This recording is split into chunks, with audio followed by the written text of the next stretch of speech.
تصویر بزرگ. نویسنده شان کارول. انتشارات آوای بوف. avayaboof.com.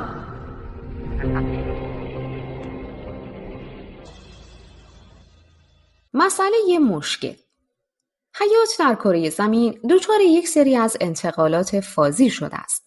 ارگانیسم‌های خودتکثیری، هسته‌های سلولی، حیات چند سلولی، خزیدن به خشکی و خاستگاه زبان همگی بازنمودهایی از استعدادهای مهم تازه‌ای هستند که چیزهایی را تغییر دادند که زندگی قادر به آنها بوده است.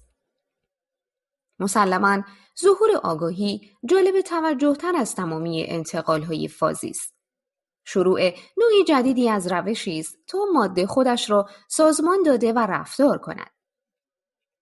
در این فاز نه تنها اتم‌ها می‌توانند خودشان را در طرح‌های پیچیده و خود نگهدارنده‌ای سازمان دهند، بلکه این طرح‌ها ظرفیتی برای خود باخبری و توان فکر کردن درباره جایگاهشان در کائنات به دست می‌دهند.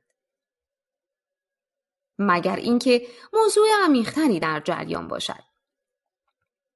همانطور که فیلسوفی به نام توماس نگل بیان کرده، به نظر می‌رسد که وجود آگاهی دلالت بر این دارد که نظم طبیعی به مراتب بی‌پیرایه‌تر از آن خواهد بود اگر فیزیک و شیمی شرحی برای همه چیز بدهند. این نگل بود که واقعاً تاکید داشت که درک کردن یک چیز به چی شبیه است. همان نوع چیزهایی است که یک تئوری کامل باید بتواند آن را شرح دهد. مثال مشهور او این بود که ما نمیتوانیم بدانیم که خفاش بودن به چی شبیه است. اما نکته کلی‌تر از این است. در این دیدگاه ما نباید امیدی داشته باشیم که بتوانیم تجربه آگاه را صرفاً در واژه‌های رفتار فیزیکی میدانهای کوانتومی در تئوری هستی شرح دهیم، چون آگاهی فراتر از دنیای فیزیکی است. مشکل نیست تا بفهمیم چرا کسی ممکن است اینگونه احساس کند. فکر او به این منوال است: بسیار خوب، من نمیتوانم قبول کنم که جهان وجود دارد و از قوانین فیزیکی اطاعت میکند بدون اینکه متوسل به چیزی در خارج از خودش شود. یا من هیچ اشکالی نمیبینم که باور کنم که حیات یک شبکه پیچیده از فعل و انفعالات شیمیایی به هم پیوسته است که خود به خود شروع شده و طی میلیاردها سال از طریق انتخاب طبیعی تحول یافته است. اما مسلماً من بیش از فقط یک مشت اتم‌هایی هستم که تحت تاثیر جاذبه و الکترومغناطیس به یکدیگر برخورد می‌کنند. من می‌فهمم. من درک می‌کنم. یعنی چیزی هست که می‌خواهد شبیه من باشد. چیزی منحصر به فرد شخصی و تجربی. یک زندگی غنی درونی که به هیچ وجه نمیتوان آن را با ماده غیر متفکر در حال حرکت شرح داد. صرف نظر از اینکه شما چه تعداد از اتم‌ها را در هم ادغام می‌کنید. به این موضوع لقب مسئله ذهن جسم داده شده است. ما چطور میتوانیم امید داشته باشیم که تنها با استفاده از مفهومات فیزیکی شرحی برای واقعیت‌های ذهنی ارائه دهیم؟ مثل خاستگاه حیات و خاستگاه جهان، ما نمیتوانیم ادعا کنیم که فهم کاملی از طبیعت آگاهی داریم. مطالعه چگونگی فکر کردن و درک ما تا چه رسد به چگونگی فکر کردن درباره اینکه ما کی هستیم، در نخستین دوران رشدش است. دانشمند علوم اعصاب و فیلسوفی به نام پتریشیا چرچلاند اینطور گفته: ما در دوران قبل نیوتنی، قبل کپلری هستیم. ما هنوز در حال سر درآوردن از ماه‌های اطراف سیاره مشتری هستیم. اما هیچ چیزی که ما درباره آگاهی می‌دانیم نباید منجر به این شود که شک در ایده معمولی و طبیعت‌گرایی دنیا داشته باشیم که در زمینه‌های دیگر چنین فوق‌العاده مفید واقع شدند. تا همین لحظه هیچ موضوعی در مورد مسئله ذهن جسم وجود ندارد تا ما را ترغیب کند که قوانین فیزیک محتاج بروز کردن، الحاق تبصره یا تکمیل کردن هستند. آگاهی هم مانند حیات کمتر یک ایده یک پارچه کننده است و اکثراً یک تجمعی از صفات و پدیده هاست. ما از خودمان به صورت منفک از دنیای خارجی آگاهی داریم. ما بر آینده های متناوبی اندیشه می کنیم. ما حس را تجربه می کنیم. ما می توانیم به طور انتزاعی و نمادی استدلال کنیم. ما احساسات را درک می کنیم. ما می توانیم خاطرات را زنده کنیم. داستان بگوییم و گاهی دروغ بگوییم. عملکردهای همزمان همه این جنبه‌ها در آگاه بودن مشارکت دارند و بعضی جنبه‌ها را بهتر از دیگران می‌توان در واژه‌های صرفاً فیزیکی شرح داد. رنگ قرمز را در نظر بگیرید. مفهوم مفیدی است. مفهومی که حداقل افراد بینایی که کوررنگی مانع دیدن رنگ قرمز در آنها نمی‌شود، ظاهراً به طور همگانی و عینی تشخیص داده می‌شود. دستورالعمل وظیفه‌ای که وقتی چراغ راهنما قرمز است بایستید را می‌توان بدون هیچ ابهامی فهمید. اما سوال معروفی در کمین نشسته است. آیا شما و من وقتی شیء قرمزی را می‌بینیم همان کیفیت را می‌بینیم؟ این سوال آگاهی پدیده‌ای است. تجربه قرمزی به چی شبیه است؟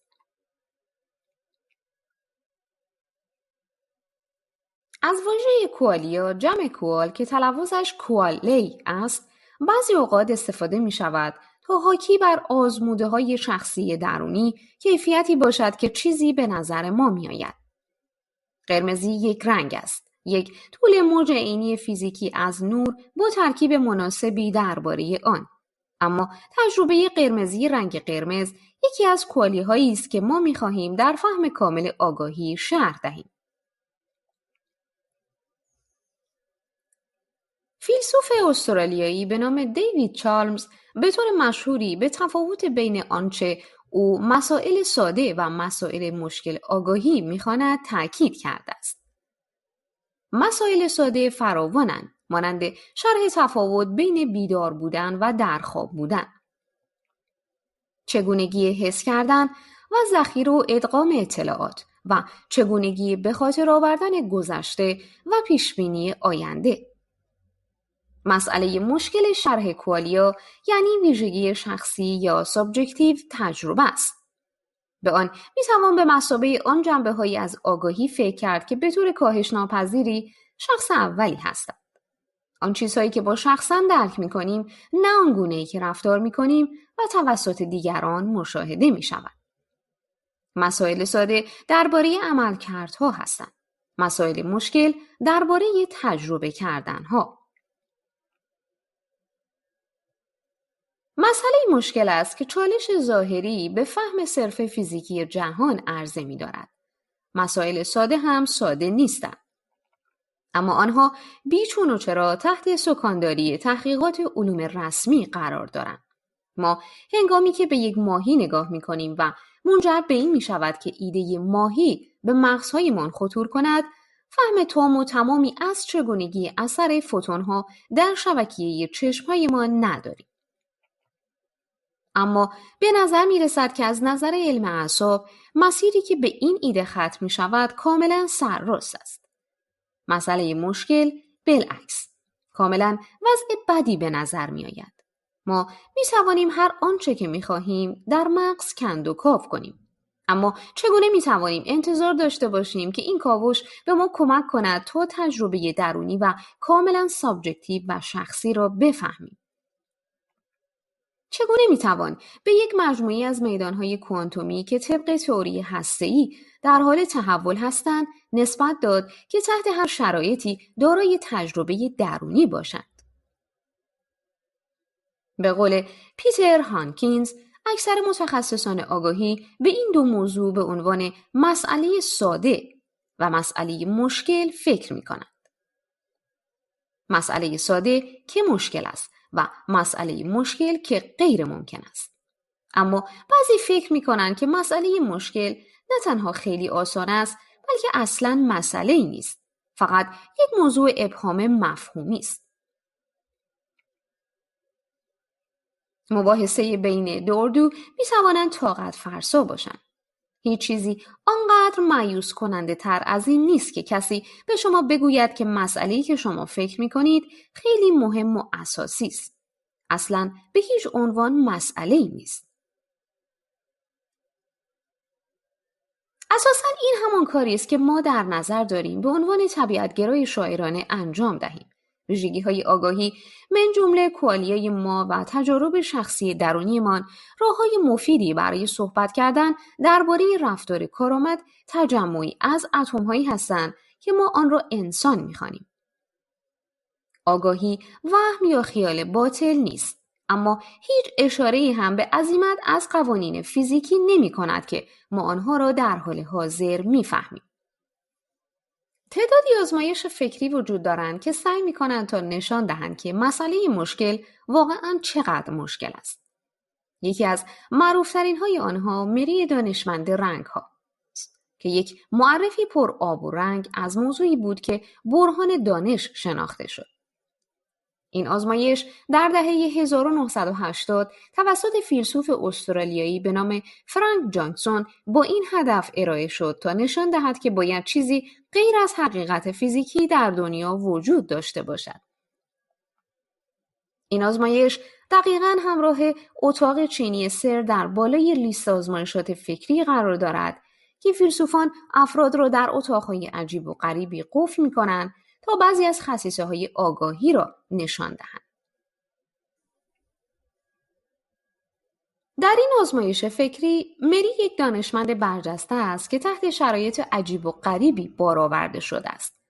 او در اتاقی زندگی می‌کند که هرگز آن را ترک نکرده و آن اتاق کاملاً بیرنگ است. هر چیزی در آن اتاق سیاه، سفید یا سایه‌هایی از خاکستری است. پوست خودش سفید رنگ شده است و همه لباسهایش سیاه هستند.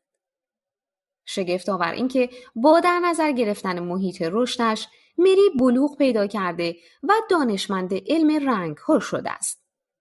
او به همه آلات و ابزار مورد نظرش و به تمامی نوشتجات علمی درباره موضوع رنگ دسترسی دارد.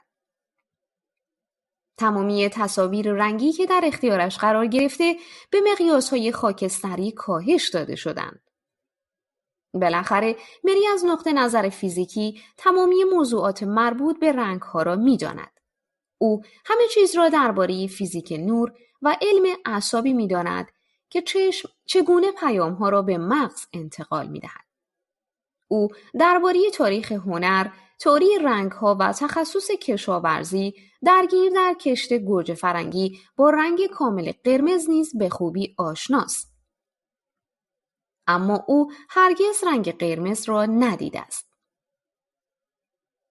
جکسون می‌پرسد وقتی که مری تصمیم می‌گیرد که اتاقش را ترک کرده و واقعاً رنگ‌ها را برای اولین بار ببیند چه اتفاقی خواهد افتاد؟ مخصوصاً اینکه آیا او چیز تازه‌ای یاد می‌گیرد؟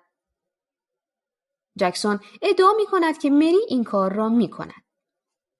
وقتی که مری از اتاق سیاه و سفیدش آزاد می‌شود یا به او یک تلویزیون رنگی می‌دهند چه اتفاقی می‌افتد؟ آیا چیز تازه‌ای یاد می‌گیرد؟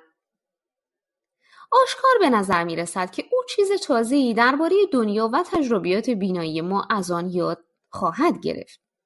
لذا غیر قابل اجتناب خواهد بود که دانش قبلی او درباره رنگ‌ها ناکامل بوده است. اما او همه اطلاعات فیزیکی را در دست داشت. بنابراین باید بیشتر از اطلاعات فیزیکی وجود داشته باشد. پس فیزیکالیسم اشتباه است. مترجم: نکته‌ای که باید متذکر شویم، اگر شخص تا مدتی بعد از تولد به دلایلی از ادراک یک کیفیت خاصی محروم شود، نورون‌ها و مدارهای مربوط به ادراک آن شکل نگرفته یا آتروفی شده و اگر این شخص بعد از مدتی در معرض این کیفیت حسی قرار گیرد، قادر نخواهد بود که هرگز آن کیفیت را درک کند. این امر در درمان به موقع کوری‌ها، لوچی‌هایی که باعث کوری چشم منحرف می‌شوند و کریهای کودکان اهمیت زیادی دارد. مری می‌تواند تمامی حقایق فیزیکی درباره رنگ‌ها را بداند، اما هنوز هم چیز دیگری هست که او نمی‌داند. این امر که تجربه رنگ قرمز به چی شباهت دارد. بنابراین انواع بیشتری از چیزها در دنیا وجود دارند که صرفاً فیزیکی نیستند. این بحث تنها این موضوع را نمیگوید که ما هنوز نمیدانیم که چگونه تجربه مری را در واژه‌های فیزیکی شرح دهیم، بلکه ادعا این است که چنین شرحی نمیتواند به هیچ وجه وجود داشته باشد. مانند اتاق چینی، تنگنای مری بر اساس یک تجربه فکری است که نسبتاً بی‌ضرر و معصوم به نظر می‌آید، اما در عمل بسیار غیر محتمل است.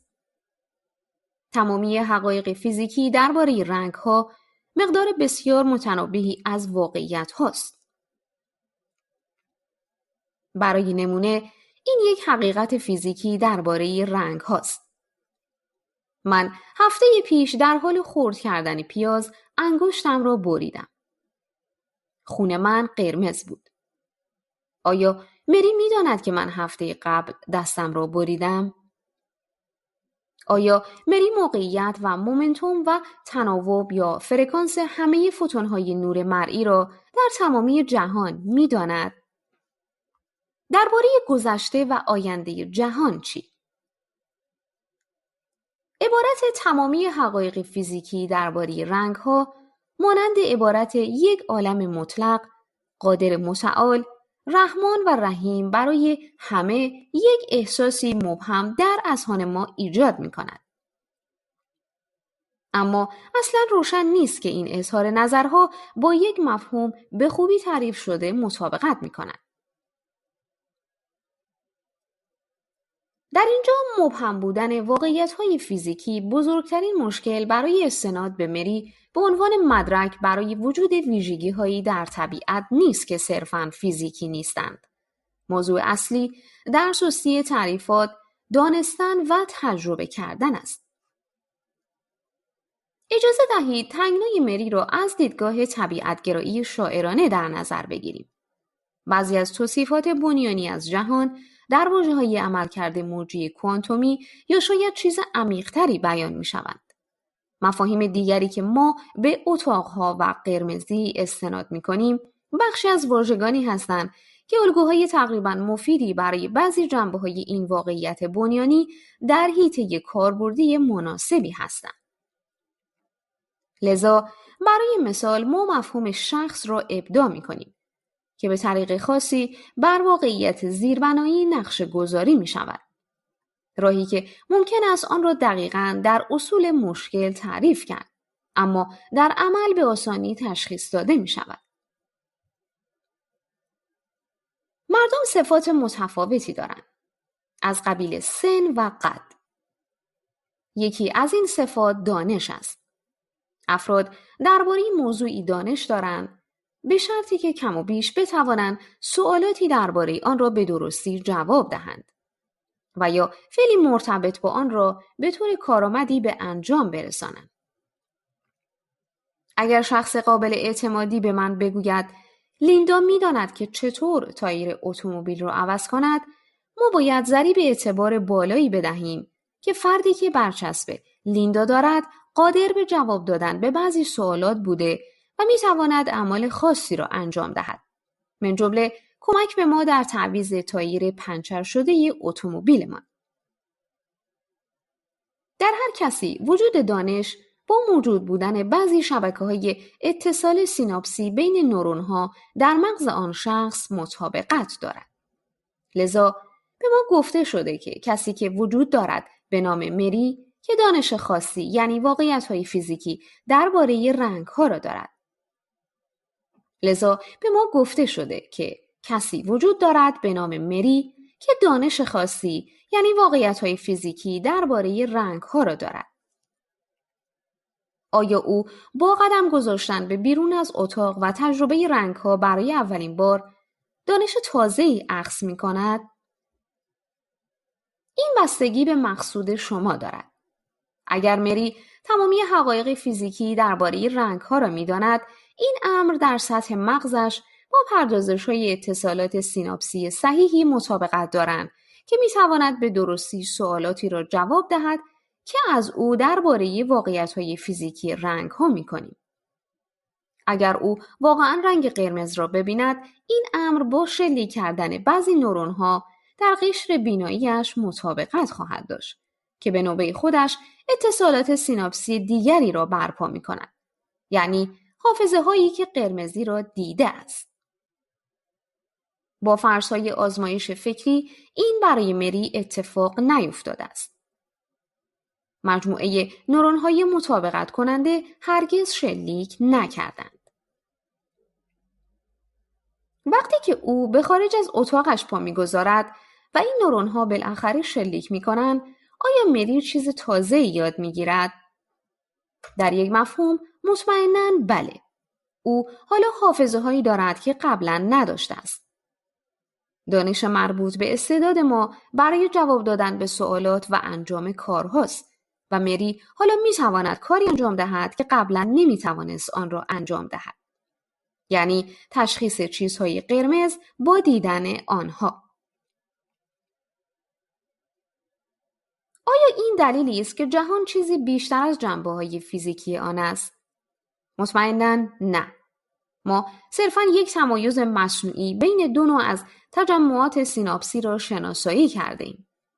یکی تجمع القا شده توسط مطالعه نوشته‌جات و انجام آزمایشات علمی در سیاه و سفید و دیگری القا شده با تحریک قشر بینایی با دیدن فوتون‌های قرمز.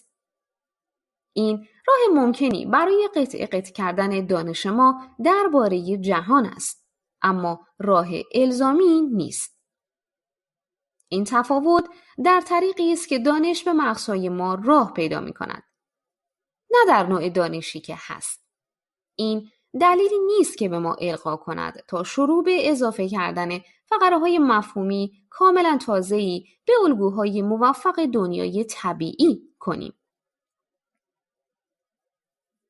مری می توانست رنگ قرمز را تجربه کند. او می توانست یک میله‌ای را به کار گرفته، آن را به داخل جمجمه‌اش فرو کرده و پیام‌های متناسب الکتروشیمیایی را مستقیما از طریق آن به قشر بینایی‌اش بفرستد. یعنی دقیقاً تجربه‌ای را راه اندازد که ما به آن به مثابه دیدن رنگ قرمز فکر می‌کنیم. بالاخره فرض بر این گرفته شده بود که مری یک دانشمند برجسته است و می‌تواند این کار را بکند. ما می‌توانیم انتخاب کنیم که به او اجازه ندهیم که به عنوان بخشی از یادگیری تمامی حقایق فیزیکی درباره قرمزی چنین کاری را انجام دهد. اما این امر یک محدودیت دل بخواهی از سمت ماست، نه یک بینش عمیق در ساختار واقعیت. وضعیت مری به لطیفه قدیمی خسته کننده‌ای ربط دارد. آیا رنگ قرمز من همان رنگ قرمز توست؟ نه طول موجها، بلکه آیا تجربه قرمزی برای من و تو یکسان است؟ در بعضی مفاهیم محض نه.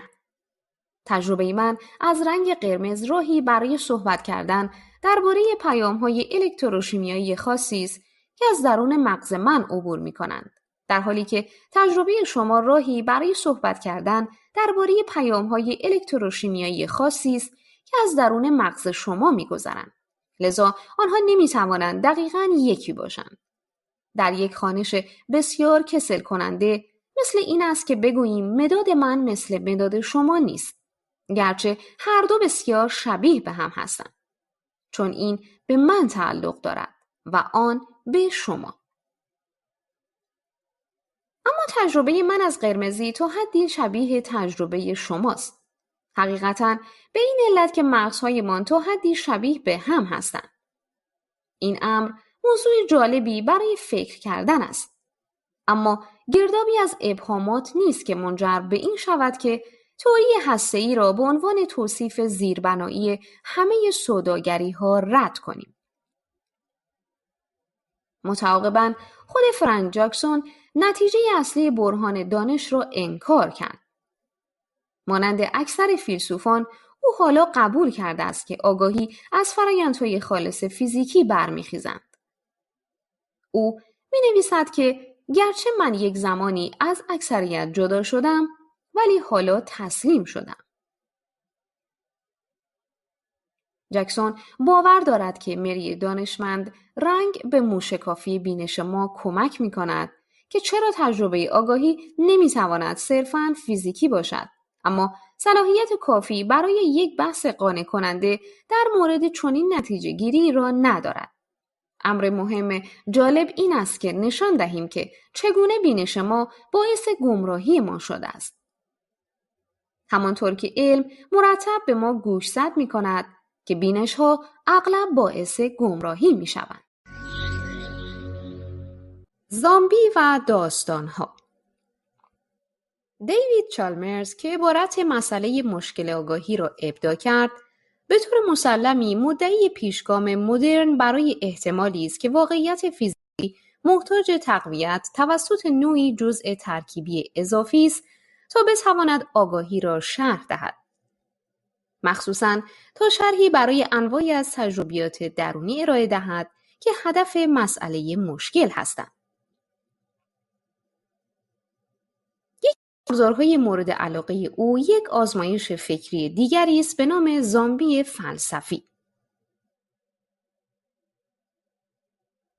برخلاف زامبی هایی که نمرده اند و به دنبال مغز هستند و فیلم سینمایی فرانکشتاین را تولید می کنند، زامبی های فلسفی دقیقاً مثل انسان های معمولی به نظر آمده و رفتار می کنند. در واقع آنها از نظر فیزیکی عین انسان های غیر زامبی هستند. تفاوت در این است که آنها هیچ تجربه ذهنی درونی ندارند. ما می توانیم بپرسیم و مبهوت بمانیم که خفاش بودن یا شخص دیگری بودن به چی شبیه است. بنا به تعریف، زامبی بودن به چی شبیه است وجود ندارد، چون زامبی ها تجربه‌ای ندارند. امکان وجود زامبی ها به این ایده بستگی دارد که شخص می تواند طبیعت‌گرا باشد، اما فیزیکالیست نباشد. یعنی ما می توانیم قبول کنیم که فقط یک دنیای طبیعی وجود دارد، اما باور داشته باشیم که بیش از ویژگی‌های فیزیکی در باب آن وجود ندارند. بر اساس این دیدگاه، انواع غیر فیزیکی از قبیل روح غیر مادی وجود ندارند، اما چیزهای فیزیکی که ما با آنها آشنایی داریم دارای انواع دیگری از صفات هستند. یعنی فقره‌های جداگانه‌ای از ویژگی‌های ذهنی می‌توانند وجود داشته باشند. به این دوگانگی صفتی می‌گویند که از مد قدیمی دوگانگی عنصری دکارتی متمایز است که قبول می‌کند که عناصر فیزیکی و غیر فیزیکی وجود دارند. ایده از این قرار است که شما می‌توانید مجموعی از اتم‌ها را داشته باشید.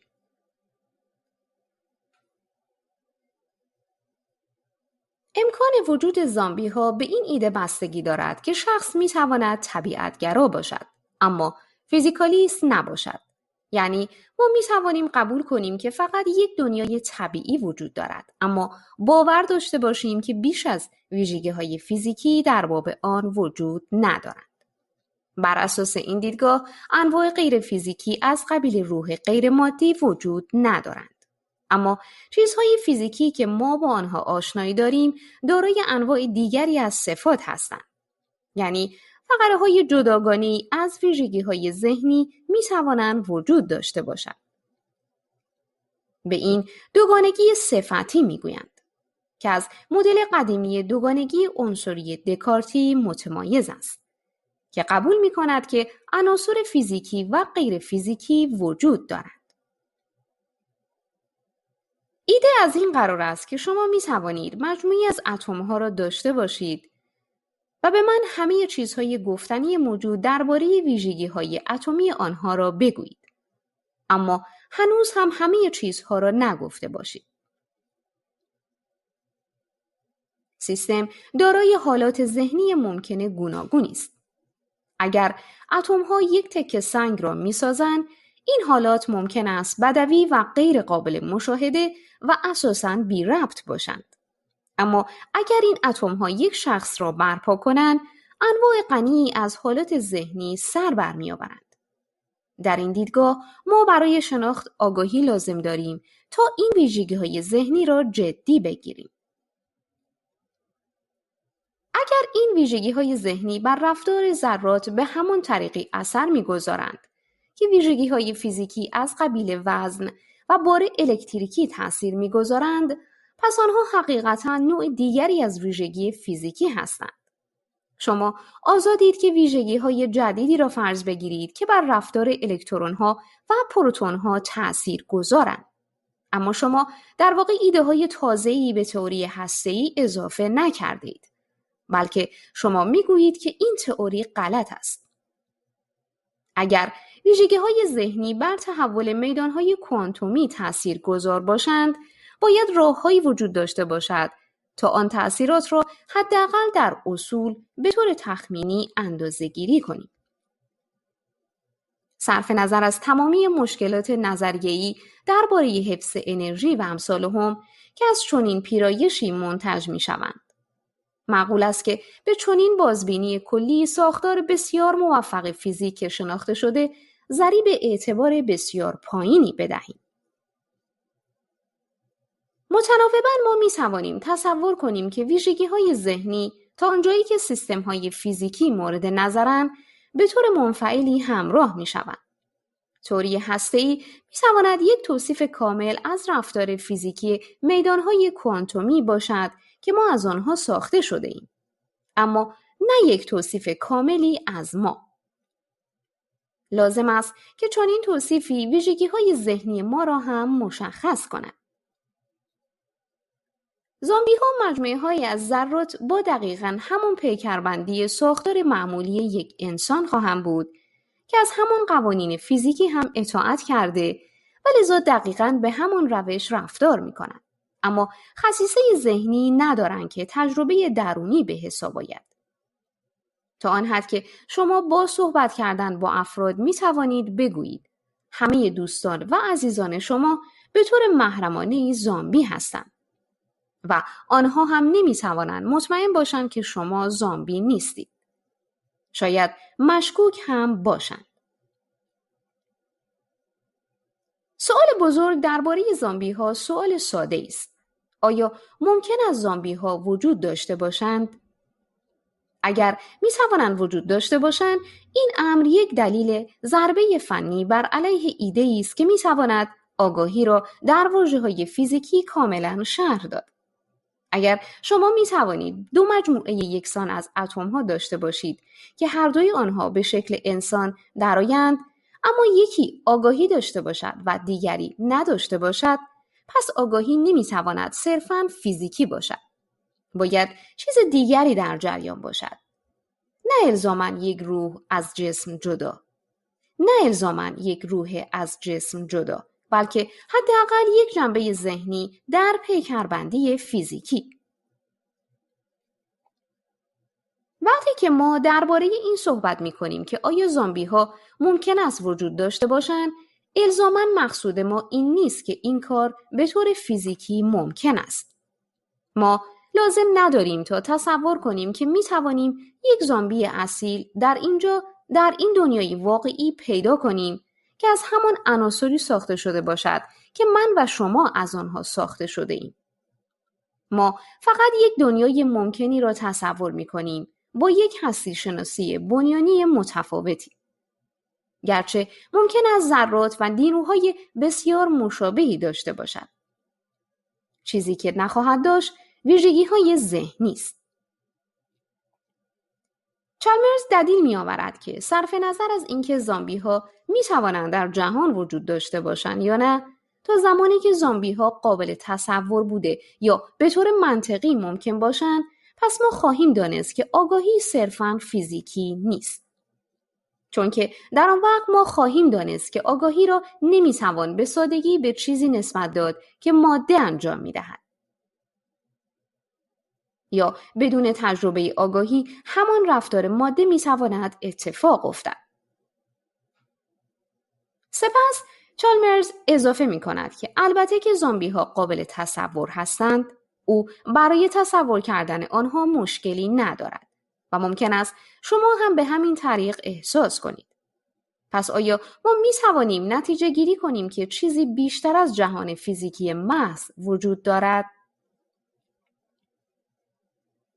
تصمیم به این که چیزی قابل تصور است مشکل تر از آن است که در نگاه اول به نظر می رسد. ما می توانیم تصویری از کسی را در ذهنمان فراخوانی کنیم که درست شبیه به انسان است و مانند او رفتار می کند. اما در درون مرده است و بدون هیچ تجربه درونی است.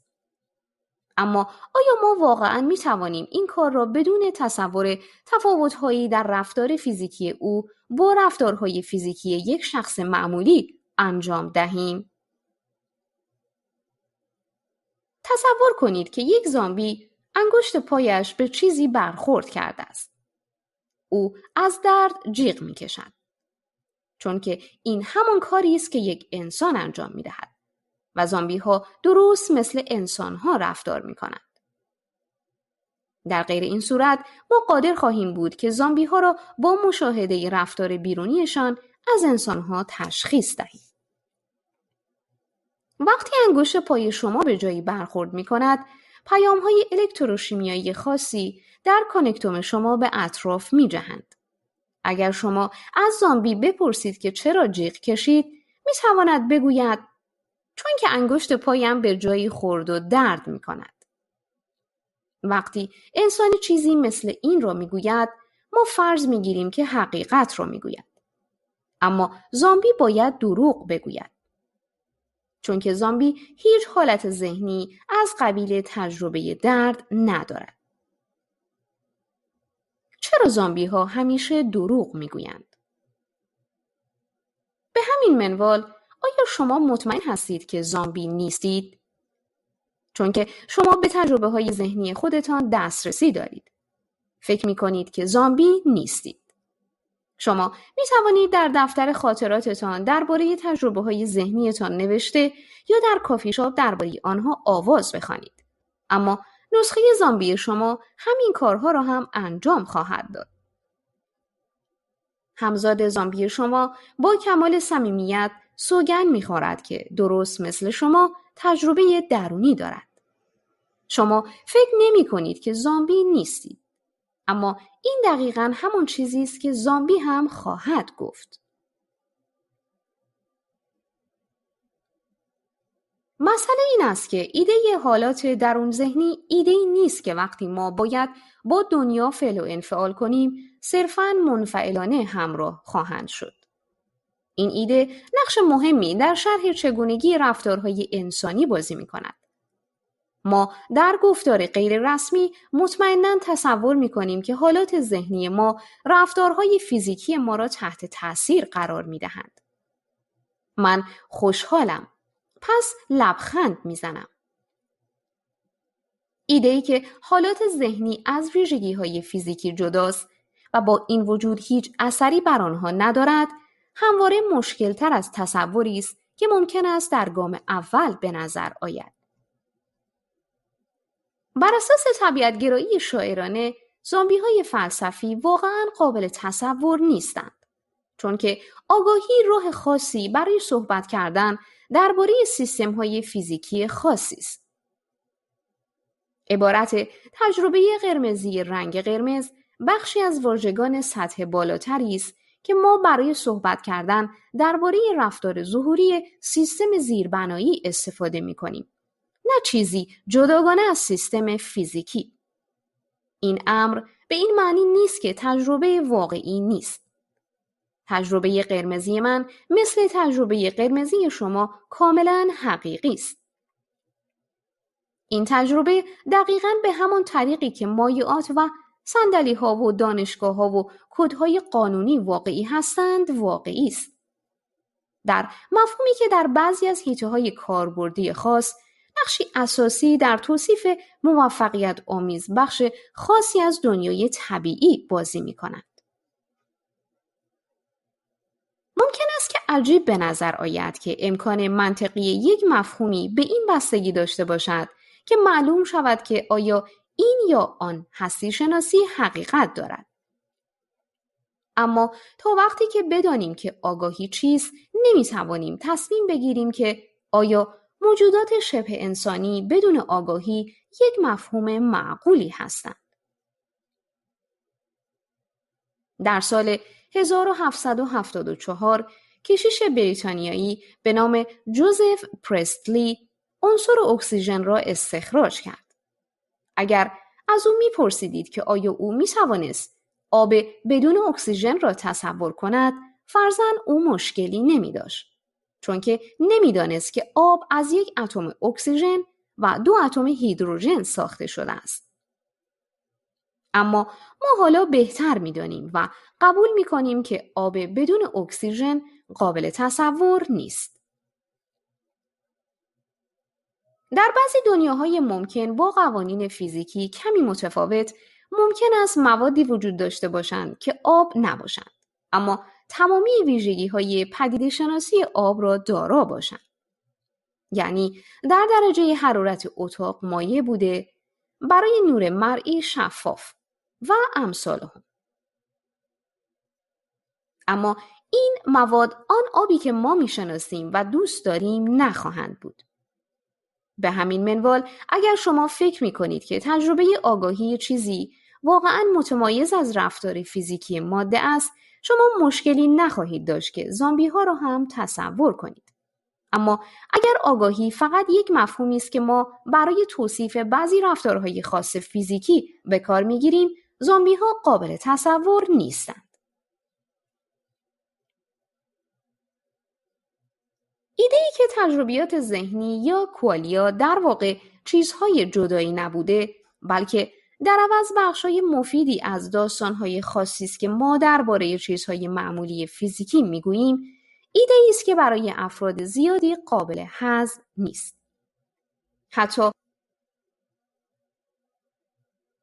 با بهترین منظورها از دو طرف، گفتمان بین یک دوگانه‌گرای صفتی که باور به واقعیت جداگانه ویژگی‌های ذهنی دارد، داخل پرانتز این فرد را ام بخوانید، و طبیعت‌گرای شاعرانه‌ای که باور دارد اینها فقط راه‌های صحبت کردن درباره حالات فیزیکی است، داخل پرانتز این فرد را پی بخوانید. می‌تواند طاقت فرسا باشد. این گفتمان ممکن است به این طریق برقرار شود. ام: من اذعان می کنم که وقتی من احساس خاصی را درک می کنم، این احساس به ناچار با اتفاقات خاصی همراه می شود که در مغز من رخ می دهند. یعنی یک قرینه عصبی از آگاهی. موضوعی که من انکار می کنم این است که تجربه های شخصی من به سادگی چنین اتفاقی در مغز من هستند. قضیه بیش از این است. به علاوه من احساسی هم دارم که داشتن چنین احساسی به چی شباهت دارد. پی: چیزی که من پیشنهاد می کنم این است که گفته‌ای که من احساسی دارم بخشی از یک راه ظهوری برای گفتار درباره آن پیام‌هایی است که در مغز شما اتفاق می‌افتد. یک راهی از گفتار وجود دارد که در واژگان نورونی و سیناپسی و امثالهم صحبت می‌کند و راه دیگری که از مردم و تجربه‌هایشان صحبت به میان می‌آورد و نقشه‌ای بین این دو راه وجود دارد. وقتی که نورون‌ها کار خاصی انجام می‌دهند، شخص به طریق خاصی احساس می‌کند و این تنها چیزی است که وجود دارد.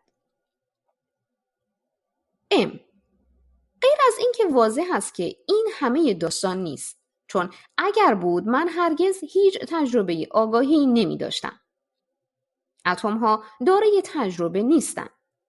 تو یک شرح عمل کردی از چیزهای در جریان می دهی که به درستی شرحی برای چگونگی واقعی رفتار من می دهد. اما چون این شرحی همیشه جنبه شخصی را کنار می گذارد. پی: چرا؟ من که جنبه شخصی را کنار نمیگذارم. من پیشنهاد می‌کنم که همه این صحبت کردن‌ها درباره تجربیات درونی راه مفیدی برای روی هم گذاشتن رفتار اشتراکی یک تجمع پیچیده‌ای از اتم هاست. اتم های فردی تجربه‌ای ندارند، اما انباشته شدن‌های ماکروسکوپی آنها روی هم ممکن است بدون توسل به اجزای اضافی به خوبی چنین کاری را انجام دهند. نه آنها چنین کاری را نمی‌کنند. صرف نظر از اینکه چه تعداد از اتم‌های بی‌احساس را شما روی هم انباشته کنید، آنها هرگز شروع به داشتن تجربیات نمی‌کنند. چرا این کار را می‌کنند؟ نه، نمی‌کنند. چرا می‌کنند؟ و شما می‌توانید تصور کنید که از این به بعد گفتمان چگونه ادامه پیدا می‌کند. به هر حال اجازه دهید که یک کوشش حسن نیتانه دیگری بکنیم تا به یک دوگانه‌گرای روشنفکر شرح دهیم که چگونه یک طبیعت‌گرای شاعرانه درباره کوالیا فکر می‌کند.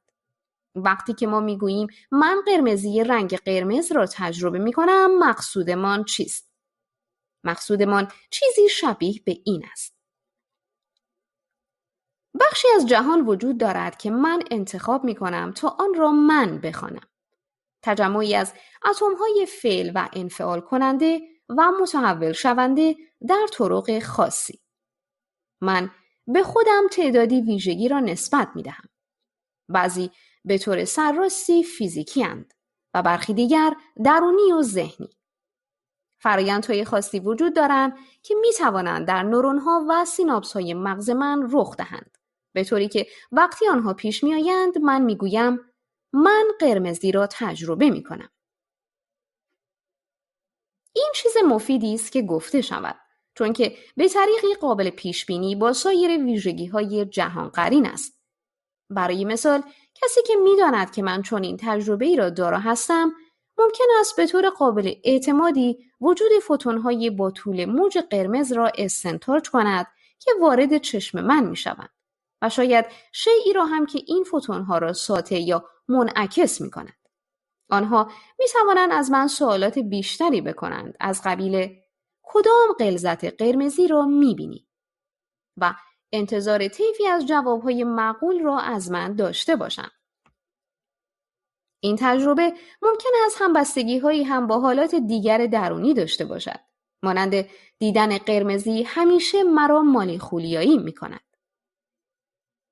به علت انسجام و قابلیت اعتماد این قرائن من قضاوت می‌کنم که ایده دیدن رنگ قرمز ایده‌ای است که آنطوری که در مقیاس انسانی شرح داده شده است، نقش مفیدی در طریق صحبت کردن من درباره جهان بازی می‌کند. بنابراین تجربه قرمزی چیز واقعی است. این گفته دهن پرکنی است و هیچ کس هرگز گفته‌های مرا با غزلی از شکسپیر اشتباه نمی‌گیرد. اما اگر با دقت نگاه کنید، نوعی شعر در این گفته است. دو نقطه نظر مرتبط با آگاهی وجود دارند که عموزاده‌های نزدیک طبیعت‌گرایی شاعرانه هستند، اما به طرق مهمی متفاوتند. یکی از این دیدگاه‌ها بحثی است در این مورد که تمامی این چیزهایی که کوالیا یا تجربیات درونی خوانده می‌شوند حقیقتاً وجود ندارند. آنها وهم و خیالات باطل هستند. ممکن است که شما فکر کرده اید که تجربه درونی داشته اید، اما این تجربه بخشی مهجور و به درد نخور از دیدگاه بینشی شما درباره جهان است. یادگاری از عصر ما قبل علم. حالا ما بهتر می‌دانیم و باید رده‌ای بروز شده و مناسبتری از مفاهیم را برای این امر مورد استفاده قرار دهیم. دیدگاه دیگر فرم قدرتمندی از تقلیل‌گرایی است که اصرار دارد که تجربیات شخصی حقیقتاً پردازش‌های فیزیکی هستند که در مغز اتفاق می‌افتند. آنها وجود دارند، اما می‌توان آنها را با قرین‌های عصبی خاصی مشخص کرد. مثال معروفی در این راستا از فیلسوفی به نام هیلاری پاتنام هست که بر موضوعی تعمق کرد تا ایده را رد کند، نه از آن دفاع کند، که درد را میتوان مو به مو با شلیک کردن رشته‌های عصبی نوع C مشخص کرد. داخل پرانتز، رشته‌های C بخشی از دستگاه عصبی هستند که پیام‌های درد را منتقل می‌کنند. یک طبیعتگرای شاعرانه اشکالی نمی‌بیند که بگوید که تجربیات آگاهانه وجود دارند. آنها بخشی از معماری بنیانی واقعیت نیستند، بلکه به عنوان قطعات اساسی یک تئوری کارآمد ظهوری به کار برده می‌شوند. بهترین راهی که ما برای صحبت کردن درباره مردم و رفتارشان داریم به حالات ذهنی درونیشان اشارات مهمی می‌کند. لذا با استانداردهای طبیعت‌گرایی شاعرانه این حالات واقعی بوده و چیزهای هستی دارند. رابطه‌ای بین راه‌های متفاوتی وجود دارد که ما برای صحبت کردن درباره جهان داریم. من جمله واژگان سطح انسانی که شامل تجربیات شخصی هستند و سطح سلولی زیست شناسی که شامل رشته‌های عصبی شلیک کننده است و سطح فیزیک ذره‌ای که شامل فرمیون‌ها و بوزون‌هاست.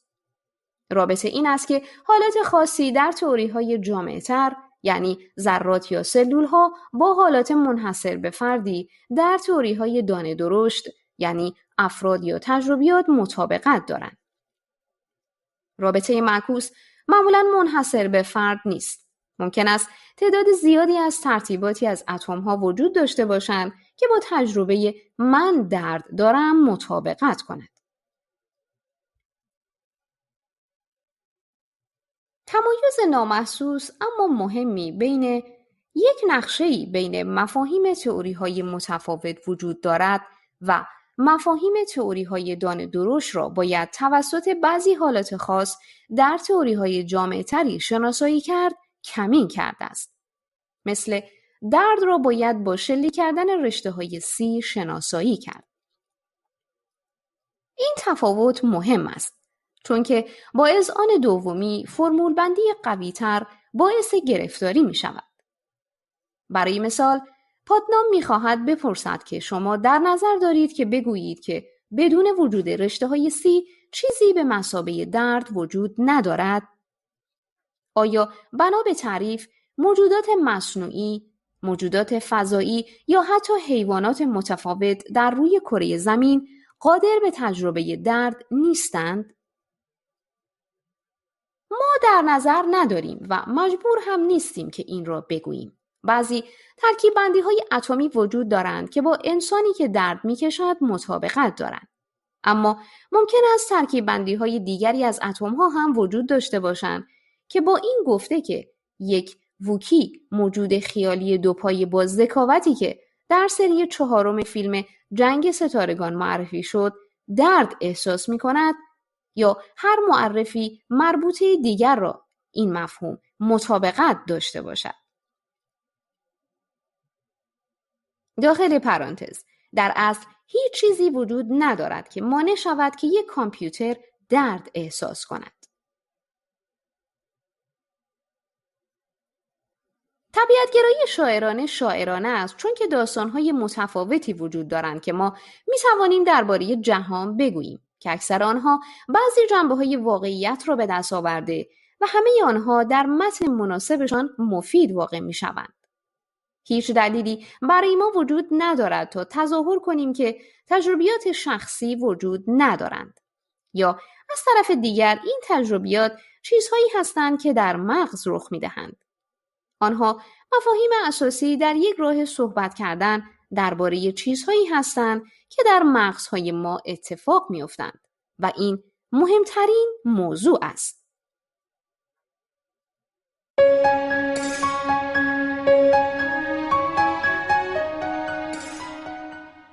تصویر بزرگ، نویسنده شان کارول، انتشارات آوای بوف. avayaboof.com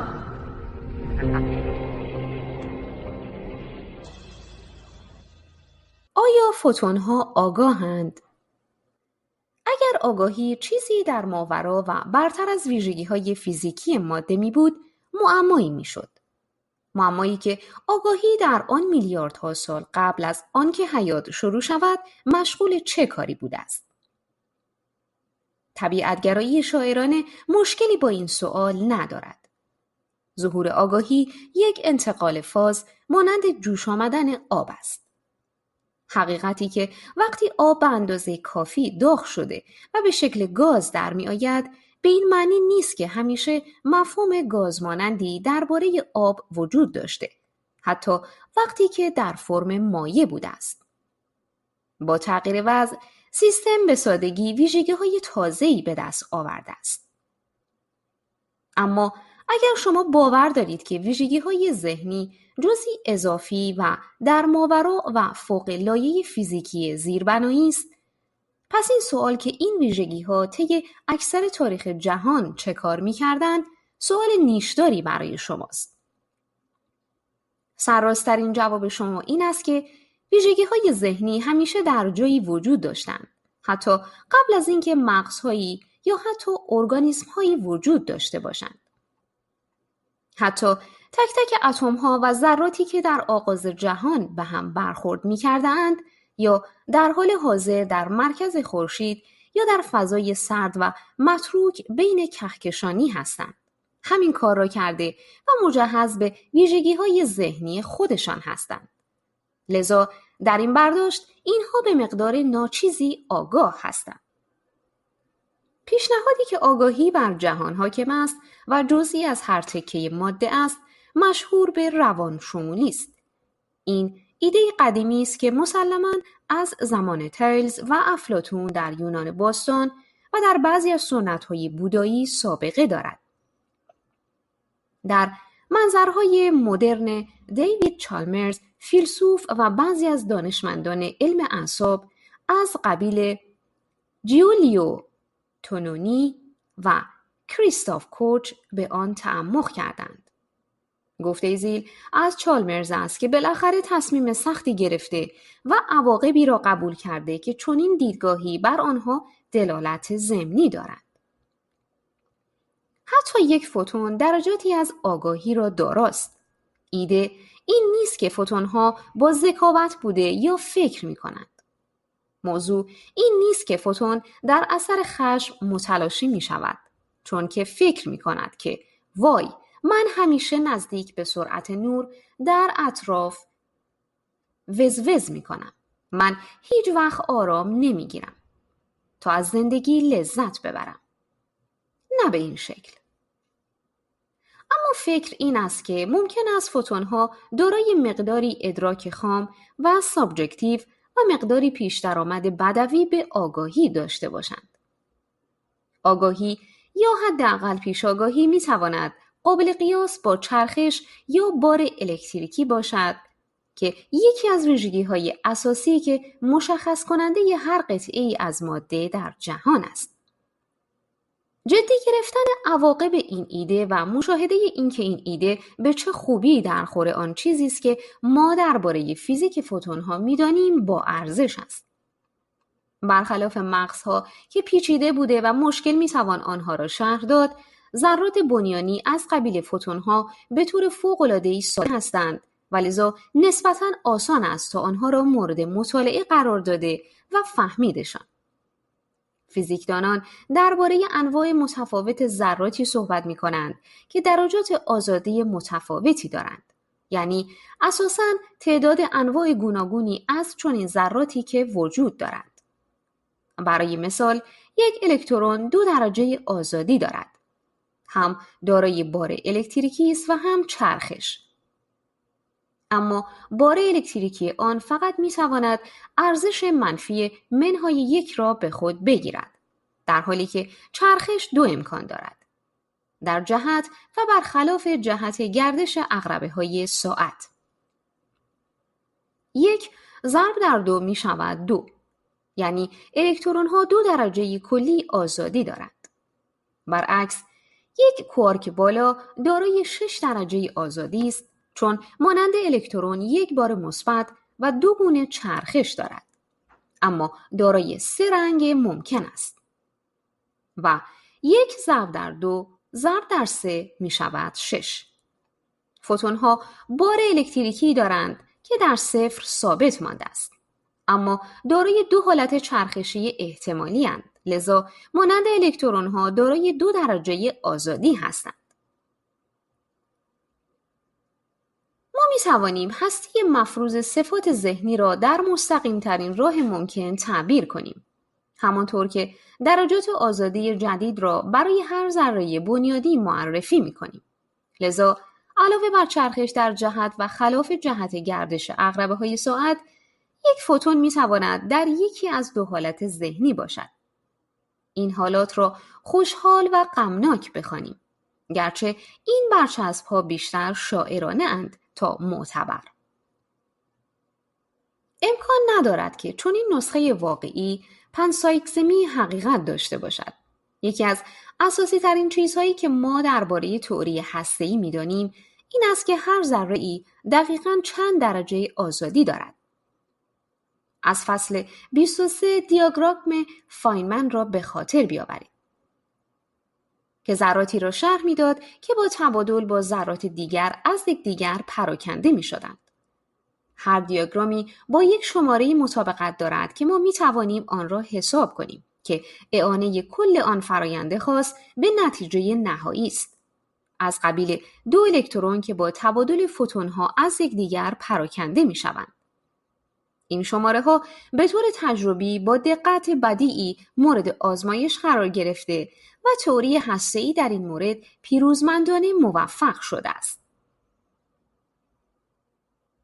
یکی از اجزای حیاتی در محاسبه این فرآیندها تعداد درجات آزادی مرتبط با هر ذره است.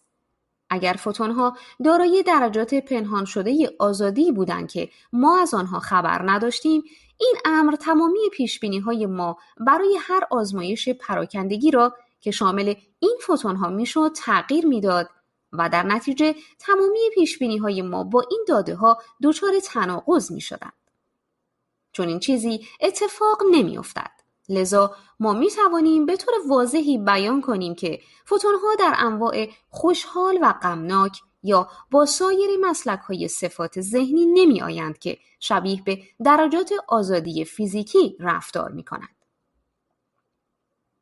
شاید مدعیان پنسایکسم تا این حد پیش نمی روند که تصور کنند که صفات ذهنی نقشی مشابه درجات حقیقی آزادی بازی می کنند. لذا بحث قبلی آنها را منصرف نمی کند. در غیر این صورت این ویژگی‌های جدید همان ویژگی‌های معمولی فیزیکی خواهند بود. این امر ما را در موقعیتی شبیه به بحث زامبی‌ها قرار می‌دهد. ما ادعای صفات ذهنی تازه‌ای کرده و سپس اصرار می‌کنیم که آنها هیچ اثر فیزیکی مشهودی ندارند. اگر ما فوتون‌های پیش آگاه را با فوتون‌های زامبی جانشین کنیم که چون این صفات ذهنی را ندارند، جهان به چه چیزی شبیه می‌شود؟ تا آنجا که رفتار ماده فیزیکی مورد نظر است، من جمله تمام چیزهایی که شما به معشوقتان میگویید یا مینویسید یا غیر شفاهی با او مراوده میکنید، دقیقاً همان خواهند بود که اگر جهان جایی می بود که فوتونها صفات ذهنی می داشتند. لذا یک بیضینی خوب نتیجه خواهد گرفت که دنیایی با فوتونهای زامبی واقعاً همان دنیایی است که ما در آن زندگی می کنیم. با نسبت دادن ویژگی‌های آگاهی به تک تک ذرات واقعاً چیزی عاید ما نمی شود. انجام چنین کاری راه مفیدی برای صحبت کردن درباره جهان نیست و برای ما هیچ بینش یا نیروی پیشبینی کننده ای را خریداری نمی کند. تنها کاری که می کند یک لایه پیچیدگی متافیزیکی بر شرحی می افزاید که قبلاً کاملاً موفقیت آمیز بوده است. به نظر می رسد که آگاهی یک پدیده ذاتاً تجمعی است. راهی برای صحبت کردن درباره رفتار سیستم‌های پیچیده با استعدادی برای بازنمود کردن خودشان و دنیای موجود در حالات درونیشان. به این علت که در جهان معاصرمان آگاهی به طور کاملاً برافراشته‌ای وجود دارد به این معنی نیست که مقدار ناچیزی از آن از آغاز وجود داشته است. در نتیجه تحول جهان و آنتروپی و رشد پیچیدگی، بعضی چیزها مانند کهکشان‌ها، سیاره‌ها، ارگانیسم‌ها و آگاهی همینطوری پا به عرصه هستی می‌گذارند. صرف نظر از اینکه آیا تک تک ذرات فرمی از باخبری آگاهانه را دارند یا نه، تاریخچه طولانی در کوشش برای قلاب کردن معمای آگاهی با معمای مشهور دیگری یعنی مکانیک کوانتومی وجود دارد. تا حدی چنین کوشش‌هایی را می‌توان به چیزی نسبت داد که چالمرز به شوخی قانون حداقلی کردن معما خواند. آگاهی گیج کننده است. مکانیک کوانتومی گیج کننده است. پس شاید اینها به طریقی به هم مربوط باشند. هیچ شکی نیست که رازهایی مربوط به مکانیک کوانتومی وجود دارند. به خصوص این سوال که هنگامی که ناظری یک سیستم کوانتومی را اندازه‌گیری می‌کند، واقعاً چه اتفاقی رخ می‌دهد؟ در تعبیر چند جهانی اورت، جواب ساده است. هیچ چیز خاصی اتفاق نمی‌افتد. همه چیزها به آرامی بر اساس یک رده جبری از معادلات به تحولشان ادامه می‌دهند. اما فعل و انفعال ناظر ماکروسکوپی با یک محیط گسترده اطرافش راهی را موجب می شود که در آن ما درباره تحول سیستم از یک جهان با یک برهمنهی کوانتومی به دو جهان جداگانه صحبت می کنیم. این حقیقت که ناظران به طور اتفاقی آگاهی دارند دقیقاً هیچ نقشی بازی نمی کند. نماتودها، دوربین‌های فیلمبرداری یا سنگ‌ها هم می‌توانند اندازه‌گیری‌ها را به آسانی انجام دهند. متاسفانه همه افراد منافع چنین رویکردی را قبول ندارند. در متن کتب درسی مکانیک کوانتومی آمده است که طی فرایند مشاهده لحظه‌ای وجود دارد که در آن عملکردها فرو می‌ریزند. قبل از فروریزی یک ذره ممکن است در یک برهمنهی از دو حالت متفاوت مانند چرخش در جهت و خلاف جهت حرکت عقربه‌های ساعت باشد. بعد از فروریزی فقط یکی از این شاخه‌ها باقی می‌مانند. پس چه باعث رخداد فروریزی می‌شود؟ کاملاً احمقانه نیست که فرض بگیریم که شاید این امر ارتباطی با حضور ناظر آگاه داشته باشد. و طی سالها هم تعدادی از فیزیکدانان قابل احترام چنین اشتباهاتی کردند.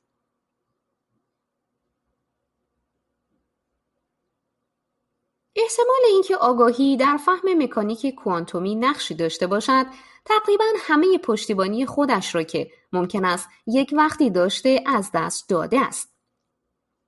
این روزها ما مکانیک کوانتومی را به مراتب بهتر از پیشگامان آن می‌فهمیم. ما تئوری‌های بسیار خاص و کمی در دست داریم که می‌توانند محتملاً شرح دهند که طی فرایند اندازه‌گیری واقعاً چه چیزی رخ می‌دهد، بدون اینکه متوسل به آگاهی شویم. ما نمی‌دانیم کدام یک از این تئوری‌ها درستند. اگر یکی از آنها درست باشد، لذا معما باقی می‌ماند.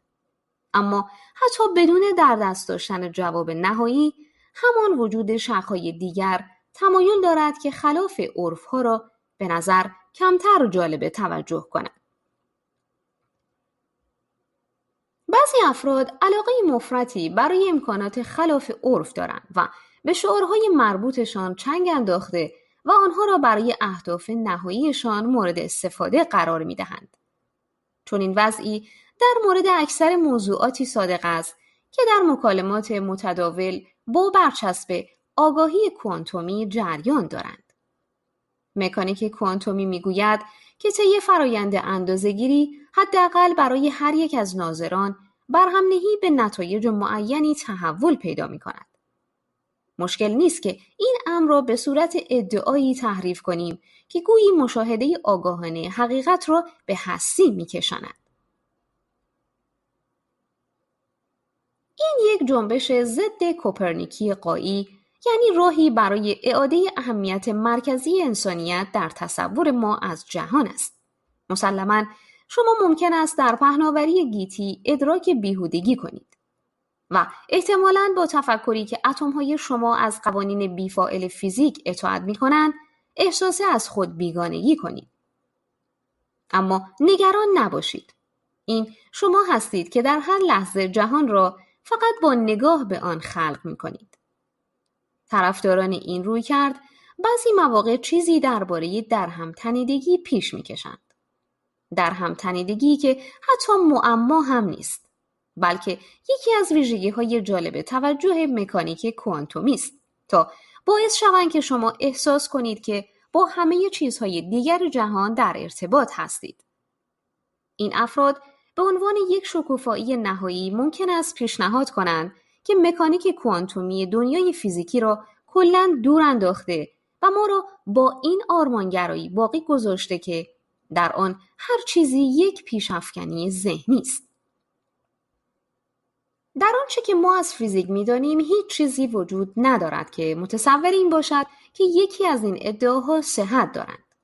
مکانیک کوانتومی در همه فرمول بندی‌های پیشنهادیش ممکن است رمزآلود باشد، اما هنوز هم یک تئوری فیزیکی است که توسط قوانین بیفاعلی حکم روایی می‌شود که به شکل معادلات بیان می‌شوند. به خصوص حتی در تعبیراتی که در آنها وقتی که سیستم تحت نظر است عملکردهای موجی حقیقتاً فرو می‌ریزند. شخص ناظر بر آنچه که بازده اندازه‌گیری‌ها خواهد بود به هیچ عنوان هیچ تأثیری نخواهد داشت. این امر فقط یک قانون را پیروی می‌کند. قانون بورن برای احتمالات کوانتومی که می‌گوید که احتمال هر بازدهی را ارزش به توان دو عملکرد موجی به دست می‌دهد. هیچ چیز شبهواری و هیچ چیز شخصی یا هیچ چیز ذاتاً انسانی در این امر وجود ندارد. فیزیک محض است. در این فرمول بندی بی‌اعتبار آگاهی کوانتومی از ایده دیگری متمایز است که فرضی بوده، اما حداقل از نظر فیزیکی معقول‌تر است. ایده‌ای که فرآیندهای کوانتومی نقش مهمی در کار واقعی مغز دارند. بدیهی است که این امر در بعضی سطوح حقیقت دارد. مغز از ذرات ساخته شده است که ارتعاشات میدانهای کوانتومی هستند که از قوانین مکانیک کوانتومی اطاعت می‌کنند. اما اکثر علم اعصاب با این فرض شروع می‌شود که فرآیندهای مهم در مغز با تخمین‌های فیزیک کلاسیک به خوبی شرح داده می‌شوند. ما محتاج عملکردهای موجی یا درگیری با بقیه دنیا نیستیم تا راکتی به ماه بفرستیم و منطقی است که تصور کنیم که محتاج این امور هم نیستیم تا مغز را بفهمیم. مغز محیط مرطوب و گرمی است، نه یک وضع برپا شده سرد آزمایشگاهی. هر ذره‌ای در سر شما دائما با ذرات دیگر به اطراف هل داده می شود که منجر به یک فرآیند دائمی فروریزی می شود. وقت زیادی برای ذرات وجود ندارد که در حالت برهم‌نهی باقی بمانند یا با ذرات دیگر در هم تنیده شوند. به نظر می رسد که حفظ انسجام کوانتومی داخل مغز قابل قیاس با ساختن یک خانه پوشالی در یک گردباد مهیب است. با این وجود اکتشافات جدید در زیست شناسی نشان دادند که به نظر می رسد که ارگانیسم‌های زنده از بعضی از اثرات خاص کوانتومی بهره بری می‌کنند که ورای آن چیزی است که فیزیک کلاسیک قادر به توجیه آن باشد. به خصوص فتوسنتز که درگیر انتقال انرژی توسط ذراتی در وضع برهم‌نهی کوانتومی است. لذا ما نمی‌توانیم این امکان را رد کنیم که اثرات کوانتومی در مغز منحصراً بر پایه تفکر مهم هستند. ما باید رویه‌های تجربی بیضینی ابداع پیش‌فرض‌ها را پیش گرفته و آنها را بر علیه داده‌ها امتحان کنیم. فیزیکدانی به نام متیو فیشر یک رده از اشیاء کوانتومی را در مغز معرفی کرده که می‌توانند در یکدیگر تنیده شوند و برای مدتی طولانی در این وضع باقی بمانند. از قبیل هسته‌های بعضی اتم‌های فسفر که در یک زیرگروهی از مولکول‌های ATP و مولکول‌های دیگر قرار دارند. در مدل فیشر، سرعت فعل و انفعالات شیمیایی که این اتم‌ها در آنها درگیر می‌شوند به این بستگی دارد که آیا این هسته‌ها به هم تنیده شدگی کوانتومی را با هسته‌های فسفر مجاور در اشتراک هستند یا نه. در نتیجه، مکانیک کوانتومی ممکن است نقشی بسیار واقعی در فرآیندهای مغز بازی کند. شاید حتی به مغز اجازه دهند تا به صورت یک کامپیوتر کوانتومی کار کند. یا اینکه نه، اینها همه ایده‌های تازه و فرضی هستند. اینها به ما یادآوری می‌کنند که وقتی که درباره یک سیستمی به ظرافت و پیچیدگی مغز صحبت می‌کنیم، عجولانه نتیجه گیری نکنیم. اما وقتی که اکثر افراد به اثرات کوانتومی در مغز فکر می‌کنند، چیزی به کسل کنندگی شرحی را تصور نمی‌کنند که مغز چگونه محاسبات را انجام می‌دهد. آنها می‌خواهند به فیزیک جدیدی متوسل شوند تا به ما کمک کند که آگاهی را شرح دهد. مشهورترین توضیح دهندگان این رویکرد راجر پنروز، فیزیکدان و ریاضیدان به نام بریتانیایی است که برای کمک‌هایش در فهم مدرن ما از نسبیت عام آینشتاین شهرت دارد. پنروز یکی از آن دانشمندانی است که ایده‌های درخشان را طوری بی‌وقفه بیرون می‌ریزد که اکثر ماها گویی خرده‌ریزهای نان را از پیراهنمان می‌تکانیم. و او متقاعد شده است که مغزهای انسان‌ها کارهایی می‌کنند که کامپیوترها قادر به انجام آن نیستند. اما کامپیوترها می‌توانند هر چیزی را شبیه سازی کنند که می‌تواند طبق قوانین فیزیکی رخ دهد. در نتیجه ما محتاج پدیده‌های اصیلاً تازه فیزیک هستیم که در مغز کار می‌کنند. به خصوص چیز خاص درباره فروریزی عملکرد موجی. بحث پنروز استادانه و مبتکرانه است، اما در نهایت برای اکثر محققانی که فیزیک، علم اعصاب یا آگاهی را مطالعه می‌کنند قانع کننده نیست. او با قضیه ناکاملی گودل شروع می‌کند، با قبول خطر ساده‌سازی مفرد. لب کلام، قضیه ناکاملی این است که درون هر سیستم رسمی ریاضی نامتناقض، یعنی یک رده از قضیه‌ها و قواعد به هدف استخراج نتایج از آنها، بیاناتی وجود خواهند داشت که حقیقت داشته، اما نمی‌توان آنها را در آن سیستم ثابت کرد. داخل پرانتز، فوتوفن اساسی گودل این بود که در یک سیستم رسمی قدرتمند برای اینکه گفته این بیان را نمیتوان ثابت کرد راهی ابداع کند. یا میتوانید آن را ثابت کنید و لذا بیان غلط است و نشان دهنده این است که سیستم شما تناقض دارد، و یا نمیتوانید آن را ثابت کنید لذا بیان صحیح است. کامپیوتری که با یک رده از قواعد رسمی کار می کند قادر نخواهد بود که چنین گفته ای را ثابت کند. اما پنروز می گوید که ریاضیدانان انسانی مشکلی در برداشت حقیقت گفته های این چنینی ندارند. لذا چیزی که در داخل مغز یک ریاضیدان انسانی می گذرد باید چیزی در ورا و بالاتر از یک سیستم ریاضی رسمی باشد. قوانین شناخته شده فیزیک به ما چنین توانایی‌هایی را ارائه نمی‌دهد.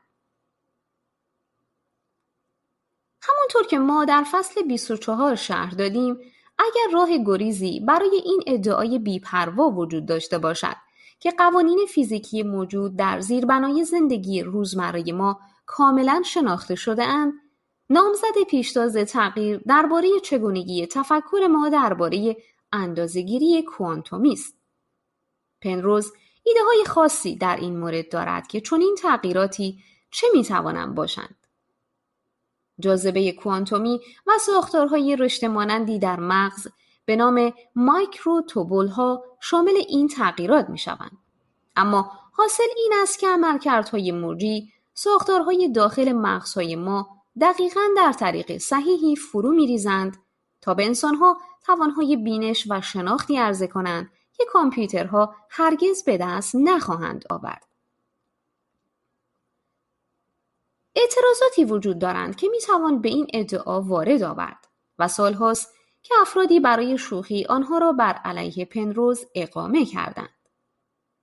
بهترین آنها جهش از ادعایی که شناخت انسانی مشابه یک سیستم ریاضی رسمی کار نمی کند به مغز انسان از قوانین فیزیکی شناخته شده اطاعت نمی کند است. چیزی که ما تفکر می خوانیم راهی برای صحبت کردن درباره یک پدیده بسیار سطح بالای ظهوری است. تفکر ممکن است از فرآیندهای زیربنایی سر برآورد که مطلقاً سفت و سخت و منطقی باشند و با این وجود خودش هرگز این ویژگی‌ها را خیلی زیاد نشان ندهد.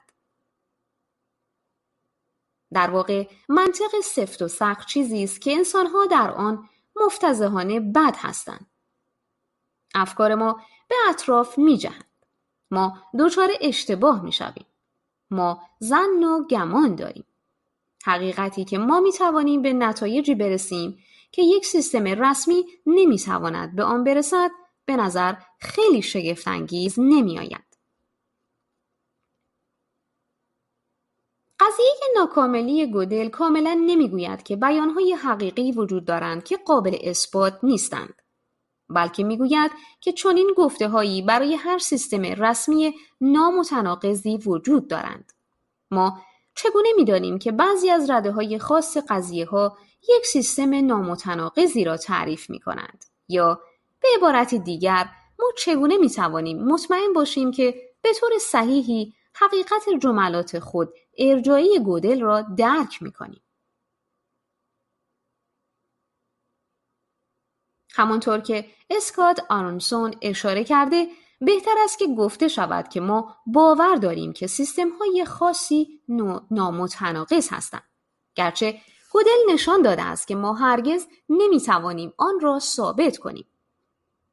اگر ما به یک کامپیوتر اجازه دهیم که فرض بگیرد که سیستم نامتناقض است، دچار هیچ مشکلی نخواهد شد که بیاناتی از قبیل این بیان را نمیتوان ثابت کرد را ثابت کند. او از قول آلن تورینگ میگوید که اگر ما میخواهیم که یک دستگاهی ذکاوتمند باشد، نمیتواند مصون از خطا باشد. قضایایی وجود دارند که دقیقاً همین را میگویند. مسلماً انسان‌ها معیارهایی برای مصون از خطا نبودن را اقناع می‌کنند. با بازی کردن نقش بیضینی این حقیقت که اذهان پیچاپیچ انسانی ساده لوحانه به نظر می‌آیند که قادرند که حقایقی را درک کنند که نمی‌توان آنها را مستقیماً با برنامه‌های کامپیوتری خیلی دقیقی ثابت کرد، به اندازه کافی قوی به نظر می‌رسد تا متضمن تعدیل بهترین فهم ما از مکانیک کوانتومی شود. مخصوصاً چون که مواردی که چنین تعدیلاتی استفاده می‌کنند هیچ ارتباط مستقیمی با خود رموز مکانیک کوانتومی ندارند. این فقط راهی برای اعطای قدرت‌های جادویی به بینش و شناخت مغز انسانی است و در آخر امر هیچ چیزی درباره توان مغز وجود ندارد تا حقیقت بیانهای غیر قابل اثباتی را ببیند که ما را کمک می‌کنند تا مسئله مشکل، یعنی موضوع تجربه درونی را بفهمیم. اگر شما فکر می‌کنید که مسئله مشکل است، مکانیک کوانتومی شاید کمکی به شما نخواهد کرد. اگر هم فکر می‌کنید که خیلی سخت نیست، شاید الزامی را احساس نمی‌کنید که قوانین فیزیک را باید تغییر داد تا به ما کمک کنند که مغز را بشناسیم. چی بر چی عمل می‌کند؟ اگر دلایل و علل رفتارهای ما آن چیزهایی نباشند که ما فکر می‌کردیم باشند، ایده‌ای که ما بخشی از دنیای طبیعی هستیم می‌تواند منجر به حس گمگشتگی عمیقی در ما شود. اگر ما انسان‌هایی نیستیم که مجهز به مقاصد و اهداف باشیم، لذا نگرانی این است که ما کیسه‌هایی از ذراتی هستیم که با مرور زمان بیفکرانه به یکدیگر برخورد می‌کنند. این عشق نیست که ما را به هم نگه می‌دارد. منحصراً قوانین فیزیکی هستند. متنی از این نگرانی را در فیلسوفی به نام جری فودور اینطور بیان می‌کند: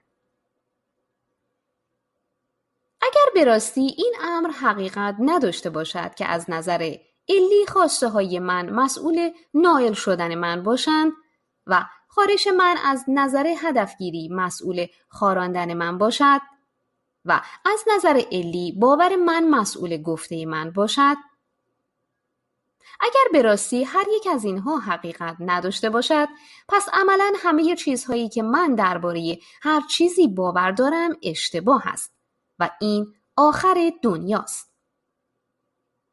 نگران نباشید. این آخر دنیا نیست. ما در واقعیتی زندگی می‌کنیم که می‌توان درباره آن به راه‌های بسیار گوناگونی به طور مفیدی صحبت کرد. ما کلکسیون پرتجملی از تئوری‌ها، الگوها، واژگان، داستان‌ها و هر چیزی هستیم که شما ترجیح می‌دهید آنها را بخوانید. وقتی که ما درباره یک انسان صحبت می‌کنیم، می‌توانیم او را به مثابه شخصی با آمال و امیال و حالات ذهنی درونی توصیف کنیم. یا می‌توانیم او را به مثابه یک کلکسیونی از سلول‌های زیست شناسی توصیف کنیم که از طریق پیام‌های الکتروشیمیایی با هم فعل و انفعال می‌کنند. یا ما می‌توانیم او را به مثابه یک انباشتگی از ذراتی توصیف کنیم که دنبال روی قوانین تئوری هسته‌ای هستند. سوال این است که ما چگونه این داستان‌های متفاوت را فراخور هم می‌کنیم؟ به خصوص اینکه چی بر چی عمل می‌کند. آیا وجود شرح فیزیک ذرات که در آن علیت در هیچ جایی دیده نمی‌شود، دلالت بر این دارد که مشروعیت ندارد که در این باره صحبت کنیم که سبب خاراندن خارش است؟ جواب طبیعتگرای شاعرانه این است که هر کدام از داستان‌های ما به عنوان توصیفی از واقعیت بر لحن خودش برجا مانده یا فرو می‌ریزد. برای ارزیابی الگویی از جهان، سؤالی که لازم است بپرسیم من جمله این است که آیا تئوری ذاتاً بی‌تناقض است؟ آیا به خوبی توضیح داده شده است؟ و آیا با داده‌ها مطابقت دارد؟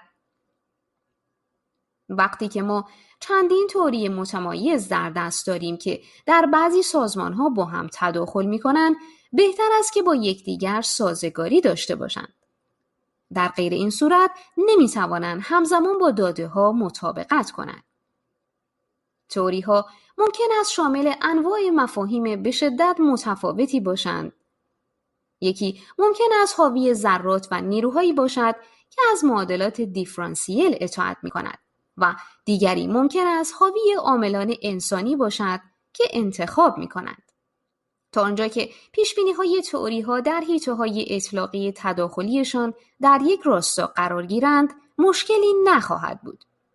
موفقیت یک تئوری به این معنی نیست که تئوری دیگری غلط است. این امر وقتی اتفاق می‌افتد که معلوم شود که یک تئوری ذاتاً تناقض دارد یا وقتی که نتواند در شرح پدیده‌های مشاهده شده کار خوبی انجام دهد. بحث یک تئوری درباره تفکر و رفتار انسانی در واژه‌های پیام‌های عصبی یا ذرات فعل و انفعال کننده به هیچ عنوان دلالت بر این ندارد که خواسته شما مسئول نائل شدن شما نیست. هیچ مانعی برای این امر وجود ندارد که واژگانی از قبیل تمایل و قصد حقیقت داشته باشند، به شرطی که پیشبینی‌های آنها با سایر واژگان موفق سازگاری داشته باشند.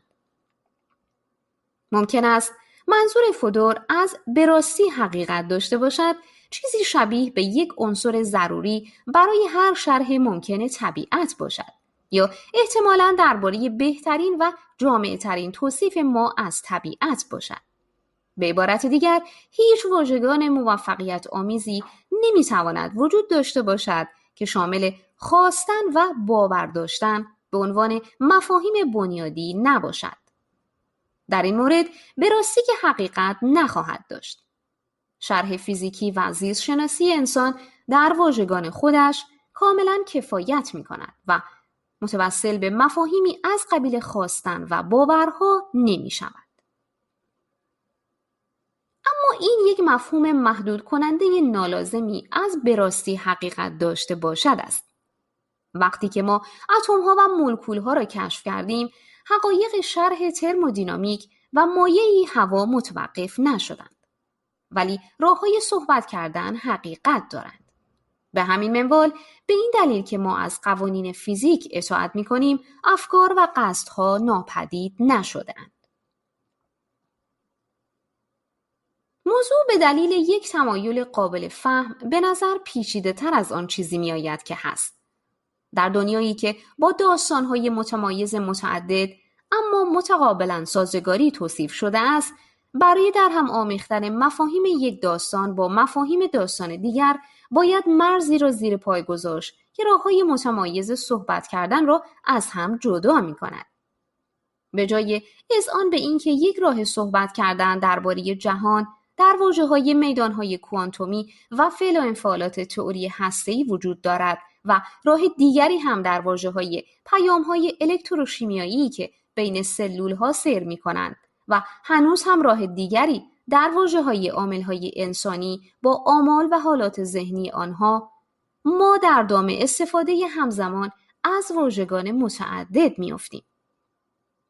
وقتی گفته می شود که هر حالت ذهنی با حالات فیزیکی گوناگون مغز کسی مطابقت دارد، شخص می خواهد شکایت کند که آیا شما واقعاً فکر می کنید که دلیل این که من خودم را می خارانم فقط بعضی پیام رسانی های سیناپسیس و نه به این علت که من خارشی دارم؟ شکایتی بیجا خواهد بود. شما می توانید آنچه را که اتفاق می افتد در واژه‌های پیام‌های الکتروشیمیایی در دستگاه عصبی مرکزیتان شرح دهید یا در واژه‌های حالات ذهنی و رفتارهایی که آنها موجب انجامشان می شوند، اما دچار این اشتباه نشوید که جمله‌ای را با یک زبان شروع کرده و سعی کنید آن را با زبان دیگری تمام کنید. یکی از شایع‌ترین دلایل بر علیه دوگانگی دکارتی ختم سببی مادی است. قوانین فیزیک آنطور که آنها را می‌شناسیم، یعنی تئوری هسته‌ای در حیطه‌ای که ما به آن علاقه داریم، کامل و خود استوار هستند. شما به من حالت کوانتومی یک سیستم را بدهید و معادلات غیر مبهمی وجود دارند که به من می‌گویند که این سیستم بعداً چه خواهد کرد. هیچ ابهامی وجود ندارد. هیچ عامل بی‌معنی و بیهوده پنهانی وجود ندارد. هیچ فرصتی هم برای تعبیرات متنوع از اتفاقاتی نیست که رخ می‌دهند.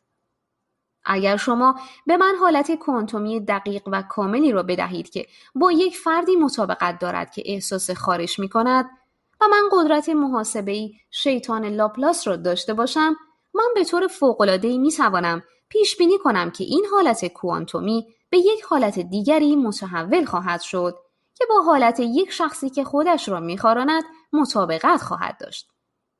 هیچ اطلاع بیشتری لازم نیست یا به آن اجازه هم داده نخواهد شد.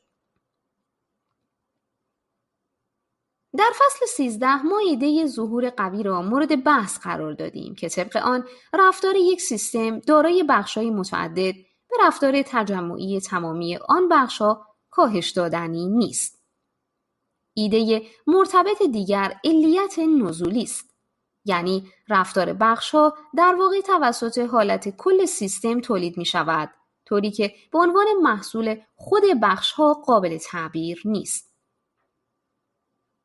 طبیعت‌گرای شاعرانه تمایل دارد تا علیت نزولی را به عنوان یک ایده بسیار منحرف شده در نظر بگیرد. به همین منوال هم همین طبیعت‌گراها سبب صعودی را هم به همان اندازه گمراه کننده در نظر می‌گیرند. به علیت که به هر حال خودش یک برداشت مشتق شده و مأخوذی است تا یک برداشت بنیانی، می‌توان به بهترین وجهی به عنوان عمل کننده درون تئوری‌های منفردی فکر کرد که بر مفهوم علیت تکیه دارند. فکر کردن به رفتار در یک تئوری به عنوان عامل رفتار در یک تئوری کاملا متفاوت، اولین گام در وضعی بسیار دشوار و باتلاقی از سردرگمی هاست که مشکل بتوان خود را از آن نجات داد. مطمئناً ممکن است که در تئوری‌های ماکروسکوپی دانه درشت رفتار توسط ویژگی‌های تئوری‌های جامع‌تری موجب شود و هنگامی که شهرها تداخل می‌کنند مطمئناً می‌خواهیم که این تداخلات با چنین تئوری‌هایی همساز باشند. به شرطی که مواظب باشیم حتی می‌توانیم بگوییم که ویژگی‌های یک تئوری زیربنایی می‌تواند ویژگی‌های یک تئوری ظهوری را شرح دهد. اما اگر سعی کنیم که بگوییم که پدیده‌های یک تئوری توسط پدیده‌های تئوری دیگر باعث شده اند، دچار گرفتاری می‌شویم. من می‌دانم که نمی‌توانم از نیروهای ذهنیم استفاده کنم تا به محل دوردستی رسیده و قشقی را خم کنم، چون که میدانها و فعل و انفعالات تئوری هسته‌ای چون این توانایی‌هایی را در اختیار من قرار نمی‌دهند. اما می‌توانم این ویژگی را صرفاً با زبان ماکروسکوپی شرح دهم. انسان‌ها به هیچ وجه مالک توان درستی نیستند. شرح میکروسکوپی ممکن است به فهم من کمک کند، اما این شرح بخش لازمی از چگونگی صحبت من درباره رفتار انسان شاخصی نیست. و بالعکس، علیت نزولی، ویژگی‌های انسان شاخصی که رفتارهای میکروسکوپی ذرات را متأثر می‌کنند، کژراهی است. مثال استاندارد شکلگیری دانه‌های برف است. دانه‌های برف از مولکول‌های آب ساخته شده‌اند که با مولکول‌های دیگر فعل انفعال می‌کنند تا ساختار بلورینی را شکل دهند. لذا تعداد بسیار زیادی از ساختارهای ممکن برف وجود دارند که با پیکربندی اولیه بذرهایی تعیین می‌شوند که دانه‌های برف از آنها رشد می‌کنند. بنابراین ادعا شده که شکل ماکروسکوپی دانه برف به طرف پایین عمل می‌کند تا محل دقیق هر یک از مولکول‌های آب را تعیین کند. مخلوط کردن واژگان به این طریق مبتذل بدفرمی است یا مبتذل فرم بدی است. مولکول‌های آب با مولکول‌های دیگر آب و مولکول‌های دیگر در هوا به طریق دقیق که توسط قواعد فیزیک اتمی مشخص شده اند فعل و انفعال می‌کنند. این قوانین ابهامی ندارند. شما به من بگویید که سایر مولکول‌ها با کدام مولکول آب فعل و انفعال می‌کنند و قواعد دقیقاً خواهند گفت که بعداً چه اتفاقی رو خواهد داد. مولکول‌های مورد نظر ممکن است بخشی از ساختار متولور بزرگتری باشند، اما وقتی رفتار مولکول مورد نظر آب تحت مطالعه است، این اطلاع هیچ اهمیتی ندارد. محیطی مطرح است که در آن مولکول تعبیه شده اما هیچ مانعی وجود ندارد تا این محیط را در واژه‌های ساختار مولکولی خودش شرح دهیم. تک تک مولکول‌ها هیچ ایده‌ای ندارند که جزئی از دانه برف هستند و هیچ اهمیتی هم نمی‌دهند. در اصول چیزی شبیه به علیت نزولی امکان دارد، حتی اگر هیچ مدرکی برای آن در جهان وجود نداشته باشد. ما می توانیم دنیای ممکنی را تصور کنیم که در آن الکترون‌ها و اتم‌ها در وضعی که تعداد بسیار کمی از ذرات وجود دارد از قوانین تئوری هسته‌ای اطاعت می‌کنند، اما به محضی که تعداد ذرات زیاد شدند مثل انسان‌ها از قوانین دیگری اطاعت خواهند کرد. حتی در این حال هم راه صحیح فکر کردن درباره این وضع این نخواهد بود که ساختار بزرگتر ذرات کوچکتر را متأثر می‌کند. اینکه ساختار بزرگتر ذرات کوچکتر را متأثر می‌کند و بلکه این است که قوانینی که ما فکر می‌کنیم توسط ذرات اطاعت می‌شوند غلط بوده است.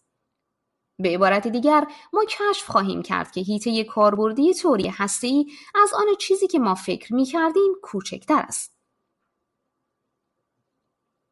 هیچ مدرکی در دست نیست که چیزی در این راستاها حقیقت داشته باشد و این امر بر تمامی اموری تخطی می‌کند که ما درباره تئوری‌های میدان‌های کوانتومی می‌دانیم، ولی خیلی چیزها نیز ممکن هستند. راهی که ما درباره انسان‌ها و فعل و انفعال آنها فکر می‌کنیم به این منتهی خواهد شد که این راه‌ها لطافت و دقت کمتری از تئوری‌های ما درباره ذرات بنیادی دارند. ممکن است ضرری نداشته باشد و حتی مفید هم واقع شود که واژه‌هایی از یک داستان وام گرفته شود چون که برای داستان دیگر مفید واقع می شود.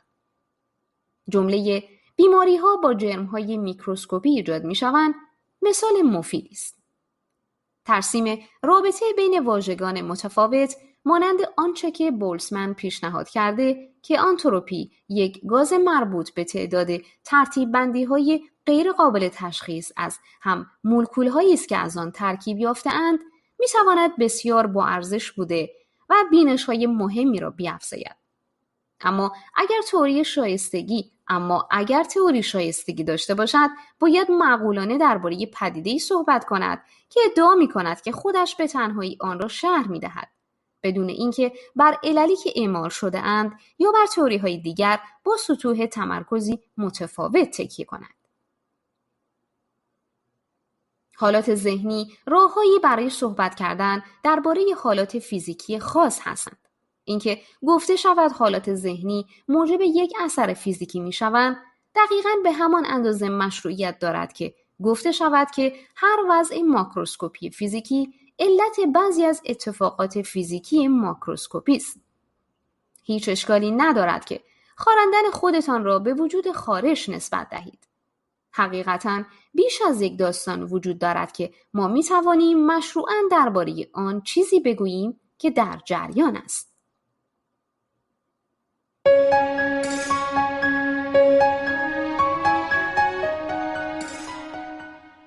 تصویر بزرگ. نویسنده شان کارول. انتشارات آوای بوف. avayaboof.com.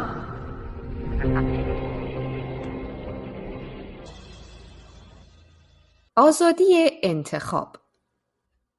وقتی که ما ببینیم که حالات ذهنی چگونه میتوانند اثرات فیزیکی داشته باشند، نخواهیم توانست جلوی خودمان را گرفته و نپرسیم که چه کسی متصدی این حالات ذهنی است؟ این من یا نفس ظهوری من است که انتخاب می کند؟ یا اینکه من حقیقتاً یک عروسک خیمه شب بازی هستم که وقتی اتم‌های من بین خودشان و بر اساس قوانین فیزیک به هم برخورد می کنند مرا به اطراف کشیده و هل می دهند؟ آیا من بالاخره اراده آزاد دارم یا نه؟ مفهومی وجود دارد که بر اساس آن شما اراده آزاد دارید. مفهوم دیگری هم وجود دارد که شما چنین توانی ندارید.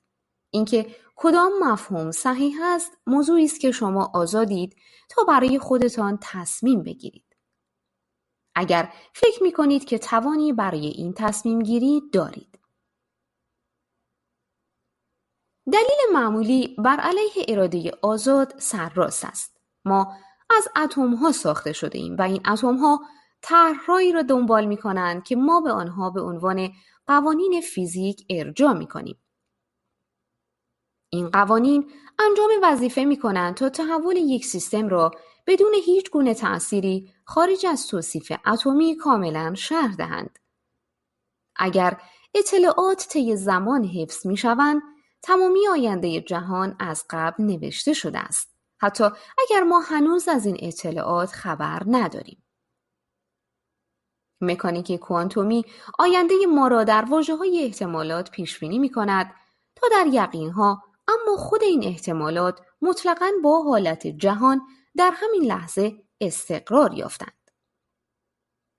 نسخه کوانتومی شیطان لاپلاس می‌تواند با اعتماد بگوید که احتمال هر رویداد تاریخی در آینده چه خواهد بود و هیچ مقداری از قصد آدمیان قادر نخواهد بود تا آن را عوض کند. هیچ جایی برای انتخاب انسانها وجود ندارد. لذا چون این چیزی به عنوان اراده آزاد وجود ندارد. ما صرفاً اشیاء مادی هستیم که از قوانین طبیعت اطاعت می‌کنیم. مشکل نیست که ببینیم این بحث در چه جایی از قواعد ما تخطی می‌کند.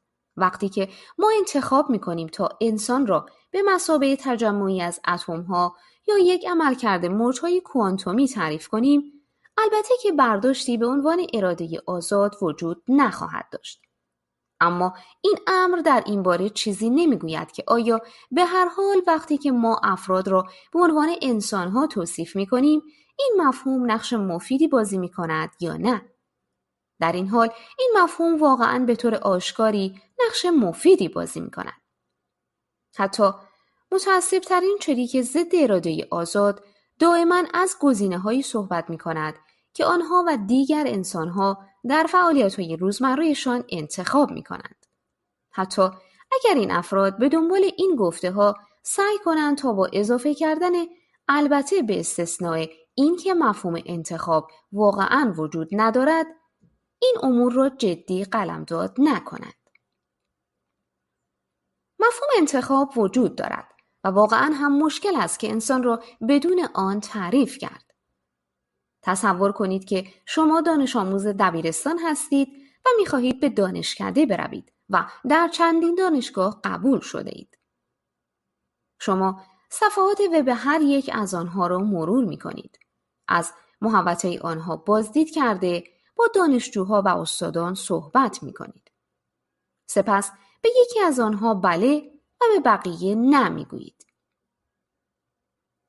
بهترین راه شرح اتفاقی که همین حالا شنیدید، یعنی مفیدترین واژگان برای صحبت کردن درباره دنیای انسان معیار چیست؟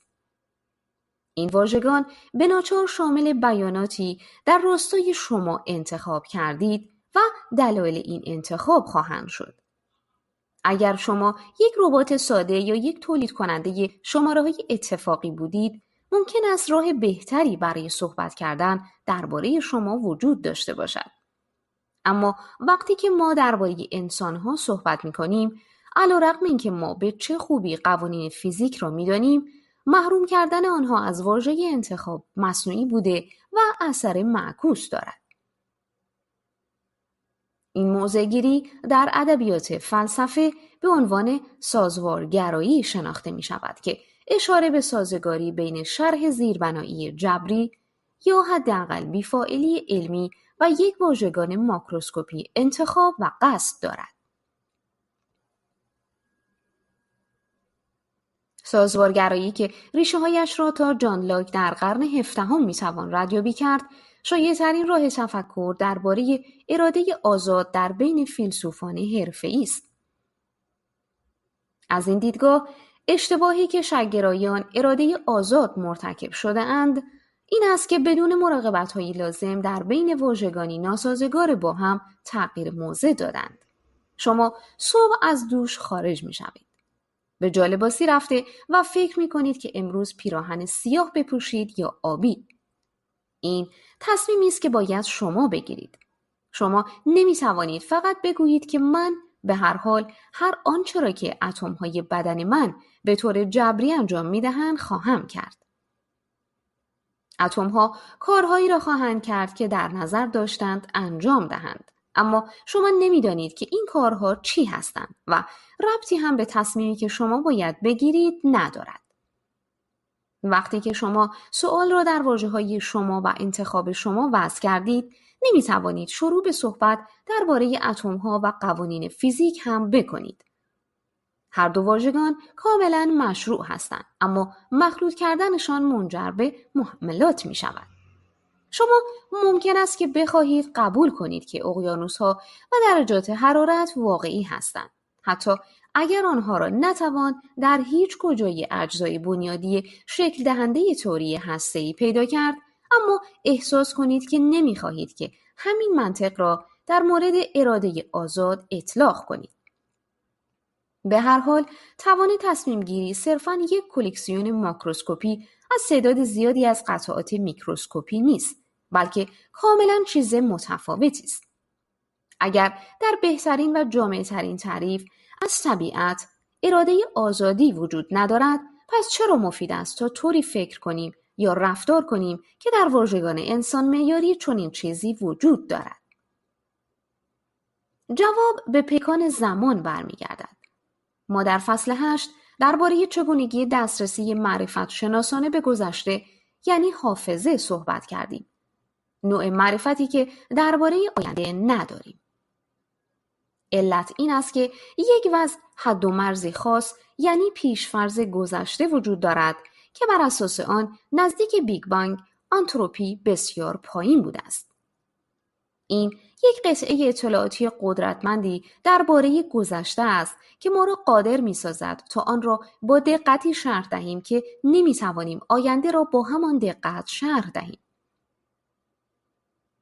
عدم تقارن زمانی منحصراً ناشی از توزیع در مقیاس‌های ماکروسکوپی ماده در جهان است و هیچ قیاسی از آن در تئوری هسته‌ای وجود ندارد. قدرتی نفوذی با نقشی حیاتی وجود دارد که ویژگی‌های حالت کنونی ما بر اطلاعات مربوط به اتفاقات گذشته یا آینده اعمال اثر می‌کنند. وقتی که ویژگی‌های حالت کنونی ما دال بر چیزی درباره گذشته هستند، این همان خاطره است. وقتی که یک ویژگی حالت کنونی ما دال بر چیزی درباره آینده باشد، این علتی برای معلولی در آینده خواهد بود. تفاوتی کوچک در حالت مغز یک شخص که به اعمال متفاوت جسمی او همبستگی دارد، معمولاً با حالت گذشته جهان همبستگی قابل اغماضی دارد، اما میتوان آن را با تحولات قابل ملاحظه‌ای در آینده هم وابسته کرد. به این علت است که بهترین مفهوم اندازه انسانی ما از جهان با گذشته و آینده چون این برخورد متفاوتی می کند. ما گذشته را به خاطر می آوریم و انتخابات ما آینده را متأثر خواهند کرد. شیطان لاپلاس به چنین عدم توازنی پی نخواهد برد، چون که او تمام تاریخ جهان را با وضوح کاملی می داند. اما هیچ کدام از ما شیطان لاپلاس نیستیم. هیچ کدام از ما وضع دقیق جهان را نمی دانیم، یا حتی اگر می دانستیم قدرت محاسبه‌ای نداریم تا آینده را پیش بینی کنیم. واقعیت غیر قابل احتراز نقص دانش ما مسئول این امر است که چرا ما صحبت کردن درباره آینده را با استفاده از زبان انتخاب و علیت مفید می‌یابیم. یکی از تعاریف شایع اراده آزاد توان رفتار کردن متفاوت است. میتوان دلیل آورد که در جهانی که توسط قوانین بیفاعل حکم روایی می شود چون این توانی وجود ندارد. با در نظر گرفتن حالت کوانتومی ذرات بنیانی که من و محیطم را می سازند، آینده توسط قوانین فیزیکی حکم فرمایی می شود. اما در دنیای واقعی اطلاعات مربوط به این حالت کوانتومی به ما داده نشده است.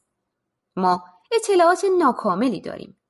ما از پیکربندی‌های زمخت بدن‌هایمان و همچنین ایده‌هایی درباره حالات ذهنیمان اطلاع داریم. ما با در نظر گرفتن این اطلاعات ناکامل، یعنی اطلاعاتی که واقعاً داریم، کاملاً باور کردنی است که می‌توانستیم متفاوت عمل کنیم. این همان نکته‌ای است که شکاکان اراده آزاد اعتراض می‌کنند که موضعی که ما در اینجا تعریف کرده ایم به هیچ وجه اراده آزاد نیست. چیزی که ما انجام داده ایم تعریف دوباره همان برداشت است تا معنی کاملا متفاوتی بدهد. احتمالاً چون که ما آنقدر دچار ترس هستیم که نمی‌توانیم با واقعیت کائنات متروک بیفاعل روبرو شویم. من با واقعیت کائنات متروک بیفاعل هیچ مشکلی ندارم. اما مهم این است که صحیح‌ترین و مفیدترین راه‌های صحبت کردن درباره جهان در تمامی سطوح مربوطه را کاوش کنیم. مسلم است که بعضی فرمول بندی‌های اراده آزاد به مراتب فراتر از هر چیزی می‌روند که یک طبیعتگرای شاعرانه علاقه دارد که آنها را تأیید کند. چیزی به نام آزادی اختیارگرایی یا لیبراتریان وجود دارد. این هیچ ارتباطی با ایده سیاسی بازار آزاد لیبراتاریانیسم ندارد، بلکه موضعی است که بر اساس آن عامل انسانی عنصری از بی‌جبری را به جهان عرضه می‌دارد و انسان‌ها توسط قوانین فیزیکی حکم برای نمی‌شوند. و آنها توان مشخصی برای شکل دادن آیندهشان دارند. و این یک انکار است که چیزی شبیه به شیطان لاپلاس نمیتواند وجود داشته باشد. کسی که بتواند از آینده قبل از وقوعش مطلع شود. هیچ دلیلی وجود ندارد که آزادی نوع لیبرتارینی را به عنوان بخشی از دنیای واقعی بپذیریم. هیچ مدرک مستقیمی برای آن وجود ندارد و این امر تمامی چیزهایی را که ما درباره قوانین طبیعت می‌دانیم زیر پا می‌گذارد. برای اینکه آزادی لیبرتارینی وجود داشته باشد، باید برای انسان‌ها ممکن باشد تا با فکر کردن بر قوانین فیزیکی غلبه کنند. یک طبیعتگرای شاعرانه میگوید که ما میتوانیم دو راه ظاهراً متفاوت برای توصیف جهان داشته باشیم. یکی داستان سطح فیزیکی و دیگری داستان سطح انسانی که متوسل به رده‌های جداگانه‌ای از مفاهیم شده و با این وجود در مورد پیشبینی‌هایی که در دنیا چه اتفاق می‌افتد با هم سازگاری دارند. یک لیبراتریان فکر می‌کند که راه صحیح برای صحبت کردن درباره انسان‌ها موجب پیشبینی‌هایی می‌شود که با قوانین شناخته شده فیزیک تناقض خواهند داشت. ما در فهم واقعیت محتاج چنین خلاف موهشی نمی‌شویم. فقط به خاطر اینکه با این حقیقت آشتی کنیم که طی روز ما انتخاباتی می‌کنیم. در یک آزمایش معروف در دهه 1980 فیزیولوژیستی به نام بنجامین لیبت فعالیت مغز را در افرادی محاسبه کرد که در حال تصمیم گیری برای تکان دادن دست‌هایشان بودند. علاوه بر این، داوطلبان به یک ساعت هم نگاه می‌کردند و می‌توانستند دقیقاً گزارش دهند که چه وقتی تصمیم می‌گرفتند. به نظر می‌رسد که نتایج آزمایشات لیبت نشان می‌دهد که قبل از اینکه افراد مورد آزمایش از تصمیم خودشان آگاه شوند، یک موج بازنمودی از فعالیت‌های مغزی وجود دارد. مشتاقانه گفتند ظاهراً بخشی از مغز قبل از اینکه خود افراد از آن باخبر شوند تصمیم را گرفته است. آزمایش لیبت و دنباله‌گیری‌های بعد از آن بحث آفرین شدند. بعضی ادعا می‌کنند که این یافته‌ها مدارکی بر علیه وجود اراده آزاد هستند، چون که آشکار است که آگاهی ما وقتی به تصمیم گیری می‌رسد کمی در پیچ جاده عقب می‌ماند. بعضی هم نگرانی‌های تکنیکی را در این مورد پیش کشیدند که آیا پیام‌هایی که لیبت اندازه‌گیری کرده واقعاً علامت این هستند که تصمیمی گرفته شده و اینکه آیا افراد مورد آزمایش وقتی که تصمیمشان رخ میداد در گزارشاتشان قابل اعتماد بودند. اگر شما از قبل قبول کرده اید که جهان به طور بنیادی فیزیکی است، آزمایشات لیبت یا دنباله روان او نباید اثر چندانی بر گرایش شما به اراده آزاد داشته باشد. شما به هر حال به اراده آزاد لیبراتورینی باور نخواهید داشت. مغزهای ما مکانی پیچیده است با تعداد زیادی از زیرسامانه‌ها که زیر سطح آن در حال زیر و زبر شدن هستند. فقط گاهگاهی سرشان را در جریان توجه آگاه ما بیرون می‌آورند. هیچ سوالی در این امر نیست که ما بعضی اوقات ناآگاهانه تصمیم گیری می‌کنیم. چه رانندگی اتومبیل‌هایمان به محل کار باشد، چه از این دست به آن دست شدن حین خواب. هیچ سوالی در این باب هم نیست که تصمیمات دیگر مانند اینکه کتابی بنویسیم یا اینکه بحث علیت نازل را در آن کتاب شامل کنیم اساساً آگاهانه هستند. سوالات مملو از جزئیات و جالب توجهی وجود دارند که درباره راه‌های خاصی ارزش توجه کردن دارند که مغز ما چگونه کار خودش را انجام می‌دهد. اما هیچ کدام از این سوالات این حقیقت اساسی را تغییر نمی‌دهند که ما کلکسیونی از ذرات بنیادی هستیم که بر اساس قوانین تئوری هسته‌ای فعل و انفعال می‌کنند و اشکالی هم ندارد که درباره خودمان به عنوان انسان طوری صحبت کنیم که ما تصمیم گیری می‌کنیم. اگر شما کاربردی جهان شمول از قوانین طبیعت را قبول دارید و لذا آزادی لیبراترین ها را انکار می کنید، بحث بین سازگارگراها و ناسازگارگراها به نظر کمی کسل کننده می رسد. ما اساساً در مورد آنچه که رخ می دهد موافقت می کنیم. یعنی ذرات از قوانین فیزیکی اطاعت می کنند و یک توصیف ماکروسکوپی از انسانهایی وجود دارد که تصمیم می گیرند و اینکه ما تصمیم بگیریم که به آن برچسب اراده آزاد بزنیم یا نه ممکن است مهمترین سوال به نظر نیاید. وقتی که ما با برداشت‌های سرزنش و مسئولیت روبرو شویم، همون جایی است که اهمیت موضوع بیش از یک امر آکادمیک محض خواهد شد. بخش اعظم سیستم قضایی ما و اکثر روش‌هایی که ما در محیط اجتماعی سیر و سفر می‌کنیم بر این ایده پیوند خورده اند که افراد تا حد زیادی مسئول اعمالشان هستند. در سطوح افراطی انکار اراده آزاد، ایده مسئولیت به همان اندازه توان انتخاب کردن انسانی مشکل ساز است. چگونه ما می توانیم اعتبار یا سرزنش را به افراد نسبت دهیم اگر آنها رفتار خودشان را انتخاب نمی کنند؟ و اگر ما نمی توانیم چنین کاری را انجام دهیم، نقش مجازات یا پاداش چیست؟ طبیعت‌گرایان شاعرانه یا سازگارگرایان دیگر هیچ احتیاجی ندارند تا با این سوالات روبرو شوند، چون که آنها واقعیت قصد انسانها را قبول کردند و بنابراین هیچ مشکلی در انتصاب مسئولیت یا سرزنش ندارند. اما مواردی وجود دارد که به این روشنی نیستند. ما واقعی بودن را به توان انتخاب کردنمان منتسب می‌کنیم، چون که این گونه فکر کردن بهترین توصیفی را ارائه می‌دهد که ما برای دنیای انسان معیاری می‌دانیم. اما به نظر می‌رسد که در بعضی شرایط این توان وجود ندارد یا حداقل تقلیل درجه پیدا کرده است. یکی از شناخته‌ترین موارد بیماری بینامی در تگزاس بود که بعد از جراحی مغز برای درمان سر دچار تومور مغزی شد. وقتی که تومور رشد کرد، بیمار شروع به نشان دادن علائم سندروم کولر-بوسی کرد. بیماری که در میمون‌های رزورس اتفاق می‌افتد، اما در انسان بسیار نادر است. در بین علائم آن پرخوری و رفتار جنسی مفرط من جمله استمناء وسواسی است. بیماری پیشرفت کرد تا بالاخره بیمار شروع به دانلود کردن پورنوگرافی کودکان کرد که منجر به بازداشتش شد. در محاکمه‌اش جراح مغزی به نام اورین دوینسکی شهادت داد که بیمار واقعاً در کنترل رفتارش نیست، یعنی او اراده آزاد ندارد.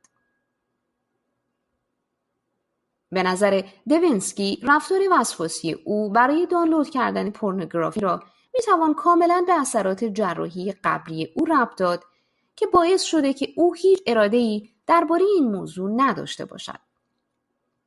دادگاه با او موافقت نکرد و بیمار را گناهکار اعلام کرد، گرچه او محکوم به حبس سبکی شد. یکی از بحث‌ها بر علیه او این بود که وقتی او سر کارش بود میتوانست از دانلود کردن پورنوگرافی اجتناب کند. پس از قرار معلوم او میتوانست مقداری کنترل بر رفتارش داشته باشد. چیزی که در اینجا اهمیت دارد شدتی نیست که این بیمار خاص در واقع کنترل انتخابیش را از دست داده، بلکه این حقیقت است که چنین از دست دادنی ممکن است. اثری که این امر بر برداشت ما از مسئولیت شخصی دارد، سؤال مبرم دنیای واقعی است و نه یک انتزاع آکادمیک. اگر باور ما بر اراده آزاد بر ایده‌ای استناد می‌کند که عاملینی که انتخاب می‌کنند بخشی از بهترین تئوری‌هایی هستند که ما از رفتار انسان‌ها داریم، پس وجود یک فهم بهتر و پیش‌بینی کننده‌تر می‌تواند این باور را بی‌اساس کند، تا آن حدی که علم اعصاب در پیش‌بینی‌هایی پیشرفت می‌کند که ما بدون ارجاع به قصد شخصیمان چه کار خواهیم کرد. کمتر و کمتر مناسبت خواهد داشت تا مردم را به عنوان عاملان با رفتار آزاد در نظر بگیریم. تقدیر بخشی از دنیای واقعی خواهد شد. اما قبول این امر به نظر محتمل نمی رسد. اکثر مردم درجات خاصی از قصد و خودمختاری را حفظ خواهند کرد. صرف نظر از پیچیدگی عملکردهای شناختی که پیشبینی رفتارهای آینده آنها را در عمل غیر ممکن می سازد. نواحی تیره تری هم وجود دارند. اعتیاد به مواد روانگردان مورد آشکاری است که در آن اراده می تواند سست و ضعیف شود. حتی قبل از اینکه ما تا آنجا پیش برویم که تومورها و آسیب‌های واضح مغزی را در نظر بگیریم. این موضوعی است که اصول آن هنوز حل و فصل نشدند و بخش اعظم علم مهم در این مورد هنوز باید مستقر شوند.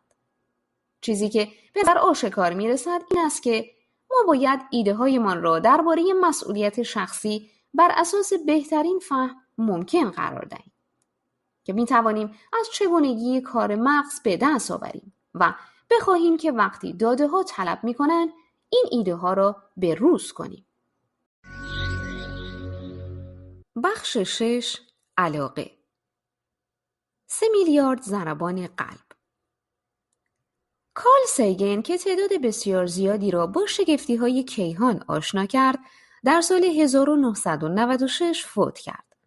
در مراسمی در سال 2003 از همسرش آن رویان درباره کارل سوال شد. پاسخ طولانی او ارزش نقل قول دارد.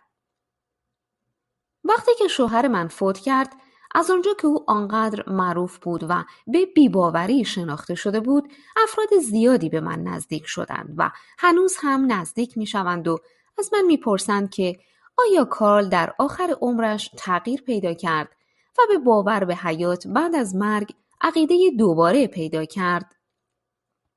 آنها علاوه بر این از من می‌پرسند آیا من فکر می‌کنم او را دوباره خواهم دید؟ کارل با مرگ با شجاعتی خستگی ناپذیر روبرو شد و هرگز به خیالات واهی پناه نبرد. تراژدی این بود که ما می‌دانستیم که دیگر یکدیگر را نخواهیم دید. من هرگز انتظار نداشتم که دوباره به کارل بپیوندم. اما موضوع مهم این است که وقتی که ما با هم بودیم، نزدیک به 20 سال، ما با یک قدردانی سرسختی زندگی کردیم که زندگی چه کوتاه و چه گرانبهاست. ما هرگز معنی مرگ را با تظاهر به این که مرگ چیزی غیر از یک جدایی نهایی است بی اهمیت جلوه ندادیم. هر لحظه‌ای که ما زنده و با هم بودیم معجزه آسا بود. نه معجزه آسا در مفهومی غیر قابل توضیح یا مافوق طبیعی. ما می‌دانستیم که ذی‌نفعانه خوششانسی هستیم. این خوششانسی صرف می‌تواند دست و دلباز و آنچنان مهربان باشد که ما توانستیم یکدیگر را پیدا کنیم. آنطور که کارل چنان زیبا در کتاب کیهان نوشت، می‌دانید در فضای بیکران و با عظمت زمان اینکه ما توانستیم 20 سال با هم باشیم، این چیزی است که مرا نگه می‌دارد و بسیار پرمعنی‌تر است. طریقی که او با من رفتار می‌کرد و طریقی که من با او رفتار می‌کردم، طرزی که ما از یکدیگر و از خانواده‌مان مراقبت می‌کردیم وقتی که او زنده بود. این بسیار مهمتر از ایده‌ای است که من او را یک روزی خواهم دید. من فکر نمی‌کنم که یک بار دیگر کارل را ببینم. اما من او را دیدم. ما یکدیگر را دیدیم. ما یکدیگر را در کائنات پیدا کردیم و این شگفت‌انگیز بود. چندین موضوع مهمتر از این سوال وجود دارند که آیا هستی ما بعد از مرگمان ادامه خواهد یافت یا نه؟ من به طبیعت گرایی باور دارم. نه به این علت که ترجیح می دهم که حقیقت داشته باشد، بلکه به این دلیل که فکر می کنم طبیعت گرایی بهترین شرح را برای دنیایی که می بینیم ارائه می دهد. التزامات طبیعت گرایی در راه‌های زیادی نشاط آور و رهایی بخش هستند. اما نبودن زندگی بعد از مرگ یکی از این راه‌ها نیست. قشنگ بود اگر به نحوی به زندگی ادامه می‌دادیم به این شرط که استمرار شخصی من نسبتاً لذت بخش باشد. به جای اینکه توسط شیاطین بدسیرتی مشقت بار شود. شاید نه برای ابد، اما من به آسانی میتوانم تصور کنم که خواهم توانست چیزها را برای چند صد هزار سال به وضعی جالب توجه نگه دارم. اما متاسفانه این طریقی نیست که مدارک و شواهد به آن اشاره دارند.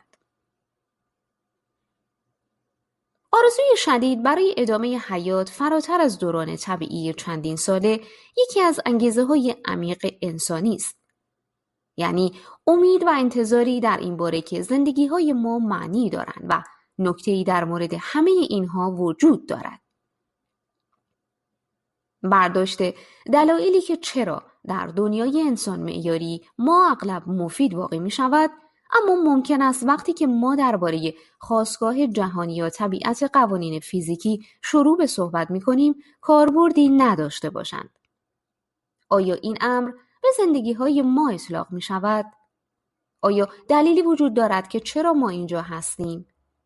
چرا اتفاقات به نحوی که رخ می دهند؟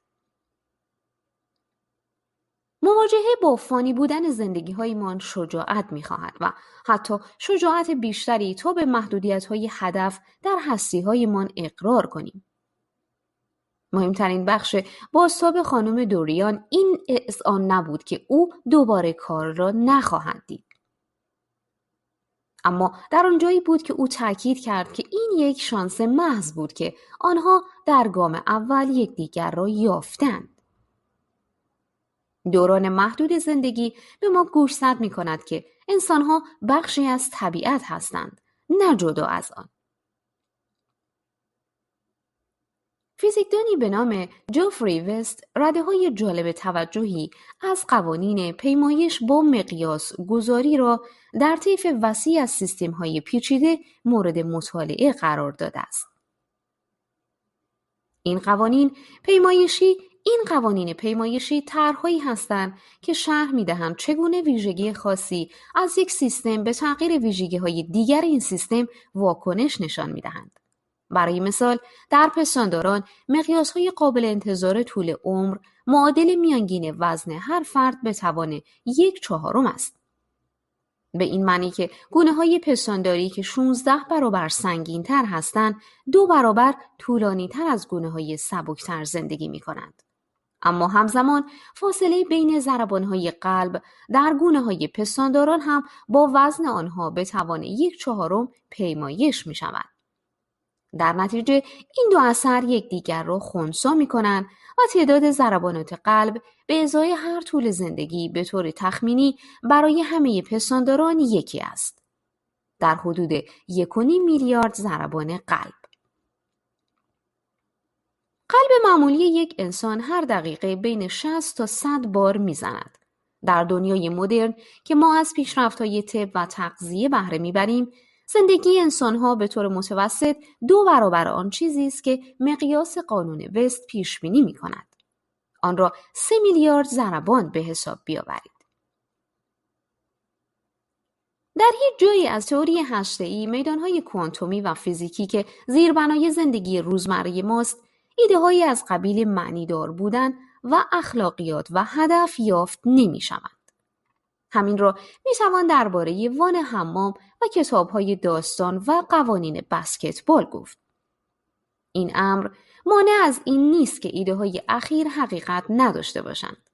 هر کدام از اینها نقشی اساسی در یک تئوری ظهوری موفق سطح بالایی از جهان بازی می‌کنند.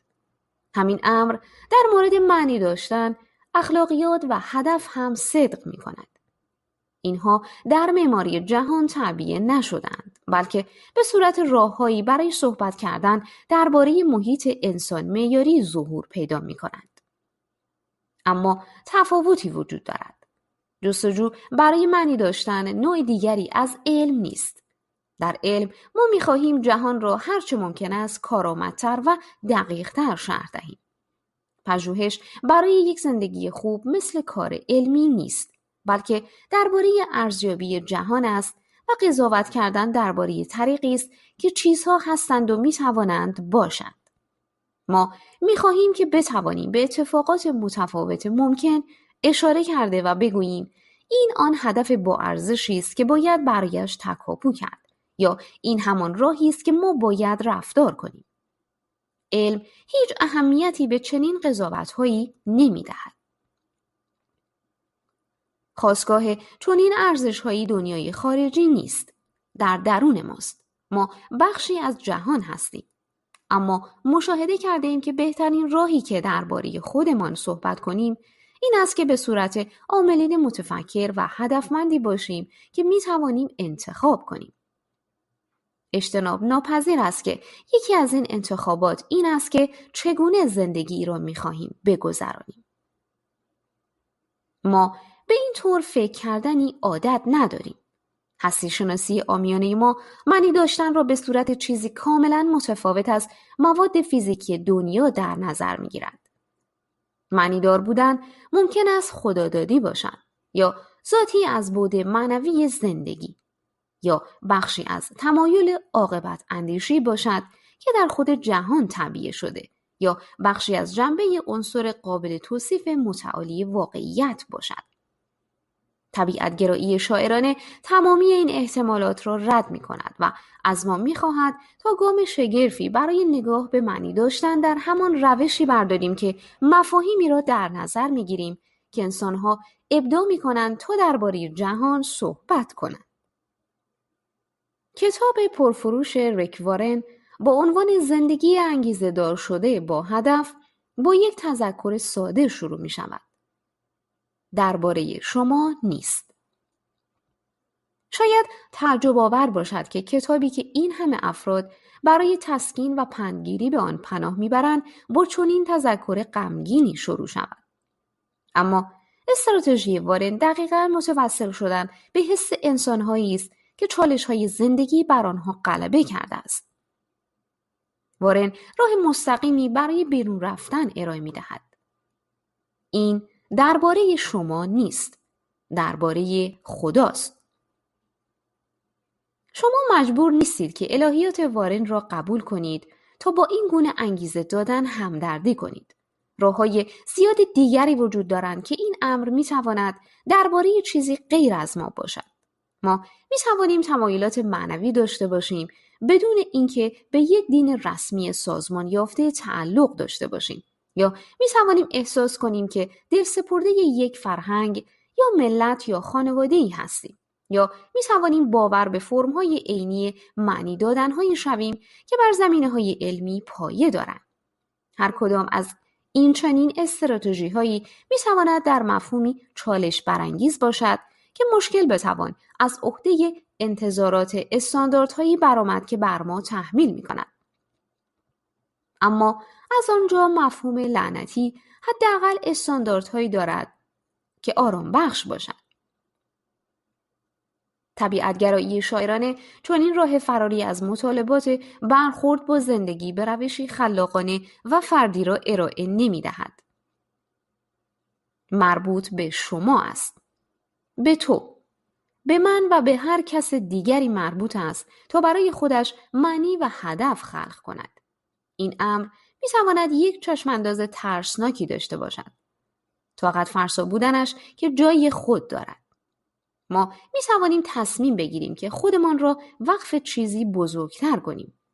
اما این تصمیم از ما برمی‌خیزد. صعود طبیعت‌گرایی نقطه شروع اکثر روش‌هایی را زدوده است که ما عادت داشتیم که مقام خودمان را در جهان بفهمیم. ما ویلی کایتی هستیم و همین الان به پایین نگاه کردیم. ما زمینه‌های تازه‌ای لازم داریم تا بر آنها بایستیم. ما لازم داریم تا یاد بگیریم پرواز کنیم. دو نگرانی مشروع درباره این ایده وجود دارند که ما برای زندگی‌هایمان معنی بسازیم. اولین نگرانی این است که معنی سازی فریب دهنده است. ممکن است که ما اگر فکر کنیم که وقتی که قبول کردیم که ما بخشی از دنیای فیزیکی، یعنی طرح‌هایی از ذرات بنیانی هستیم که مرهون قوانین فیزیکی اند، خواهیم توانست ارضا شویم. خودمان را گول میزنیم و مسلماً شما میتوانید بگویید که زندگی را رهبری میکنید که بر پایه عشقتان به خانواده و دوستانتان فداکاری به حرفه‌تان و کوششتان برای اینکه دنیا را جای بهتری کنید غنی و پرپاداش است. اما آیا شما واقعاً این کار را می‌کنید؟ اگر ارزش‌هایی که ما به این چیزها می‌دهیم به طور عینی تعیین نشده اند و ما زنده نخواهیم بود تا شاهد چیزی از آنها در صدها سال بعد باشیم، چطور می‌توانید بگویید که زندگی واقعاً اهمیتی دارد؟ این دقیقاً صحبت ترش‌رویانه است. در نظر بگیرید که واقعاً و شدیداً عاشق کسی هستید و فرض بگیریم که شما علاوه بر این به یک نیروی متعالی معنوی هم باور دارید و به عشقتان به عنوان تظاهری از این نیروی متعالی فکر می‌کنید. اما علاوه بر این شما یک بیضین بی‌قل و قش هم هستید که می‌خواهید ضرایب اعتباریتان را در پرتو شواهد و مدارک بروز کنید. به گونه‌ای طی گذر زمان شما مقدار قاطعی اطلاعات جدید جمع‌آوری کرده اید که سیاره باورهایتان را از معنویت به طبیعت‌گرایی جابجا کردند. شما چیزی را از دست داده اید که فکر می‌کردید سرچشمه عشقتان بوده است. آیا شما خود عشق را از دست می‌دهید؟ آیا شما مجبورید که فکر کنید که عشقی که احساس می‌کردید حالا به طریقی مشروعیت ندارد؟ نه، عشق شما هنوز آنجاست. به همون خالصی و واقعی که همیشه بوده است. شما احساستان را چگونه در الفاظ واژگان یک هستی شناسی زیربنایی که تغییر کرده شرح می دهید در حالی که شما هنوز هم عاشق مانده اید. وقتی که شما یاد گرفتید که آب از هیدروژن و اکسیژن درست شده، آب از نمناک بودنش باز نمی ایستد. همین امر در مورد هدف، معنی داشتن و حس ما از راستی و ناراستی صدق می کند. اگر شما انگیزه دار شده اید تا یکم سعادت تر از خودتان کمک کنید، اهمیتی ندارد که انگیزه شما باور به این است که این امر اراده خداست یا اعتقاد شخصی است که این کار خوبی برای انجام است. به هر حال ارزش‌های شما واقعیت کمتری نخواهند داشت. نگرانی دوم درباره خلق معنی درون خودمان این است که هیچ جایی نیست که از آن شروع کنیم. اگر نه خدا و نه جهان هیچ کدام به ما کمک نخواهند کرد تا به رفتارهایمان اهمیت ضمیمه کنیم. همه پروژه به طرز مشکوکی دلخواهانه به نظر می آید. اما ما یک نقطه شروع داریم. به عنوان ارگانیسم‌های حیاتی و متفکر، ما مخلوقات دارای تکاپو و انگیزه هستیم. در یک سطح بنیادی و زیست‌شناسی، ما با اتم‌هایی تعریف نشده ایم که ما را می‌سازند، بلکه با طرح‌های پویایی تعریف شده ایم که ما با سیرمان در جهان ردیابی می‌کنیم. مهمترین چیز درباره حیات این است که از تعادلی سر برآورده که توسط قانون دوم رانده شده است. برای زنده ماندن ما باید بی‌وقفه حرکت کنیم. اطلاعات رو پردازش کرده و با محیط زندگیمان فعل و انفعال کنیم. در واژه‌های انسانی، طبیعت پویای زندگی خودش را در آمال و آرزوها ظاهر می‌کند. همیشه چیزی هست که ما می‌خواهیم، حتی اگر آن چیزی که می‌خواهیم آزاد شدن از قید و بندهای آمال و آرزوها باشد. این یک هدف تاب آوردنی نیست. برای زنده ماندن ما باید بخوریم، بیاشامیم، نفس بکشیم، متابولیزه کنیم و کلاً سوار بر موج افزاینده آنتروپی شویم. آمال و آرزوها در بعضی محافل شهرت خوبی ندارند، اما این یک اتهام دروغینی به آنهاست. کنجکاوی نوعی آرزوست، چنان که مساعدت و انگیزه هنری هم آرزوست. آمال جنبه‌ای از علاقه هاست. علاقه به خودمان، به دیگر انسانها و به موارد اتفاقاتی که بر جهان می‌افتند. انسانها صخره‌های بیجانی نیستند که هر چرا که در اطرافشان می‌گذرد با بی‌تفاوتی متینی قبول کنند. افراد متفاوت ممکن است سطوح متفاوتی از علاقه را نشان دهند و به طرق متفاوتی اهمیت دهند، اما علاقه همه‌گیر است. انسانها ممکن است به طریقی تحسین آمیز علاقه داشته باشند، به سعادت دیگران اهمیت دهند و یا علاقه هایشان ممکن است صرفاً خودخواهانه بوده و محافظ منافع خودشان باشند. اما افراد به طور غیر قابل اجتنابی با چیزی مشخص می شوند که به آن علاقه دارند. به شور و شوقشان، تمایلاتشان، هوای نفسشان و امیدهایشان. وقتی که وضع زندگی هایمان رو به راه است و از سلامت و فراغت بهره مند هستیم چه کار میکنیم؟ بازی میکنیم. وقتی که احتیاجات اساسی غذا و مسکن برآورده شد، ما بلافاصله بازی ها و معماها و رقابت ها را اختراع میکنیم. این یک تظاهر با نشاط و سرگرم کننده از یک انگیزه عمیق‌تری است. ما از به چالش کشیدن خودمان، به انجام رساندن چیزها و دارا بودن چیزی برای نمایش دادن زندگیمان لذت میبریم. در پرتو تحول این قابل فهم است. ارگانیسمی که اصلاً اهمیتی به هیچ اتفاقی نمیدهد که بر او وارد می شود. وقتی که با فردی مقایسه می شود که به خودش، خانواده‌اش و هم‌میهنانش اهمیت می دهد. در تقلای بقا در وضع بسیار زیان‌آوری قرار می گیرد. ما از آغاز برپا شده ایم تا به دنیا علاقه داشته باشیم و به آن اهمیت دهیم. میراث تحولی همه داستان نیست. ظهور آگاهی به این معنی است که چیزی که برای ما اهمیت دارد و طریقی که ما در واکنش به این انگیزه ها رفتار می کنیم می توانند طی زمان در نتیجه یادگیری های ما فعل و انفعالاتمان با دیگران و بازتاب‌هایی به خودمان تغییر پیدا کنند. آمال سرشتی و بی‌تعمق همه چیزهایی نیست که داریم. آنها فقط نقطه شروع برای ساختن چیز با اهمیتی هستند. انسان‌ها هنگام تولد لوح نانوشته‌ای نیستند و با رشدشان و لوح‌های ما با رشد و یادگیری به طور روزافزونی غنی‌تر و چند بعدی‌تر می‌شوند. ما دیگ‌های جوشانی از اولویت‌ها، خواسته‌ها، عواطف و احساسات، آمال و آرزوها، دوست داشتنی‌ها، ادراکات حسی، گرایش‌ها، تمایلات، ارزش‌ها و سرسپردگی‌ها هستیم. ما برده امیالمان نیستیم. ما توانی داریم تا بر آنها تعمق کرده و کوشش کنیم تا آنها را تغییر دهیم. اما آنها سازنده ما هستند. از این گرایش‌های درونمان هست که ما قادریم هدف و معنی برای زندگی‌هایمان بسازیم. جهان و آنچه که در آن اتفاق می‌افتد اهمیت دارند. چرا؟ چون که برای من اهمیت دارند و برای تو هم اهمیت دارند. آمال و علاقه‌های شخصی که ما با آنها شروع می‌کنیم ممکن است ساده و عطف به خود باشند، اما ما می‌توانیم بر پایه آنها بسازیم تا ارزش‌هایی خلق کنیم که در ورای ما به دنیای وسیع‌تری نگاه می‌کنند.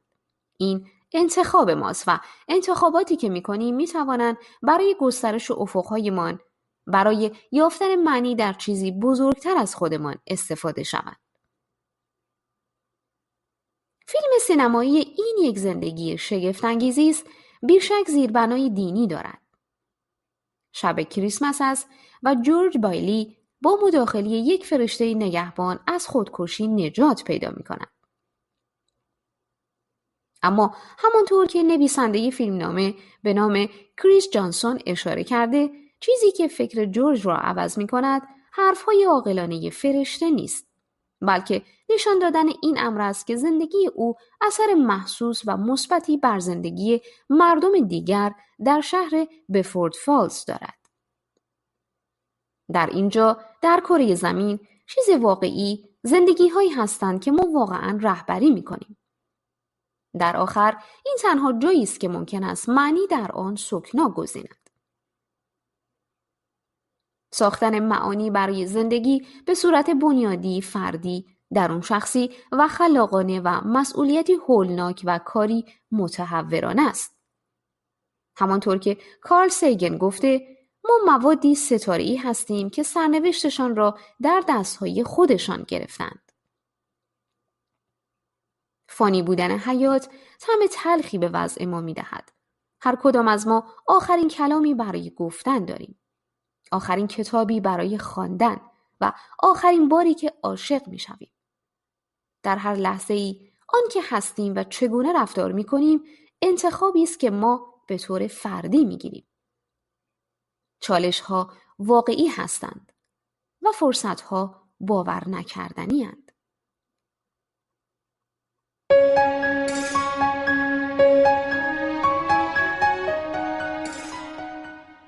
تصویر بزرگ.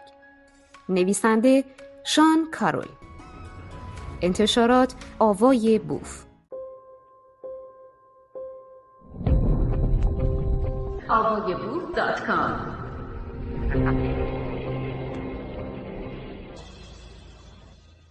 آنچه هست و آنی که باید باشد. دیوید هیوم، متفکر اسکاتلندی قرن 18 که ما قبلا هم با او به عنوان پیشگام طبیعتگرایی شاعرانه آشنا شده ایم، به طور وسیعی به عنوان شخصیت اصلی روشنفکری در نظر گرفته می شود. وقتی که او فقط 23 سال داشت، شروع به کار بر روی کتابی کرد که بسیار مؤثر افتاد. رساله‌ای درباره طبیعت انسان. حداقل این کتاب توسط تاریخ چنین قضاوت شد. در آن زمان آرزوی هیوم برای نوشتن پرتیراژترین کتاب کمی قصور کرد، چون که او اظهار تأسف کرد که کتاب از لحظه انتشار مرده متولد شد.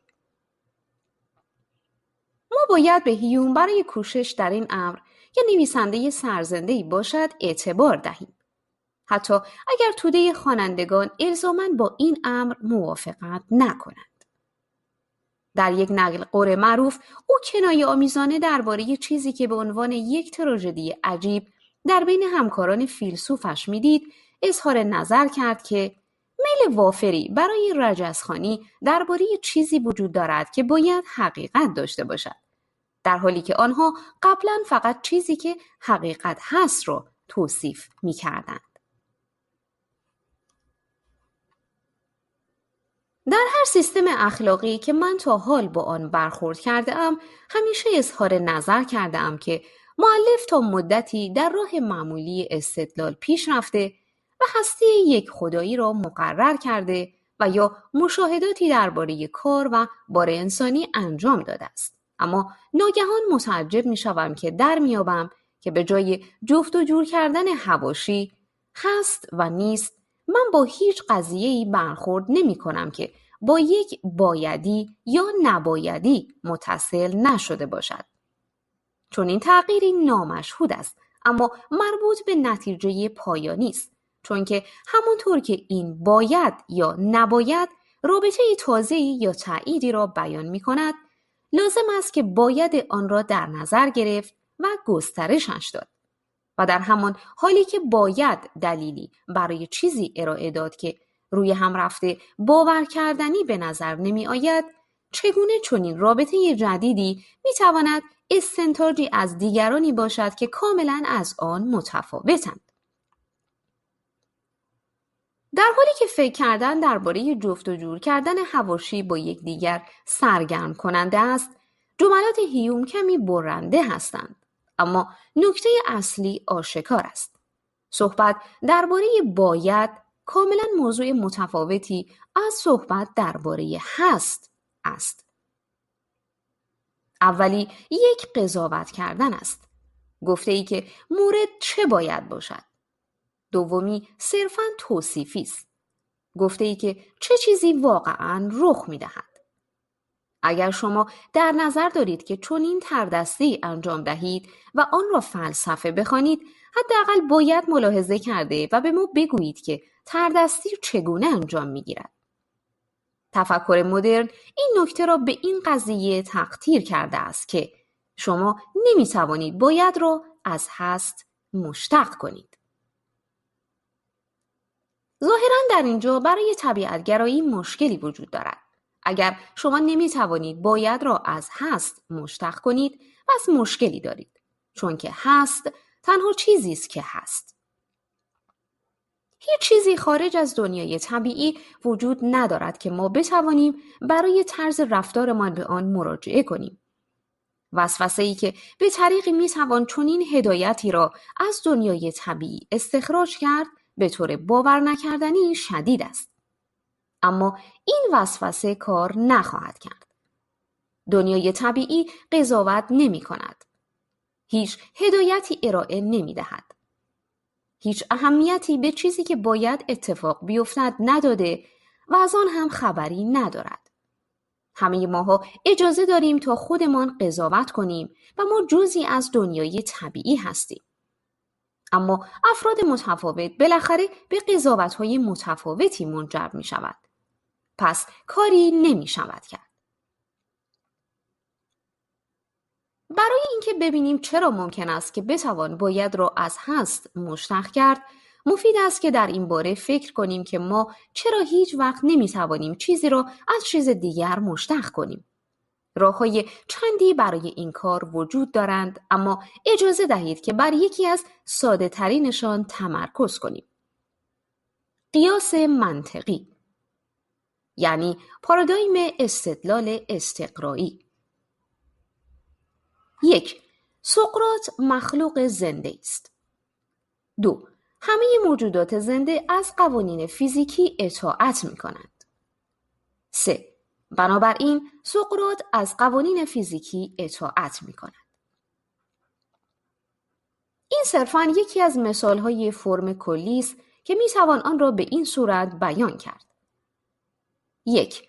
الف حقیقت دارد. 2. اگر الف حقیقت دارد پس ب حقیقت دارد.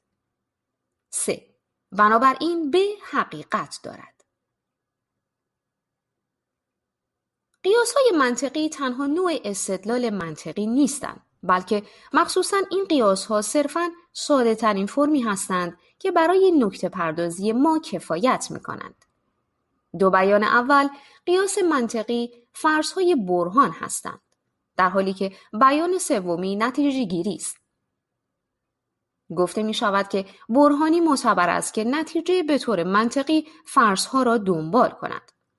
برعکس، به برهانی محکم یا استوار می گویند که نتیجه فرض‌ها را دنبال می کند ولی خود فرض‌ها حقیقت دارند، یعنی استاندارد بسیار بالاتری برای نائل آمدن دارد. این قیاس را در نظر بگیرید. آناناس‌ها خزندگان هستند. همه خزندگان پنیر می‌خورند. بنابراین آناناس‌ها پنیر می‌خورند. هر منطقدانی برای شما شرح خواهد داد که این یک برهان کاملاً معتبر است. اما خیلی محکم نیست. یک برهان می‌تواند معتبر و حتی جالب توجه باشد بدون اینکه به ما درباره دنیای واقعی چیزی یا چیز زیادی بگوید. اگر ما می‌خواهیم که سعی کنیم که مشتقی را از باید را از هست در فرمی از یک قیاس منطقی قرار دهیم، ممکن است چیزی شبیه به این باشد. 1. من دوست دارم آخرین تکه پیتزا را بخورم. 2.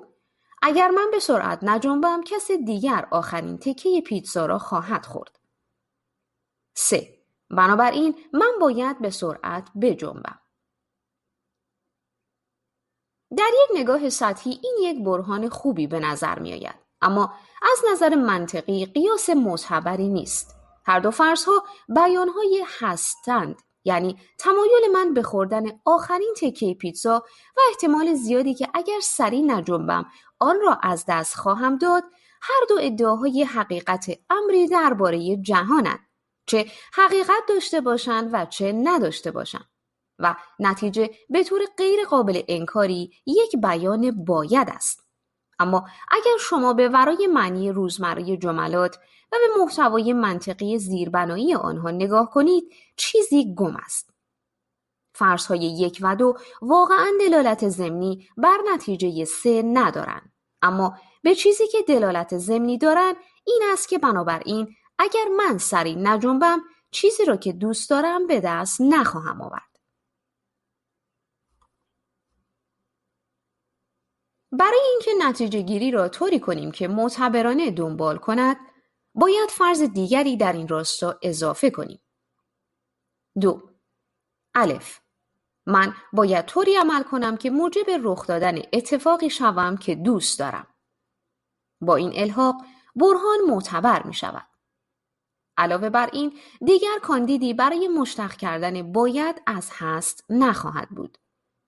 به نظر می رسد که درست در فرض جدید یک بیان باید ظاهر می شود. تنها کاری که ما انجام داده ایم یک باید را از بایدی به اضافه چند هست مشتق کرده ایم که کار خیلی چشمگیری نیست. این مشکلی است که در کوشش برای مشتق کردن باید از هست وجود دارد. این کار به طور منطقی ممکن نیست. اگر کسی به شما بگوید که او از هست باید را مشتق کرده، مثل این است که به شما بگوید که او 2 عدد زوج را با هم جمع کرده و یک عدد فرد به دست آورده است. شما مجبور نیستید تا اعمال ریاضی او را چک کنید تا بدانید که اشتباه کرده است. با این وجود این امر همیشه اتفاق می‌افتد. بارها و بارها قبل و بعد از ظاهر شدن نقل قول معروف هیوم، افراد زیادی فاتحانه اعلام کردند که آنها بالاخره رمز را شکستند و نشان دادند که باید را از هست مشتق کردند. افرادی با ذکاوت و مطلع با چیزهای جالبی برای گفتن. اما همه آنها به گونه‌ای اشتباه کردند. فیزیکدان معروفی به نام ریچارد فیلمان دوست داشت تا داستان ملاقات خودش را با نقاشی تعریف کند که از او راجع به حرفه‌اش سوال کرده بود. نقاش لاف می‌زد که می‌تواند رنگ قرمز و سفید را با هم مخلوط کرده و رنگ زرد بسازد. فیلمان به اندازه کافی درباره رنگ‌ها اطلاع داشت تا در این ادعا شک کند. پس نقاش مقداری رنگ آورد و شروع به مخلوط کردنشان کرد. بعد از مقداری کوشش که غیر از رنگ صورتی چیزی به دست نیاورد که بتواند عرضه کند، منومن کرد که او احتمالاً میتواند کمی رنگ زرد به مخلوط اضافه کند تا آن را کمی تیزتر کند. در همین نکته بود که فیلمان از فوت و فن قضیه باخبر شد. برای اینکه کمی زردی بیرون بیاید باید کمی زردی داخل شود.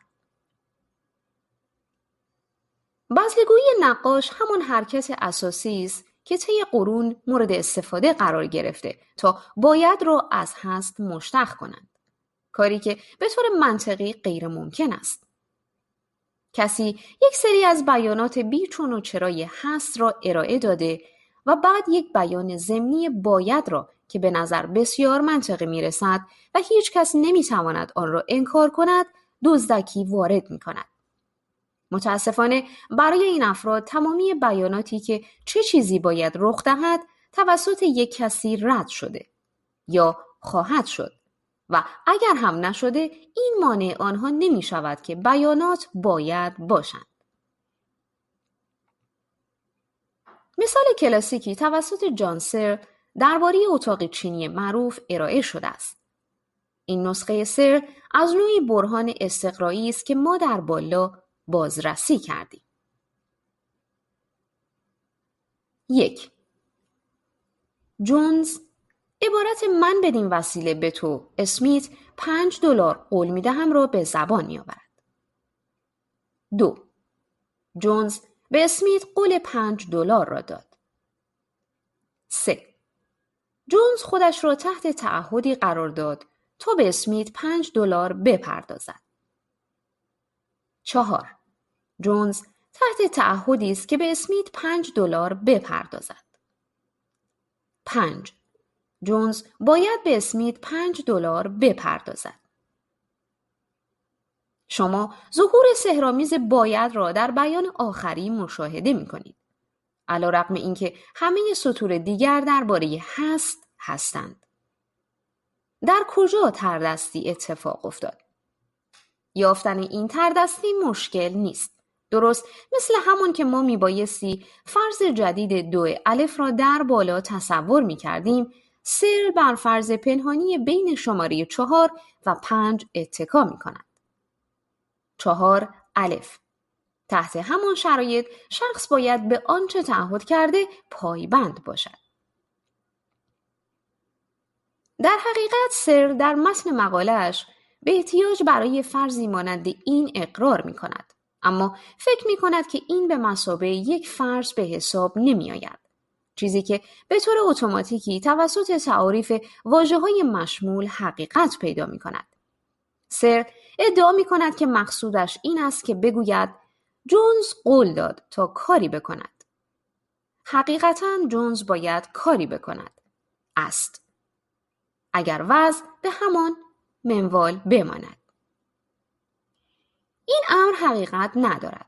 خوشبختانه ابهام موضوع آشکار است. در فرض‌های 1 تا 3 ایده قرار دادن خود تحت یک تعهد به یک واقعیت خاصی درباره جهان اشاره دارد. همان جمله‌ای که جونز به زبان آورده است. اما حالا در 4 و 5 سرل از ما می‌خواهد تا با تعهد به عنوان یک دستور اخلاقی برخورد کنیم.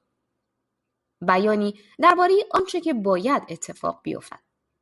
او همان کلمه را در 2 جمله مختلف مورد استفاده قرار می‌دهد تا ما را بفریبد تا فکر کنیم که اظهارات حقیقی درباره آنچه که اتفاق می‌افتد به گونه‌ای منجر به نتیجه گیری ارزش‌گذارانه درباره درستی و نادرستی شود. مفید خواهد بود که به این مثال با دقت توجه کنیم، چون نایب تعداد چشمگیری از کوشش‌هایی است که طی سالها انجام شده تا باید را از هست مشتق کنند. ناگزیر برهان صرفاً تجویز بسیار مختصری در فهرست شهرهای آنها عرضه می‌کند. نقاش چیزها را با یک کمی رنگ زرد تیزتر می‌کند. بارها به این نقص ذاتی موجود در مشتق کردن باید از هست اشاره شده است. فهرست متفکرانی که ادعا کردند که موفقانه فوت و فن قضیه را حل کردند بلند بوده و شامل افراد برجسته است که این افراد به سادگی اشتباهات ابتدایی نمی کنند. معمولاً در پس اذهانشان نوعی توجیه در این راستا کمین کرده که بسیار خوب فرض‌های پنهان شده‌ای وجود دارند که یک باید را در لیست هست‌های من معرفی می‌کنند. اما ما مسلماً موافقت می‌کنیم که این فرض خاصی که پنهان شده آنقدرها هم فرض بدی نیست. درست است؟ اگر به خاطر این حقیقت نبود که وقتی که این فرض‌های پنهان شده ارزش‌گذار در روز روشن آشکار شوند به نظر نمی‌رسد که کلاً حقیقت داشته باشند، موضوع آنقدرها هم بد نبود. اما درست برعکس، این فرض‌ها تمایل دارند که به طور آشکاری ستیزه‌جو باشند. دلیلی که چرا مشتق کردن باید از هست را باید به مثابه یک جنایت فلسفی در نظر گرفت تا یک بزهکاری به این علت است که این فرض‌های پنهان مستحق بررسی موشکافانه ما هستند. آنها معمولاً همون جاهایی هستند که اقامه‌های دعوی‌ها قرار دارند.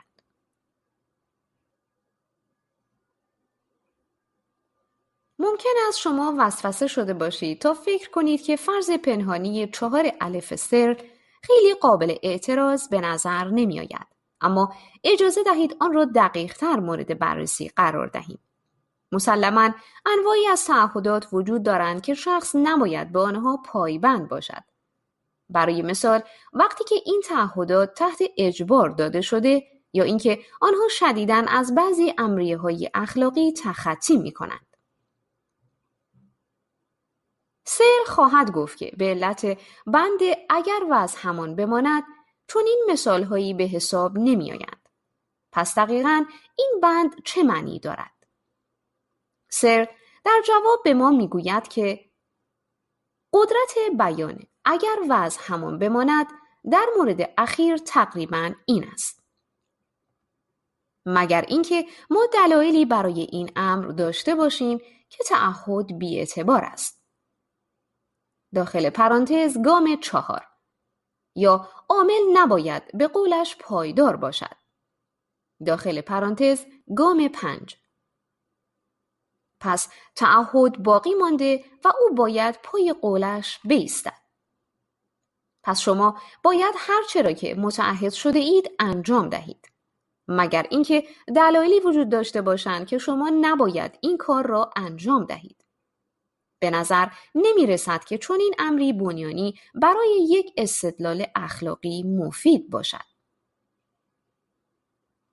ما نباید فرضی را که میگیریم تا اینکه استدلالی اخلاقی را برپا کنیم پنهان کرده یا آن را بی اهمیت جلوه دهیم. اگر این فرض گرفتنها بیرون کشیده شده مورد بازجویی قرار گرفته و تا حد توان آنها را دقیقاً ارزیابی کنیم. سعی ما برای اینکه انسان‌های بهتری باشیم بهتر تضمین می شود.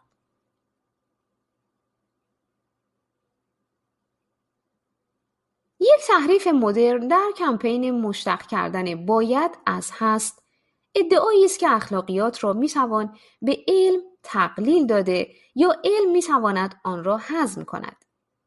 این ایده چیزی شبیه به این می شود. 1. وضع الف دنیا را جای بهتری خواهد کرد. 2. علم به ما می گوید که چگونه به وضع الف دستیابی پیدا کنیم. 3. بنابراین ما باید همان کاری را انجام دهیم که علم به ما می گوید. در این مورد به نظر خواهد رسید که فرض پنهان این باشد. 2 الف ما باید دنیا را جای بهتری کنیم. بستگی به تعریف شما از واژه بهتر، این امر ممکن است به تکرار واضحات شبیه باشد، اما اینکه ما فرض پنهان را در بیانی شبیه به این قرار دهیم یا آن را در تعریف بهتر دفن کنیم هنوز هم ادعای مثبتی می‌کنیم که باید کاری انجام دهیم. چون این ادعاهایی را نمی‌توان به تنهایی بر پایه بیانات حقیقت امری قرار داد. چه کسی تصمیم می‌گیرد که چه چیزی بهتر است؟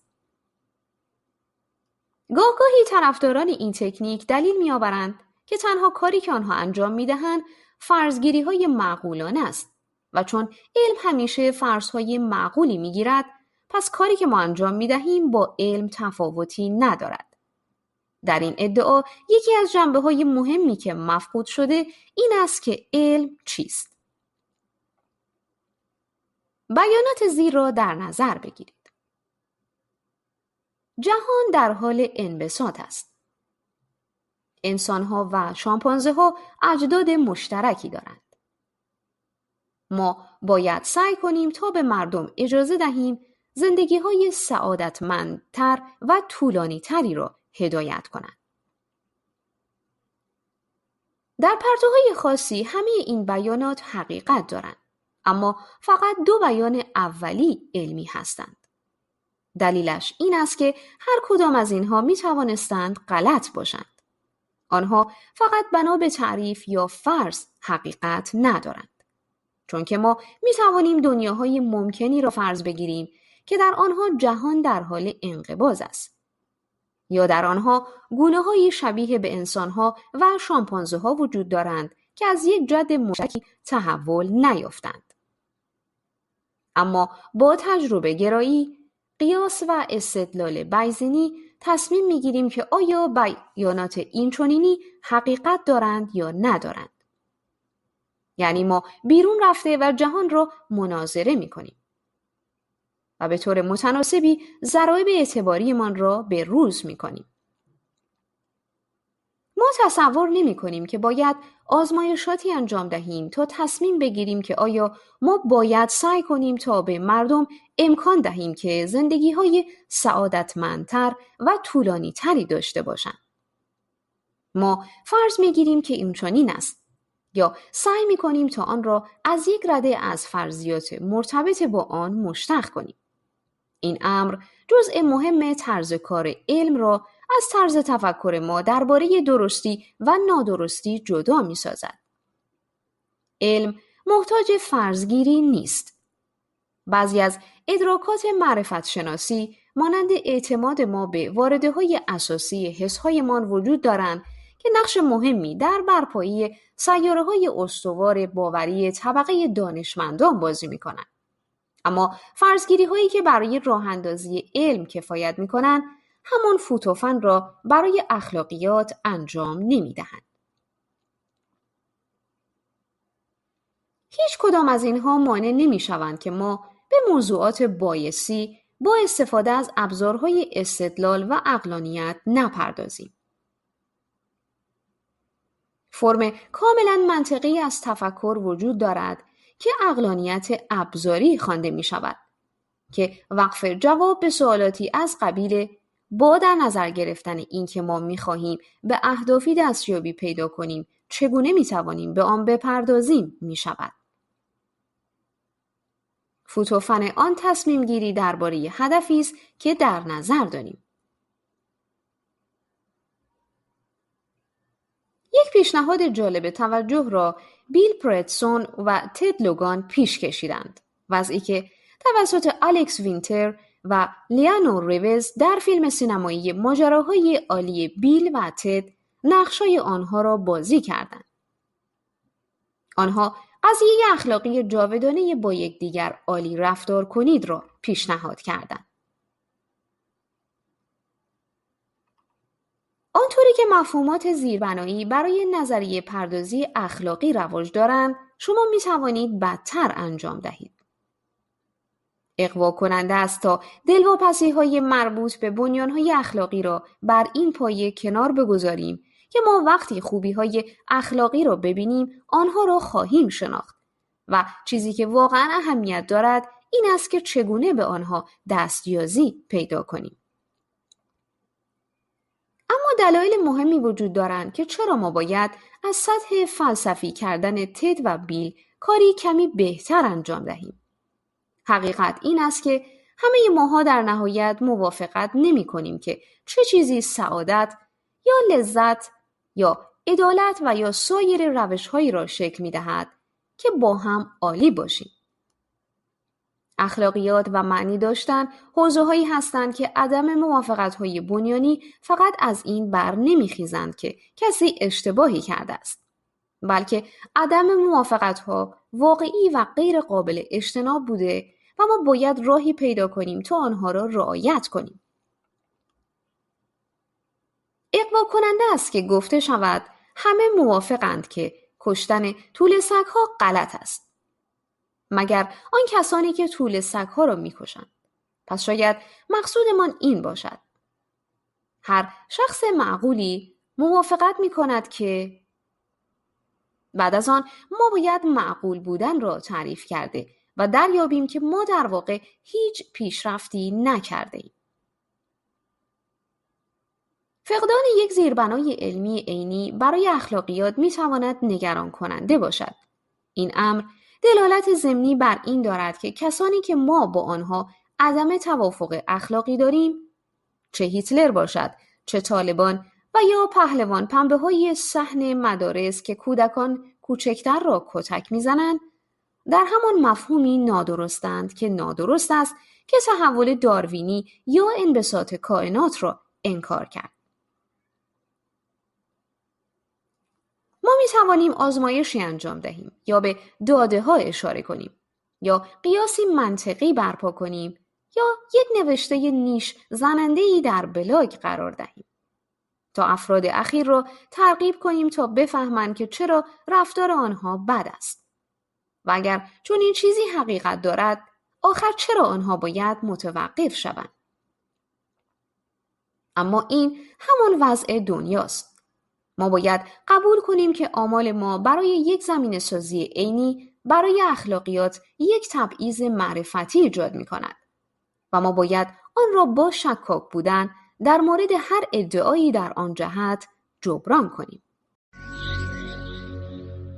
قوانین و پیامدهایشان.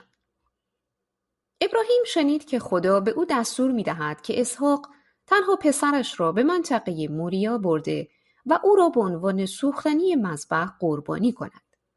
صبح روز بعد ابراهیم و اسحاق به همراه 2 خدمتکار و 1 الاغ مسافرت مشقتبار 3 روزه‌ای را شروع کردند. با رسیدن به مقصد ابراهیم مذبحی ساخت و مقداری چوب روی آن قرار داد. او دست و پای پسرش را بست و چاقوی بزرگی را بیرون کشید. او در آخرین لحظه دچار شبهه شد. او نمی‌توانست خودش را به وضعی بکشاند که پسر خودش را قربانی کند. اما اسحاق یأس را در چشمان پدرش مشاهده کرد. وقتی که آنها نزد مادر اسحاق برگشتند، اسحاق کاملا ایمانش را از دست داده بود. این داستان معمولی داستان ابراهیم و اسحاق نیست که در کتاب تکوین با آن آشناییم.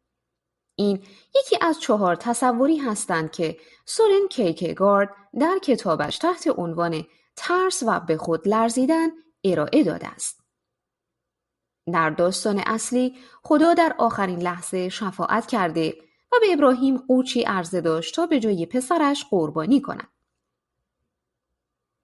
کیرکگارد تعدادی انحرافات را در این داستان پیشنهاد کرده که هر کدام به راه خودشان دلخراش هستند.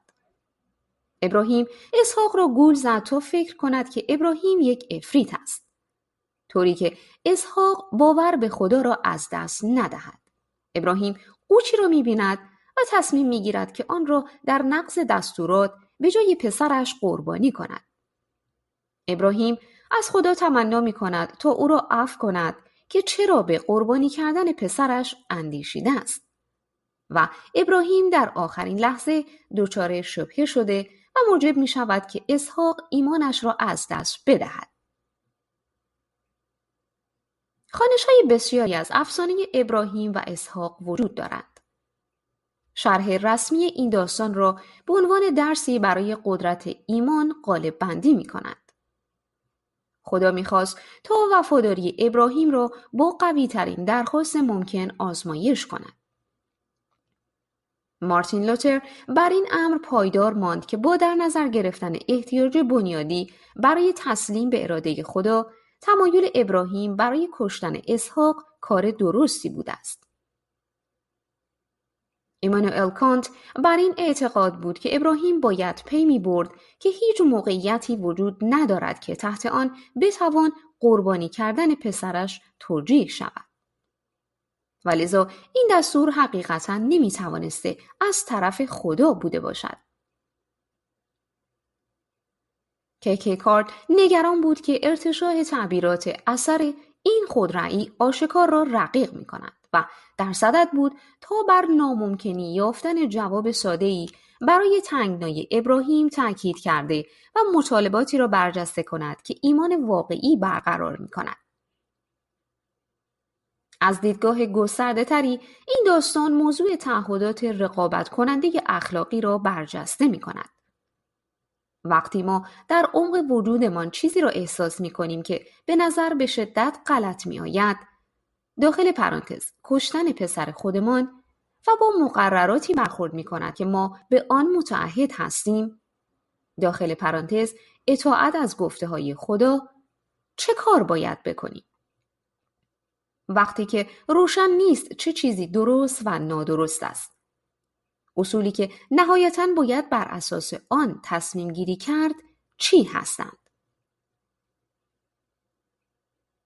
در تظاهرات مدرن جدال‌های اخلاقی، شنیدن دستور از خدا همان قدرتی را ندارد که یک زمانی داشت. اما دوگانگی بنیادی همچنان باقی است. گاهی در دنیای سکولار و تکنولوژی، نسل‌های بعدی تنگنای ابراهیم مسئله تراموا است. هدف این آزمایش فکری که در سال 1960 توسط فیلسوفی به نام فیلیپ فوت عرضه شده، واضح‌تر کردن بحران بین احساسات اخلاقی رقیب است. گروه 5 نفری کوچکی از افراد را به ریل تراموایی بستند. متاسفانه ترمز یک تراموایی که در حال سرعت گرفتن است بریده و با سرعت به طرف این گروه می رود. اگر هیچ کاری انجام نگیرد، مطمئناً همه آنها کشته خواهند شد. اما شما برای یک کاری قدرت انتخاب دارید. شما در کنار سویچی ایستاده اید که تراموا را به یک ریل دیگری منحرف می کند. متاسفانه به طور تصادفی در این ریل یک نفر دیگر بسته شده است که اگر شما سویچ را بکشید مطمئناً او کشته خواهد شد. شما چه کار میکنید؟ این مسئله کاملا در همان سطح قربانی کردن تنها پسرتان بنا به دستور خدا نیست، اما تنگنایی واقعی است. از یک طرف انتخاب بین کشته شدن 1 نفر و کشته شدن 5 نفر است. اگر وضع همان باشد به نظر بهتر می رسد یا حداقل بدی یک کمتری دارد. اگر فقط 1 نفر بمیرد. اما از طرف دیگر شما باید به طور فعال کاری کنید تا آن تراموا منحرف شود. به طور غریزه‌ای اگر تراموا به سرعت جلو برود و هر 5 نفر را بکشد ما تقصیری نداریم. در حالی که اگر ما با انتخاب قصد خودمان سویچ را بکشیم مسئولیت مرگ آن 1 نفر در ریل دیگر بر عهده ماست. مشاهده می‌کنیم که این همان جایی است که وقتی که اساسی برای سیستم اخلاقی ارائه داده می‌شود که به طور کاملی به زبان آورده شده مثل با یکدیگر عالی باشید بی‌البته قصور پیدا می‌کند. مسائل حیرت انگیز اخلاقی واقعی هستند، حتی اگر معمولاً به اندازه مسئله تراموا شاق نباشند. ما چقدر از درآمدمان را باید صرف لذایذ کنیم به جای اینکه آن را برای کمک به کم سعادت ترها کنار بگذاریم. بهترین مقررات برای حکم روایی بر ازدواج، سقط جنین و هویت جنسی چی هستند؟ ما هدف آزادی را بر علیه هدف امنیت تا چه اندازه‌ای متوازن می‌کنیم؟ همانطور که ابراهیم یاد گرفت، داشتن یک استاندارد مطلق اخلاقی مانند خدا می‌تواند به طور خارق‌العاده‌ای چالش برانگیز باشد، اما بدون خدا استاندارد اینچنینی وجود ندارد و این امر در راه خودش چالش برانگیز است. تنگنا هنوز برجاست و ما باید راه و چاره‌ای بیندیشیم تا با آن روبرو شویم. طبیعت به تنهایی کمکی نمی کند، چون که ما نمی توانیم باید را از هست استخراج کنیم و جهان هیچ قضاوتی نمی کند. و با این وجود ما باید زندگی کرده و رفتار کنیم. ما کلکسیونی از کوانتوم‌های مرتعشی هستیم که در طرح‌های استواری با تغذیه از انرژی‌های آزاد محیط بر اساس قوانین بی فاعل و بی ملاحظه طبیعت به هم آمدیم و همچنین ما انسان‌هایی هستیم که انتخاب می‌کنیم و به اتفاقاتی که بر ما و دیگران می‌افتند اهمیت می‌دهیم. بهترین راه برای فکر کردن درباره چگونه زیست کردن ما چیست؟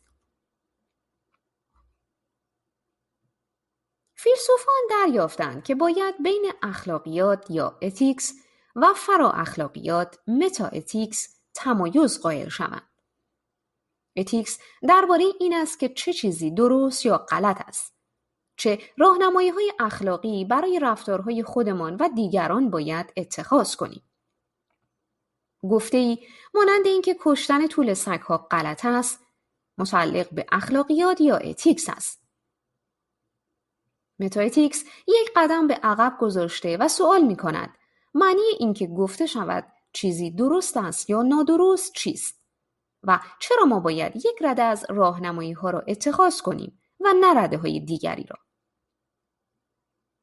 برای مثال اینکه سیستم اتیکس ما باید بر بهبود سعادت مخلوقات آگاه بنیان گذاری شود یک ادعای متااتیکی است که میتوان از آن کشتن توله سگ‌ها غلط است را مشتق کرد.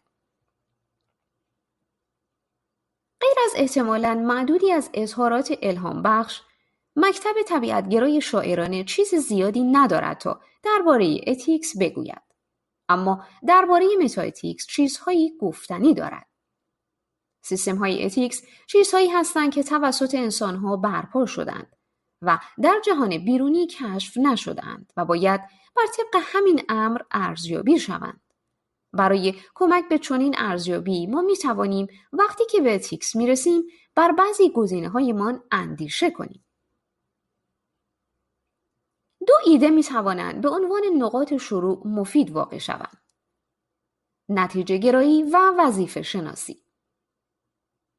با قبول مخاطره ساده سازی هزاران سال بحث و تفکر و تعمق، نتیجه گرایان باور دارند که پیامدهای اخلاقی یک عمل را نتایجی تعیین می کنند که آن عمل بار می آورد.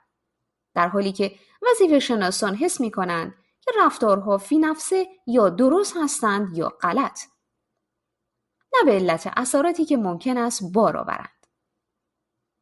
اصل معروف سودمندگرایان، یعنی بیشترین خوبی برای بیشترین افراد، یک روش تفکر کلاسیک نتیجه گرایی است. قانون طلایی با دیگران طوری رفتار کن که می‌خواهی با تو رفتار کنند، مثالی از وظیفه شناسی در عمل است. وظیفه شناسی تماماً درباره مقررات است. بیل و تد وظیفه شناس بودند. اگر آنها نتیجه گرا بودند، شعارشان چیزی شبیه به جهان را محل عالی تری بکن میشه.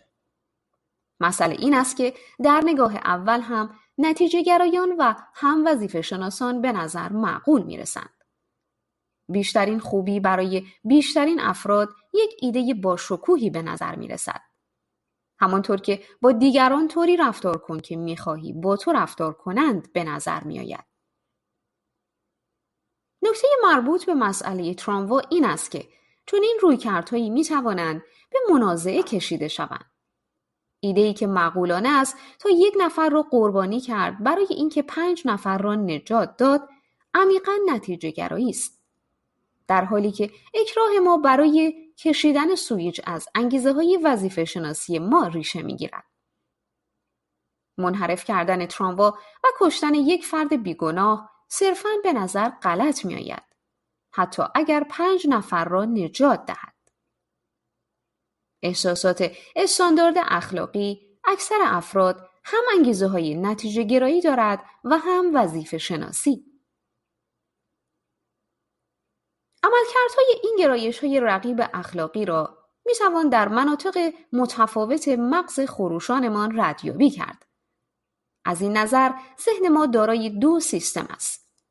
یکی سیستم 1 که شامل فعل و انفعالات اکتشافی یا ابتکاری، سرشتی و احشایی هستند و دیگری سیستم 2 که مسئول وظایف شناختی، معرفتی و افکار سطح بالاتر است.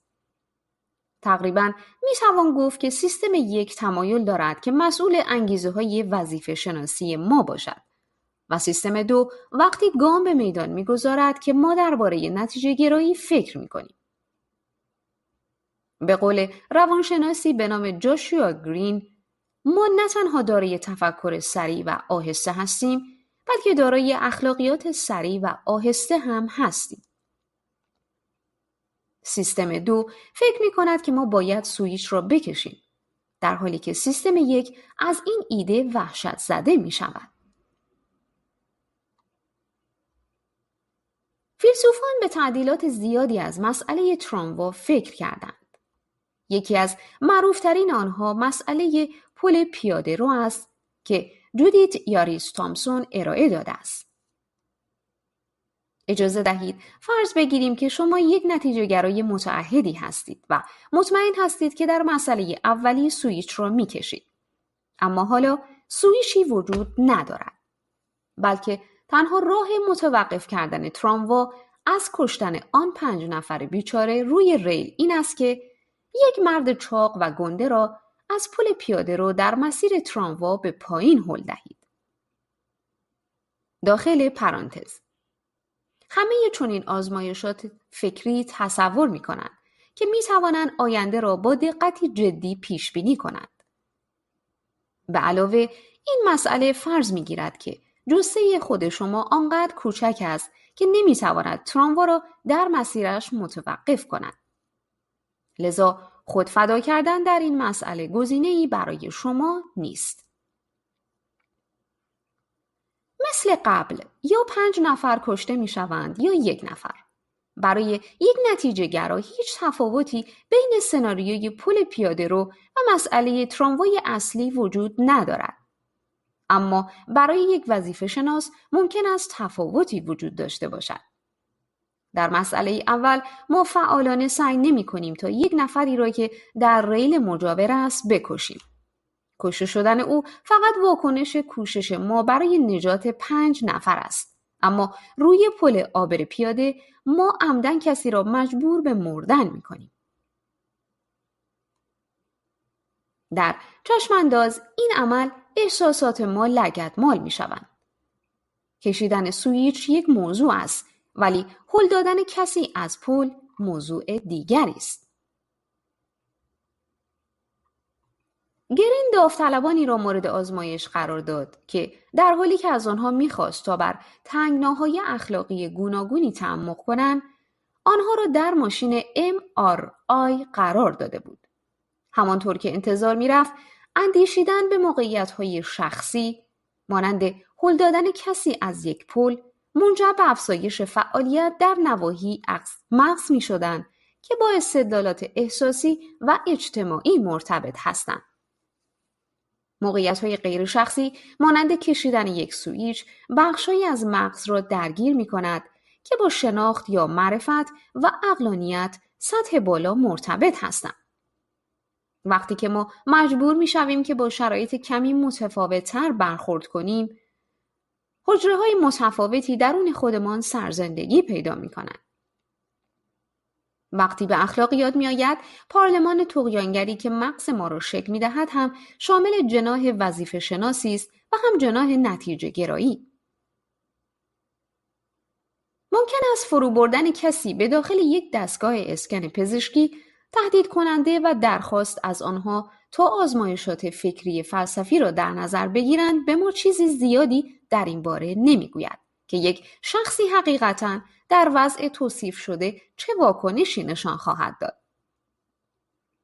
دنیای واقعی در هم و بر هم است. آیا شما مطمئن هستید که با هل دادن آن مرد از پل می توانید جلوی تراموا را بگیرید؟ و پیشبینی‌های مردم درباره چگونگی رفتارشان در شرایط پر استرس همیشه قابل اعتماد نیستند. بسیار خوب. هدف ما در اینجا این نیست که بفهمیم مردم چگونه رفتار می کنند. هدف این است که ایده بهتری برای چگونگی فکر کردن آنها درباره این امر به دست آوریم که آنها چگونه باید رفتار کنند.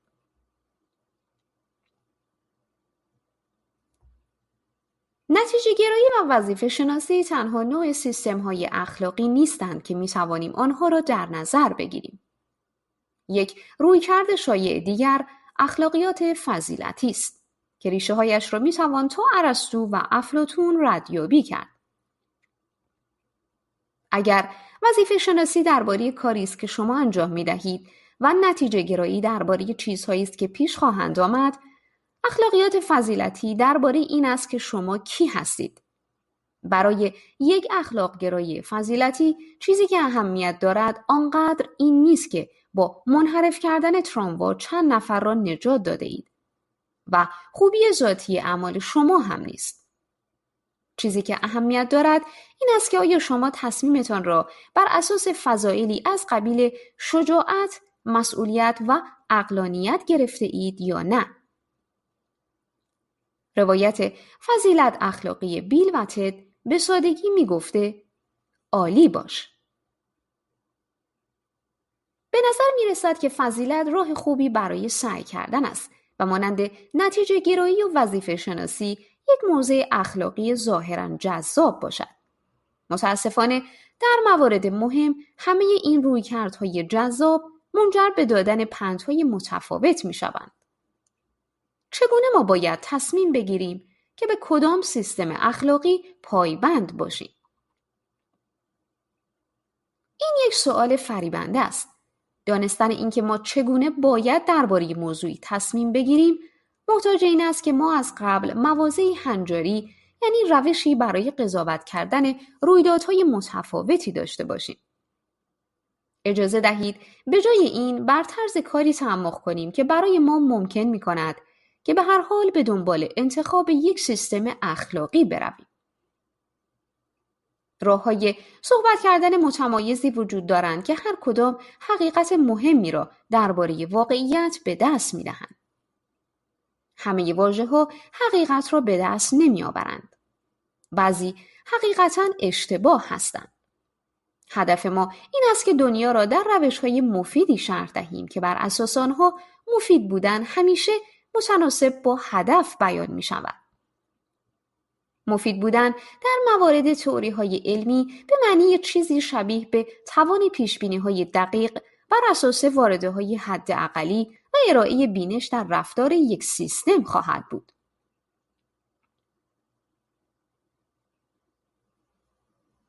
اخلاقیات یک بخش ارزش‌گذاری به طرز صحبت ما درباره جهان اضافه می‌کند. این یا آن شخص یا این و آن رفتار خوب یا بد، درست یا غلط، قابل تمجید یا سزاوار سرزنش هستند. وقتی که به برپایی اصول اخلاقی می‌رسیم، معیار مفید بودنی که به ما کمک می‌کند تا بین تئوری‌های علمی یکی را انتخاب کنیم ناکافی هستند. نکته استدلال اخلاقی این نیست که به ما کمک کند تا پیش‌بینی کنیم یا بینشی بر رفتار شخص ارائه دهیم. خوشبختانه مفاهیم مفید بودن دیگری غیر از اینکه به ما کمک کند تا داده‌ها را درخور کنیم وجود دارد. هر کدام از ما با تعهدات از قبل موجودی وارد بازی متاتیک می‌شویم. ما آمال و آرزوهایی داریم، دارای احساسات هستیم و چیزهایی داریم که برای ما اهمیت دارند. چیزهایی وجود دارند که به طور طبیعی ما را جلب می‌کنند و چیزهایی که ما را بیزار می‌کنند. مدت‌ها قبل از اینکه شروع به فکر کردن بازتابانه در این باره کنیم که موضع اخلاقی ما چه باید باشد، ما از قبل نوعی حساسیت اخلاقی جوان زده‌ای داریم.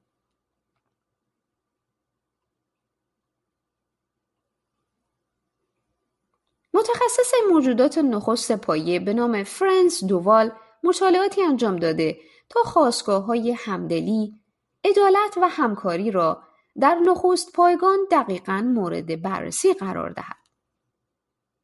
در یک آزمایش معروف، او و همکارش به نام سارا برانسونان 2 میمون کاپوچین را در 2 قفس جداگانه قرار دادند، طوری که می توانستند یکدیگر را ببینند. وقتی که میمون‌ها تکلیف ساده‌ای را انجام می‌دادند، یک تکه خیار در پاداش به آنها داده می‌شد. کاپوچین‌ها با این برگزاری کاملاً قانع بوده و تکلیف را بارها و بارها انجام داده و از خیارها لذت می‌بردند. بعد از آن محققان شروع کردند که به یکی از میمون‌ها انگور جایزه دهند. غذایی شیرین‌تر از خیار که به هر نحوی ارجح‌تر از خیار است. میمونی که انگور نمی گرفت و قبلا کاملا با خیار قانع بود، نظارگر این اتفاق بود و از انجام مجدد تکلیف سر باز می زد و از بی‌عدالتی سیستم کنونی به خشم آمده بود. کارهای اخیر گروه بروزنان با شامپانزه ها مواردی را نشان می دهند که حتی شامپانزه‌ای که انگور پاداش می گیرد هم خشمناک می شود. یعنی به حس عدالتش توهین می شود. بعضی از پیشرفته ترین تعهدات اخلاقی ما ریشه های تحولی بسیار قدیمی دارند. یکی از رویکردها به فلسفه اخلاق این است که به آن به سادگی به عنوان روشی برای مفهوم سازی فکر کنیم. یعنی مطمئن باشیم که ما با اخلاقیات خود ادعایمان راستگو هستیم و این امر که ما وقتی که ارزش‌های افراد دیگر مناسب هستند آنها را به حساب می‌آوریم. ما به جای اینکه داده‌ها را در یک مفهوم علمی درخور کنیم، می‌توانیم تئوری‌های اخلاقیمان را بر این اساس انتخاب کنیم که آنها به چه خوبی با احساسات موجودمان هم‌نوایی دارند. برای یک طبیعت‌گرایی شاعرانه، چارچوب اخلاقی تا آنجایی مفید واقع می‌شود که بازتاب کننده و اسلوب دهنده‌ای برای تعهدات اخلاقی ما در یک روش منسجم و منطقی باشد. یک ویژگی خوب این چشمانداز این است که به طور پابرجایی عملی است. این همان کاری است که مردم انجام می‌دهند وقتی که سعی می‌کنند تا با دقت درباره اخلاقیات فکر کنند. ما ادراکی داریم که درست را از نادرست تشخیص می‌دهیم و سعی می‌کنیم تا به آن اسلوب بدهیم. ما با دیگران صحبت می‌کنیم تا یاد بگیریم که آنها چگونه احساس می‌کنند و وقتی که ما برای عملکردها در اجتماع مقررات تعیین می‌کنیم، این احساسات را به حساب می‌آوریم. این امر می‌تواند ترسناک نیز بشود. شما به من می‌گویید که قضاوت بین درست و نادرست صرفاً یک موضوعی از احساسات و اولویت‌های شخصی است که پایه بر هیچ چیزی اساسی‌تر از دیدگاه‌های ما نداشته و هیچ چیز خارجی برای پشتیبانی از آن هم وجود ندارد.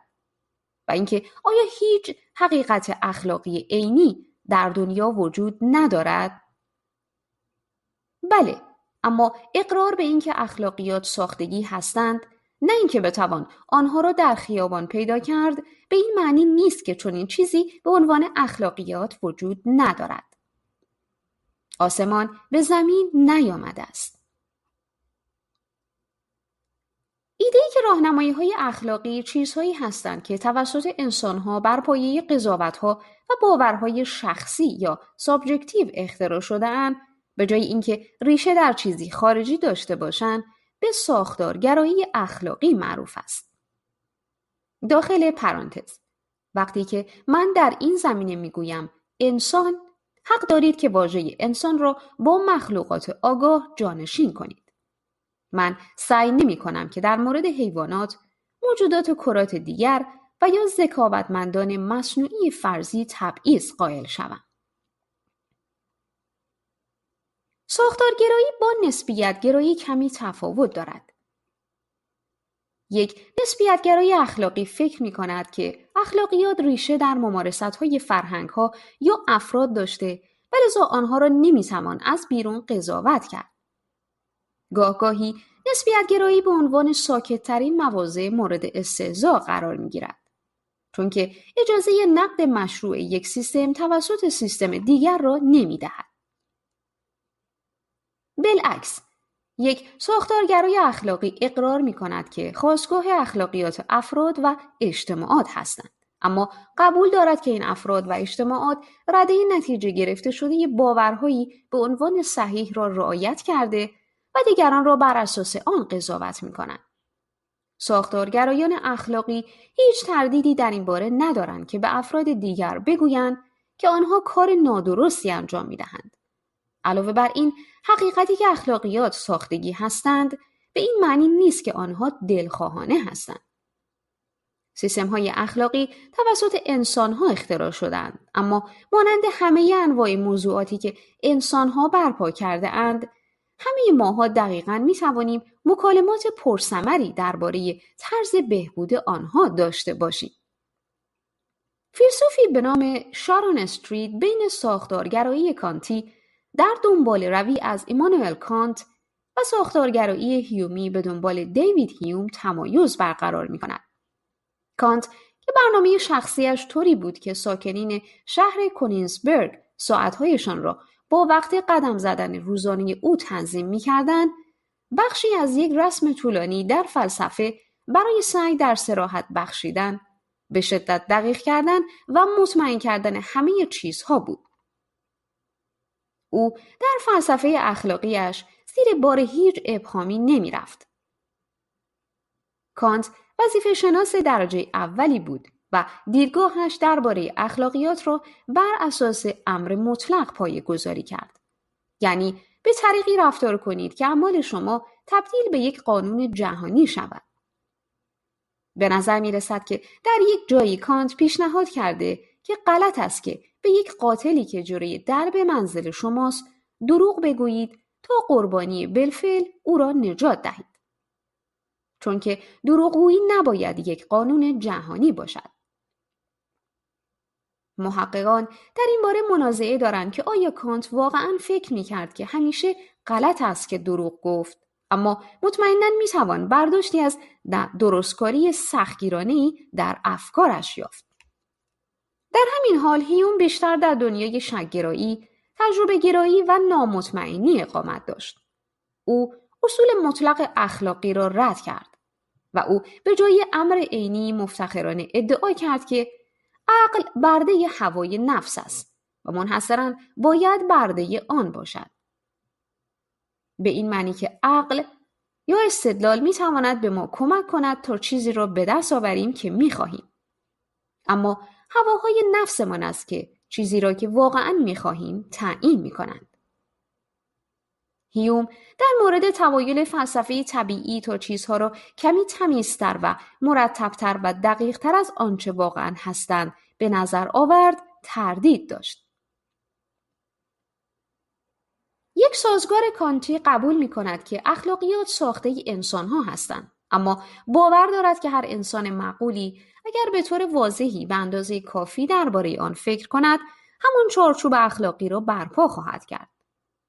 یک انسان ساختارگرا یک گام بیشتری برمی‌دارد، به این معنی که اخلاقیات ساخته شده‌اند و افراد متفاوت به خوبی چارچوبای اخلاقی متفاوتی را برای خودشان می‌سازند. حق با هیوم بود. ما هیچ راهنمای عینی برای تشخیص خوب از بد نداریم. نه از خدا، نه از طبیعت و نه از نیروی خود عقلانیت. ما در این جهان منحصر به فرد و مشروط با تمامی مهارت‌ها و گرایش‌ها و سرشت‌های سنگین بار و قرین رحمت زنده شده ایم که تحول و پرورشمان به ما ارزانی داشتند. اینها مواد خامی هستند که از آنها اخلاقیات ساخته می شود. قضاوت درباره اینکه چه چیزی خوب است و چه چیزی خوب نیست یک ویژگی جوهری رفتار آدمی است و ما لازم داریم با این واقعیت روبرو شویم. اخلاقیات تا آن حدی وجود دارند که ما آنها را آنچنان می سازیم و افراد دیگر نباید درباره آنها به همان طریق قضاوت کنند که ما آنها را قضاوت می کنیم.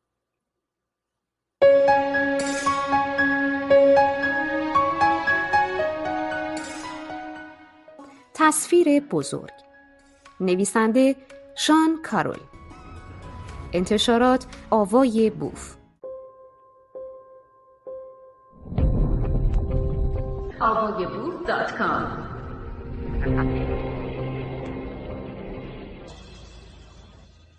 برپا کردن خوبی. پس آی شما رفقای انسانی من، ما باید چه نوع اخلاقیاتی را برپا کنیم؟ هیچ جواب منحصر به فردی برای این سوال وجود ندارد تا به خوبی به همه مردم به طور یکسانی اطلاق شود. اما این امر نباید مانع ما شود تا بهترین کوشش‌ها را انجام دهیم تا انگیزه‌های اخلاقی خودمان را در موازی سازمان یافته توسعه داده و آنها را بیان کنیم. شاید شناخته شده ترین روی کرد به اتیکس تئوری سودمندگرایی نتیجه گرایان باشد. این روی کرد تصور می کند که یک جنبه قابل سنجش در هستی انسان‌ها وجود دارد که می توان به آن برچسب سودمندی زد. طوری که افزایش آن خوب و کاهش آن بد بوده و حد اکثری کردن آن از همه بهتر است. حالا موضوع این است که سودمندی را چگونه تعریف کنیم؟ جواب ساده، خوشحالی یا لذت است. اما اینها نمی توانند سطحی و خودمرکزی به نظر آیند. جوابهای دیگر سعادت و ارضای اولویت است. چیزی که اهمیت دارد این است که ما می توانیم اصولاً آن را با شماره‌ای کم کنیم. و بعد از آن می توانیم کوشش کنیم تا این شماره را تا حد اکثر ممکن بزرگتر کنیم. این نوع سودمندگرایی با مشکلات عدیده‌ای روبرو می شود. وقتی که ما می خواهیم آن را عملی کنیم، ایده جذاب کمی کردن سودمندی لغزنده می شود. واقعاً چه معنی دارد که بگوییم که یک نفری 64% برابر سعادت شخص دیگری را داراست؟ ما سعادت را چگونه ترکیب می کنیم؟ آیا یک نفری با سودمندی 23 بهتر یا بدتر از دو نفری است که هر کدامشان سودمندی 18 دارند؟ همانطور که دریک پارفیت اظهار نظر نموده، اگر شما باور دارید که در هستی یک انسانی که تا حدی سعادتمند است، سودمندی‌های مثبتی وجود دارند، نتیجه گرفته می شود که داشتن تعداد زیادی از افرادی که تا حدی سعادتمند هستند سودمندی بیشتری از تعداد نسبتاً کمتری از افرادی دارد که به شدت خوشحالند. تفکری که سودمندی را می توان فقط با ساختن افراد زیادتری اضافه کرد. حتی اگر آنها کمتر خوشحالند، در تضاد با بینش‌های اخلاقی ما به نظر می آید. فیلسوفی به نام رابرت نوزیک چالش دیگری به سودمندگرایی ارائه داده که بنا به آن افریط سودمندی موجودی فرضی با حساسیت لطیف باور نکردنی و ظرفیت فوق‌العاده‌ای برای لذت بردن است. در ارزش اسمی سودمندگرایی استاندارد می‌تواند منجر به این شود که فکر کنیم که رفتارهای اخلاقی همانهایی هستند که افریط سودمندی را خوشحال نگه می‌دارند و هیچ اهمیتی هم ندارد که این کار ممکن است بقیه ماها را تا چه حدی غمناک کند، چون که این افریط در خوشحال بودن به طور باور نکردنی خوب است. در همین رابطه ما می توانیم تصور کنیم که تکنولوژی ممکن است تا حدی پیشرفت کند که ما بتوانیم افراد را در دستگاه‌هایی قرار دهیم که آنها را به حال بی حرکتی درآورده، اما در مغز آنها ادراکات حد اکثری خوشحالی و ارضای اولویت‌ها یا یک ادراک شکوفایی یا هر چیز دیگری را تولید کنیم که سودمندگرایی از رویاهای ما اندازه‌گیری می‌کند. آیا ما باید در جهت دنیایی کار کنیم که در آن همه افراد به چنین ماشین‌هایی وصل شده اند؟ بالاخره ماشین حساب سودمندگرایان تمایل دارد که بین سودمندی خود افراد و آنهایی که میشناسند و دوستشان دارند در مقابل سودمندی مربوط به هر کس دیگری در دنیا یا در هر زمان دیگری در تاریخ تبعیض قائل نشود. به نظر خواهد رسید که در مورد اکثریت افراد در دنیای توسعه یافته سودمندگرایی اصرار دارد که ما بخش عمده‌ای از ثروتمان را برای جنبش‌های رهایی بخش جهان از بیماری‌ها و فقر اهدا کنیم. این ممکن است هدف قابل ستایشی باشد، اما به ما گوشزد می‌کند که سودمندگرایی می‌تواند یک مستبد بسیار طلبکاری هم باشد. سودمندگرایی در تجسم احساسات ما همیشه کار خوبی انجام نمی‌دهد. چیزهایی وجود دارند که ما متمایلیم که فکر کنیم که صرفاً غلط هستند، حتی اگر آنها خوشحالی خالص جهان را افزایش می‌دهند. مانند اینکه به اطراف رفته و محرمانه کسانی را که تنها و افسرده هستند به قتل برسانیم. چیزهای دیگری وجود دارند که ما فکر می‌کنیم قابل ستایشند، حتی اگر به خاطر آنها خوشحالی کاهش پیدا می‌کند. سودمندگرایی از آنها اطلاع دارد و قادر است تا مقررات را تنظیم کند تا آنها را کمتر مسئله ساز کند. یک مسئله اساسی باقی می‌ماند: برداشت اتصال یک ارزش منفرد سودمندی به هر کاری و سعی در افزایش آن، کاری که در عمل مشکل بتوان به آن نائل آمد. رویکرد وظیفه شناسی هم با مشکلات خودش روبرو می شود. روانشناسان پیشنهاد کردند که استدلال اخلاقی به طور عام و استدلال وظیفه شناسی به طور خاص در درجه اول کاری می کند تا نظراتی را که ما به طور بینشی به دست می آوریم عقلانی کند، به جای اینکه ما را به نتیجه گیری های بدی اخلاقی هدایت کند. تالیا ویتلی و جاناتان هایت مطالعه‌ای انجام دادند که طی آن افرادی را تحت هیپنوتیزم قرار دادند و به آنها تلقین کردند تا احساس قوی انزجار نسبت به بعضی کلمات خاص بی‌ضرر از قبیل اغلب و گرفتن پیدا کنند. بعد از آن به آنها داستان‌های ساده‌ای درباره افرادی گفتند که از هر دیدگاه اخلاقی معقولی هیچ کار خاص اشتباهی انجام نداده بودند. وقتی که داستان حاوی کلماتی بود که این افراد را آماده کرده بودند تا به آنها واکنش منفی نشان دهند، نه تنها آنها احساس انزجار می‌کردند، بلکه رفتار اشخاص موجود در داستان را از نظر اخلاقی غلط قضاوت می‌کردند. افراد مورد مطالعه متقاعد شده بودند که افرادی که در این داستان‌ها شرح داده می‌شوند به طریقی هدف خوبی در سر نداشتند، بدون اینکه قادر باشند که به زبان بیاورند که چرا اینطور فکر می‌کنند. اگر ما فکر می‌کنیم که احساسات ما صرفاً تقریب‌هایی به حقیقت‌های متعالی‌تری هستند که با راهنمایی‌های اخلاقی به دست آورده می‌شوند، برخورد بین راهنمایی‌های اخلاقی جهان شمول و احساسات اخلاقی شخصی ما اشکالی نخواهد داشت. در این مورد بد به حال احساسات ما. اما اگر پروژه فلسفه اخلاقی را به عنوان اسلوب دهنده و مستدل کننده احساساتمان در نظر بگیریم، به جای اینکه آنها را با حقیقت عینی جانشین سازیم، این رویکردها مشکل بزرگتری خواهند داشت. صحبت درباره اخلاقیات نمیتواند اونچنین به طور کامل حل و فصل شده باشد. وظیفه شناسی و نتیجه گرایی و به همین منوال اخلاقیات، فضیلتی و رویکردهای گوناگون دیگر اخلاقی همگی درباره انگیزه‌های اخلاقی چیزی واقعی را به دست می‌آورند. ما می‌خواهیم به روش‌های خوبی رفتار کنیم، اما می‌خواهیم که معقول هم بوده و درونی منسجم داشته باشیم. انجام این کار در حالی که همزمان همه این انگیزه‌های متعارض را داشته باشیم، کار مشکلی است. در عمل فلسفه‌های اخلاقی متمایلند که یک رویکرد را به دست گرفته و آن را به طور جهان شمولی اطلاق کنند.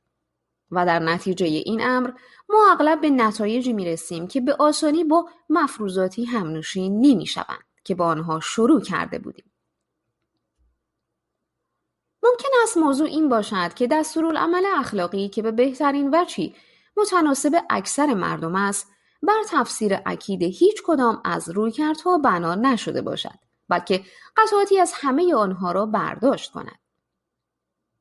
نوعی از نتیجه گرایی نرم را در نظر بگیرید که بر اساس آن ارزش رفتارها به نتایج آنها بستگی داشته، اما تا حدی هم به خود رفتارها بستگی داشته باشد. یا تصور کنید که ما به خودمان اجازه دهیم که ارزش بیشتری بر کمک به کسانی کنیم که آنها را میشناسیم و به آنها اهمیت میدهیم تا به کسانی که در دورترها قرار گرفتند. لازم نیست که به این امر به عنوان اشتباه نگاه شود. اینها میتوانند بخشی از راه پیچیده و چند وجهی اما از درون منسجم تمایلات اخلاقی اساسی ما باشند. یا کسی میتواند فردی کاملا اخلاقی باشد که رفتارش بر یک رده کوچک از مقررات مطلق بنا شده باشد. چه این مقررات طعم خاص سودمندگرایی داشته یا پایبند به امر مطلق باشد، چون که این همان چیزی است که به بهترین وجهی در خور تعهدات درونی اوست و این هم اشکالی ندارد. سیستم‌های اخلاقی که برپا می‌کنیم در خدمت اهداف خود ما هستند. خدا به ابراهیم دستور داد تا کار وحشتناکی انجام دهد. این چالش بزرگی برای انسانیت او بود، اما با در نظر گرفتن دیدگاه او از جهان، سیر درست رفتار او روشن بود. اگر شما مطمئن هستید که خدا به شما میگوید که کاری را انجام دهید، این همان کاری است که انجام می‌دهید. مکتب طبیعت‌گرایی شاعرانه از ارائه تسلایی برای یقین اخلاقی عینی امتناع می‌کند. هیچ جواب صحیحی برای مسئله تراموا وجود ندارد.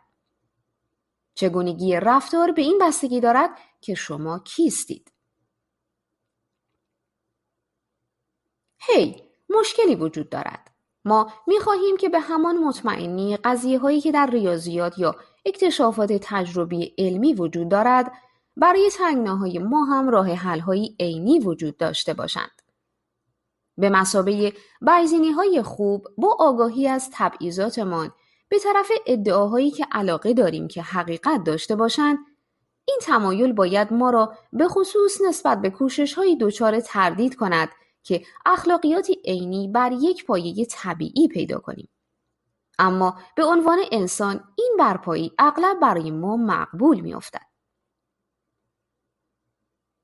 نگرانی این است که اگر اخلاقیات ساختگی هستند، هر کسی هر آنچه را که دوست دارد می‌سازد و حقیقتاً همه آن چیزی که افراد دوست دارند خیلی خوب نخواهد بود. این یک نگرانی باستانی است که آموج آن معمولاً به طرف باورمندان به ادیان دیگر یا به طرف بیدینان است. ترولیان یکی از متفکران اولیه مسیحیت از آفریقا که به عنوان پدر کلیسا شناخته می شود، شرح داده که اتم‌گرایی مانند فیلسوف یونانی اپیکور نمی توانسته انسان خوبی باشد. مسئله این است که برای اپیکور زندگی با مرگ به پایان می رسد، لذا مشقت کشیدن بی‌دوام خواهد بود. در حالی که مسیحیان به جهنم باور دارند، لذا مشقت کشیدن برای آنها ابدی است. چرا کسی باید سعی کند که خوب باشد اگر هیچ وعده‌ای برای پاداش ابدی یا تهدیدی برای مجازات ابدی نباشد؟ به این چیزها هم فکر کنید. در پرتو اختصار هر مجازاتی که تو می‌توانی تحمل کنی، هرگز طولانی تر از زمان مرگت نخواهد بود. در این زمینه اپیکور تمامی مشقات و دردها را سبک می‌کند. مدعی است که اگر مشقات کوچک هستند، خوار و حقیرند و اگر بزرگند، مدتی طولانی ادامه نخواهند داشت. بدون شک ما که پاداشمان را تحت قضاوت خدایی دریافت می‌کنیم که بینای همه چیز هاست و برای گناهان انتظار مجازات ابدی از او داریم، ما تنها کسانی هستیم که کوشش واقعی می‌کنیم تا زندگی بی سرزنشی را به دست آوریم. روایت مدرن این نگرانی این است که اگر ما قبول کنیم که اخلاقیات ساختگی هستند، افراد به هر طرفی رفته و تسلیم بدترین عواطفشان می‌شوند و ما هیچ اساسی نداریم تا طبق آن چیزهایی را که به طور بدیهی بد هستند مانند هولوکاست محکوم کنیم. بالاخره یکی فکر کرد که هولوکاست ایده خوبی است و ما بدون هدایت عینی چگونه می‌توانیم بگوییم که آنها اشتباه کردند؟ جوابهای ساختارگرایان در این باب که مقررات اخلاقی صرفاً توسط انسانها اختراع شده اند، از حقیقت آنها نمی‌کاهد. قوانین بسکتبال نیز توسط انسانها اختراع شدند، اما به محضی که اختراع شدند واقعاً هستی پیدا کردند. مردم حتی هنوز هم در این باره بحث می‌کنند که مقررات صحیح بازی کدام باید باشند. وقتی که جیمز نیسمیت بازی بسکتبال را اختراع کرد، توپ را به داخل سبدهای هلو می‌انداختند و هر بار که گل می‌شد باید توپ را با دست خارج می‌کردند. بعدم بود که دریافتند که با عوض کردن سبد با حلقه می‌توان بازی را بهتر کرد. این کار در این مفهوم که نتیجه بهتری در به انجام رساندن هدف بازی داشت، قوانین بازی را بهتر کرد. قوانین بسکتبال به طور عینی اینطور تعریف نشده‌اند که در جهان منتظر بودند تا کشف شوند. اما آنها دل بخواهی هم نیستند. اخلاقیات شبیه به همین هستند. ما مقررات را اختراع می‌کنیم، اما آنها را برای اهدافی معقول اختراع می‌کنیم. مشکل وقتی پیش می‌آید که ما افرادی را تصور می‌کنیم که اهدافشان یعنی احساسات اخلاقی بنیادی و تعهداتشان به طور مفرطی با اهداف ما متفاوت هستند. ما با کسی که می‌خواهد به جای بسکتبال هاکی بازی کند چه کار باید بکنیم؟ ما در ورزش ممکن است به دنبال افراد خاصی برویم تا با آنها بازی کنیم، اما وقتی به اخلاقیات می‌رسد ما همه باید با هم روی این کره خاکی زندگی کنیم. ما در روحیه کانتی ممکن است امید داشته باشیم که حتی با شروع از احساسات مقدماتی کمی متفاوتی، الزامات ساده و منطقی منسجم درون هر انسان معقولی او را هدایت می کند تا همان مقررات اخلاقی را بنا کند. اما رسیدن به چنین آرزویی واقعاً خیلی بعید است. شرون استرید یک گلوکولای درونی منسجمی را تصور کرد که از مشقت دیگران لذت می‌برد. چنین هیولایی لازم نیست که غیر منطقی بوده یا دچار تناقض باشد. این هیولاها صرفاً گرایش‌های بنیانی دارند که ما نمی‌توانیم با آنها موافقت کنیم. ما تصمیم نداریم تا با استدلال آنها را از موضعشان خارج کنیم. اگر آنها بر اساس انگیزه‌هایشان به طریقی رفتار می‌کنند که باعث آزار به دیگران می‌شوند، ما باید طوری به آنها واکنش نشان دهیم که در حقیقت در دنیای واقعی نشان دهیم. یعنی با مانع شدن آنها از چنین رفتارهایی. وقتی که جنایتکاران از بازداشتن رفتارهایشان سرباز می‌زنند، ما آنها را به زندان می‌اندازیم. پاورقی مترجم کلیگولای مخفف نام کلودیوس سزار جرمانیکوس که در سالهای بین 12 تا 41 میلادی یکی از امپراتوران روم باستان بود که به خونخواری و مستبدی معروف بود و در نتیجه او را ترور کردند.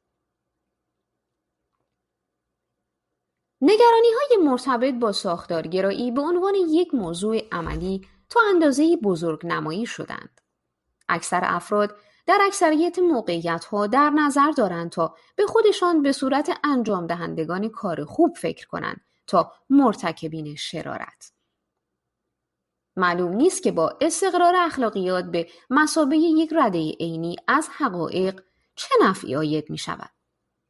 شخص یا گروهی را به طور فرضی مجسم کنید که نسبتاً معقولند، اما در مورد اخلاقیات با ما موافق نیستند. ما می توانیم با آنها سر میز قهوه نشسته و آنها را به اشتباهاتی که مرتکب می شوند قانع کنیم. در عمل برای یک ساختارگرا استراتژی تجویز شده اساساً همین خواهد بود. بنشینید و با افراد صحبت کنید. دست به دامان باورهای اخلاقی شایع زده. کوشش کنید تا به راه حل معقولانه دو جانبه‌ای نائل آیید. پیشرفت اخلاقی ممکن است زیرا که اکثر افراد احساسات اخلاقی زیادی را در اشتراک دارند. اگر نداشته باشند، استدلال کردن با آنها به هیچ عنوان کمکی نخواهد کرد. اگر در عوض نگران این است که ما نمیتوانیم دخالت کرده و مانع اعمال غیر اخلاقی شویم، این در واقع برای ساختارگراها موضوعی نیست. اگر ما در نتیجه بازتاب معقولانه تصمیم گرفتیم که چیزی عمیقاً غلط است، هیچ دلیلی وجود ندارد که چرا ما نمیتوانیم سعی کنیم تا مانع رخ دادن آن شویم. صرف نظر از اینکه آیا تصمیم ما بر معیارهای خارجی بنا شده یا بر تعهدات درونی خودمان. مجدداً این کم و بیش همان چیزی است که در دنیا پیش می آید. تصمیم به این که چگونه خوب باشیم مانند حل یک معمای ریاضی یا کشف فسیل تازه‌ای نیست. مثل این است که با گروهی از دوستان برای شام به رستوران برویم. ما درباره آنچه برای فرد خودمان در نظر داریم فکر می‌کنیم، ولی با دیگران هم درباره تمایلاتشان و طرز همکاری با یکدیگر صحبت می‌کنیم و دلیل می‌آوریم که برنامه شام را چگونه اجرا کنیم.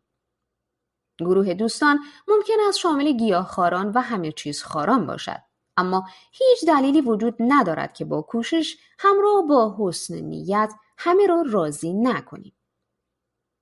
یک بار من جزء هیئت سخنرانان در یک کنفرانس بین رشته‌ای بزرگ بودم که شرکت کنندگانی از دنیای تجارت، علم، سیاست و هنرها در آن شرکت داشتند. هدف گروه بحث اخلاقیات در دنیای مدرن بود. من به علت تخصص خاصم در موضوعات اخلاقی دعوت نشده بودم.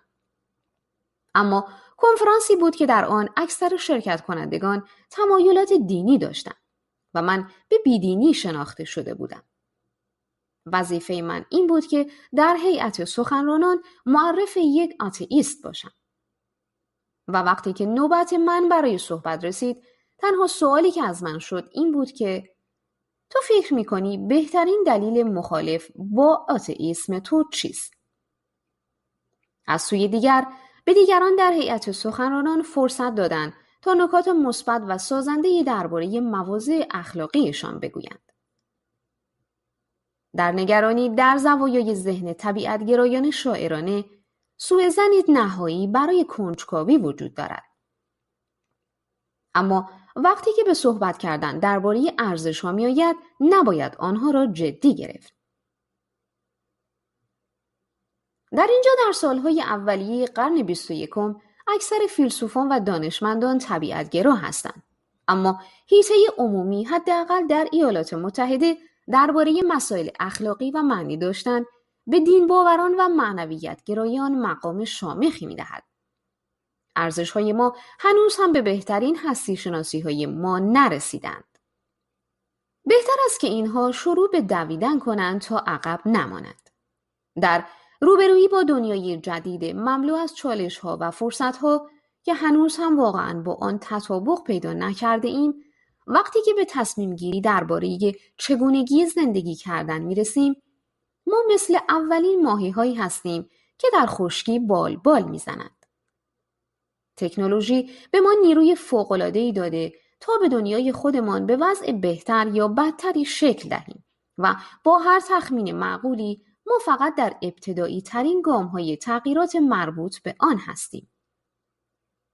ما با انواعی از سوالات اخلاقی از رابطه برقرار کردن انسان ماشین تا اکتشافات سیاره‌های دیگری روبرو خواهیم شد که اجدادمان به هیچ نحوی ممکن نبود به آنها فکر کنند.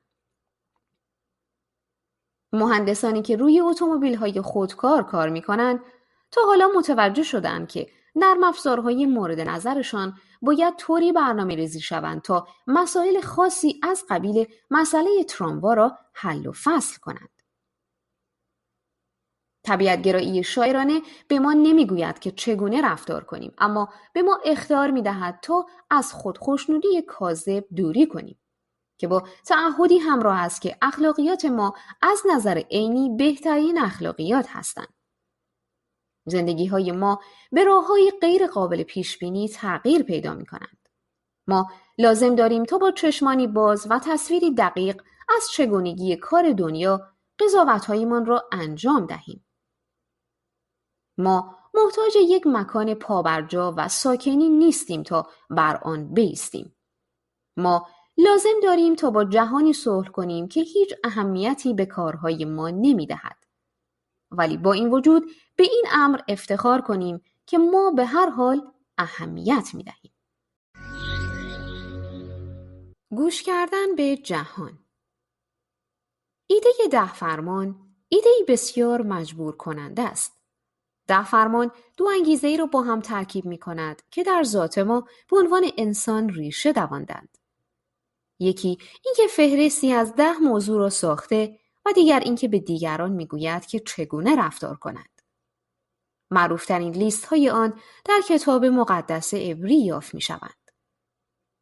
10 فرمان تلفیقی از دستورالعملها برای مردم اسرائیل است که خدا در بالای کوه سینا به دست موسی داده است. فرمانهای خدا در کتب عهد عتیق 2 بار آمدند. یک بار در سفر خروج و یک بار هم در سفر تثنیه. اما در هیچ کدام از آنها این فهرست شماره گذاری نشده است و واژه‌بندی بین دو ظاهر شدن با هم کمی متفاوت هستند. در نتیجه توافقی وجود ندارند که 10 فرمان واقعاً چی هستند. یهودیان، مسیحیان ارتدوکس، کاتولیک‌ها و مذاهب مختلف پروتستان فهرست‌های کمی متفاوتی را نقل می‌کنند.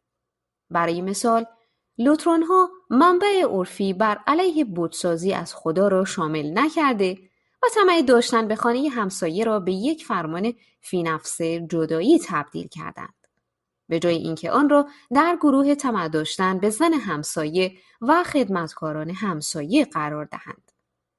چیزی که اهمیت دارد این است که 10 عدد فرمان وجود داشته باشند. به ناچار مکتب‌های تفکری خارج از مسیر اصلی دین عرفی ایده عدد 10 این فرمان را وام گرفته و لیست‌های خودشان را پیشنهاد کردند. فرمانهای آتئیستی، فرمانهای سکولاری و امثالهم وجود دارند. مدارس یکشنبه سوسیالیست‌ها، تشکیلاتی که از بریتانیا به عنوان جایگزینی برای مدارس یکشنبه مسیحی‌ها شروع شده، فهرستی از فرمانهای سوسیالیستی را مطرح می‌کنند. برای مثال، داخل پرانتز به خاطر داشته باشید که همه چیزهای خوب کره زمین با کار و زحمت تولید شدند. هر کسی که از آنها لذت میبرد بدون اینکه برای آنها کاری کرده و زحمتی کشیده باشد، نان کارگران را می‌دزدد. یک طبیعتگرای شاعرانه خوب در مقابل ارائه دادن فرامین مقاومت می‌کند. مثل معروفی هست که میگوید بهشان 1 ماهی بده، 1 روز غذایشان دادی. بهشان یاد بده چطور ماهی بگیرند، 1 عمر غذایشان دادی. وقتی به این میرسیم که چگونه زندگی‌هایمان را هدایت کنیم، طبیعتگرای شاعرانه ماهی ندارد که به ما بدهد. حتی واقعاً به ما یاد هم نمیدهد که چطور ماهی بگیریم. کارش بیشتر چیزی مثل این است که طبیعتگرای شاعرانه به ما کمک می‌کند تا سر درآوریم که چیزی به نام ماهی وجود دارد و احتمالاً راه‌های گوناگون ممکنی را برای رفتن و ماهیگیری کردن بررسی می‌کند. اگر ماهیگیری چیزی است که ما تمایل به آن داریم، این به ما مربوط است که کدام استراتژی را می‌خواهیم در دست بگیریم و وقتی ماهی گرفتیم با آن ماهی‌ها چه کنیم. پس معقولانه است که مفهوم فرمان دادن را کنار گذاشته و در عوض 10 رعایت را پیشنهاد کنیم. فهرستی از چیزهایی که ما فکر می‌کنیم حقیقت دارند که وقتی ما راه‌های ارزش‌گذاری و علاقه برای زندگی‌های خودمان را شکل داده و آنها را تجربه می‌کنیم، ممکن است ملاحظه آنها مفید واقع شوند. ما می‌توانیم با فهرست کردن دقیق آنها از جهان الهام بگیریم. 1. زندگی ابدی نیست. جولیان بارنز در رمانش با عنوان تاریخی از جهان در 10مین فصل روایتی از این امر را تصور کرده که بهشت به چه چیزی شباهت دارد. مردی که از طبقه کارگر انگلیسی بوده، بعد از مرگش در محیط تازه‌ای بیدار می شود که همه چیز عالی است. او می تواند هر چه را که می خواهد داشته باشد. به یک شرط ضمنی. او باید خیال پردازی برای خواستن آن را داشته باشد. با شناختی که از او داریم، او با تعداد بیشماری از زنان زیبا جمع کرده. غذاهای حیرت‌آوری را یکی بعد از دیگری خورده، با ستارگان سینما و سیاستمداران ملاقات کرده و آنقدر بازی گلفش خوب شده که اغلب با 1 ضربه برنده می شود. بالاخره او تدریجاً بیقرار شده و حوصله‌اش سر می رود. بعد از کمی پرس‌وجو از یکی از کارمندان بهشت در می‌یابد که گزینه‌ای برایش وجود دارد تا به سهولت همه چیزها را پایان بخشیده و بمیرد. او می‌پرسد آیا واقعاً افراد بهشتی مرگ را انتخاب می‌کنند؟ کارمند بهشت جواب می‌دهد که همه دیر یا زود چنین انتخابی می‌کنند. انسان‌ها همیشه راه‌هایی را تصور کرده‌اند که حیات ممکن است بعد از مرگ جسمانی ادامه یابد. هیچ کدام از این راه‌ها که با دقت مورد بررسی موشکافانه قرار گرفتند، به خوبی برقرار نمی‌مانند. چیزی که این داستان‌ها در شرحش قصور پیدا می‌کنند این است که تغییر من جمله مرگ یک شرط انتخابی نیست که بتوان از آن احتراز کرد. مرگ جزء بی کم و کسر خود زندگی است. شما واقعا نمی‌خواهید برای ابد زندگی کنید. ابدیت طولانی تر از آن چیزی است که شما فکر می‌کنید. زندگی بالاخره پایان می‌پذیرد و این همان ویژگی است که آن را خاص می‌کند. آنچه که وجود دارد همینجاست، در جلوی چشمان ما. چیزی که ما می‌توانیم آن را ببینیم و لمس کنیم و از آن متأثر شویم. زندگی ما آخرین تمرین برای نمایش نیست که ما آن را برنامه ریزی کرده و در پیش دستی نمایش واقعی که خواهد آمد آن را امتحان می‌کنیم. زندگی همین است. تنها نقشی که ما بازی خواهیم کرد و نمایش همون چیزی است که از زندگیمان می‌سازیم. 2. آرزو درون زندگی ساخته شده است. در نظر بگیرید که سعی دارید یک بی‌حرکتی مطلقی را به دست آورید. چشمانتان را ببندید، ریتم بدنتان را آهسته کنید و اجازه دهید ذهنتان ساکت شود. در حالی که بعضی‌ها در این کار بهتر از دیگرانند، هیچ کسی نمی‌تواند حقیقتاً بی حرکت شود. شما همیشه نفس می‌کشید. قلبتان پمپاژ می‌کند. میلیاردها مولکول ATP درون بدنتان منتاج شده. سپس برای پردازش‌های نامرئی درون بدنتان مورد مصرف قرار می‌گیرند. در این سوی قبر هیچ سکون مطلقی وجود ندارد. این را با یک کامپیوتر مقایسه کنید. ماشینی را بسازید که قدرت فرآیندی فوق‌العاده‌ای داشته باشد. روشنش کنید و به آن نگاه کنید. ببینید با خودش چه کار می‌کند. اصلاً هیچی. فقط همونجا می‌نشیند. می‌توانیم آن را برنامه ریزی کنیم. تکلیفی به آن داده و از او بخواهیم کاری انجام دهد. ولی اگر این کار را نکنیم، ماشین فقط به این خاطر که توان فرآیند مقدار زیادی اعداد را دارد، اراده‌ای نخواهد داشت. به آن محل نگذارید. بی‌حوصله نمی‌شود. اگر خرابش کنید از خودش دفاع نمی‌کند و تحقیرش کنید عصبانی نمی‌شود. مشخصه زندگی حرکت و تغییر است و این ویژگی‌ها در انسان‌ها خودشان را به فرم‌های تمایلات نشان می‌دهند. ما از خاستگاه‌های تحولی تکاملی چیزهایی داریم که می‌خواهیم از لذت از یک غذای خوب گرفته تا کمک به دیگران تا یک اثر هنری دوست داشتنی را بسازند. این همان آرزوهایی هستند که ما را شکل می‌دهند. ما بازتابانه هستیم و از خود باخبر. با توان شکل دادن به آن چیزهایی که به آنها اهمیت می‌دهیم. اگر انتخاب کنیم ما می‌توانیم که علاقه‌هایمان را برای بهتر کردن دنیا متمرکز کنیم. 3. چیزی که اهمیت دارد همان چیزی است که برای مردم اهمیت دارد. جهان جای مرعوب کننده است. در مقایسه با کوچکترین قطعه آتش ما خیلی بزرگ هستیم. حدود 10⁻28 اتم در بدن هر شخص معمولی وجود دارد. اما در مقایسه با اندازه روی هم رفته جهان ما به طور محقری کوچک هستیم. بیش از 10⁻26 انسان لازم است که دست به دست هم بدهند تا به دور کیهان مشهود برسند.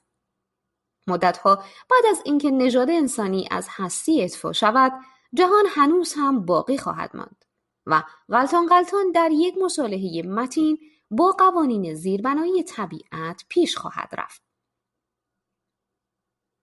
جهان به ما اهمیتی نمی‌دهد، اما ما به جهان اهمیت می‌دهیم. این همان امری است که ما را خاص کرده، نه یک روح بی‌ماده یا یک هدف خاصی در طرح بزرگ کائنات. میلیاردها سال تحول مخلوقاتی خلق کرده که قادر به تفکر درباره جهان هستند و تصویری از آن را در اذهان خود نگه داشته و آن را مورد بررسی دقیق قرار می‌دهند. ما به جهان، به تظاهرات فیزیکی و به انسان‌ها و مخلوقات دیگر علاقه داریم. در هر مفهوم کائناتی، علاقه‌ای که در وجود ما نهاده شده تنها خاستگاه علاقه در جهان است. هر موقع که ما از خودمان جویا می‌شویم که آیا چیزی برای ما اهمیت دارد، جواب را باید در این بیابیم که آیا آن چیز برای شخص یا اشخاص دیگر هم اهمیت دارد یا نه. ما جهان را منظور داشته و به آن ارزش می‌دهیم. نائل شدنی که ما می‌توانیم موجهانه بر آن ببالیم. 4. ما همیشه می‌توانیم کار بهتری انجام دهیم. فهمیدن از طریق فرایند اشتباه کردن رشد می‌کند. ما درباره جهان حدس‌هایی زده، آنها را در مقابل آنچه که مشاهده می‌کنیم امتحان کرده و در می‌یابیم که اکثراً اشتباه کرده ایم و سعی می‌کنیم تا پیش‌فرض‌هایمان را بهبود ببخشیم. خطا کردن انسانی است و این امری مربوط به انسانیت است. ما می‌توانیم جایز الخطا بودنمان را با به رسمیت شناختن و گرامی داشتن آن به فضیلتی تبدیل کنیم. اما همیشه سعی کنیم تا کاری را که در نظر داریم آن را بهتر انجام دهیم. ثابت کردن‌های مسائل ریاضی می‌توانند در منطق‌هایشان کمال داشته باشند، اما اکتشافات علمی معمولاً نتیجه یک رده از آزمایشات و خطاهاست. وقتی که به بررسی ارزش‌گذاری، علاقه، عشق ورزیدن و خوب بودن می‌رسیم، کمال خیالی واهی است.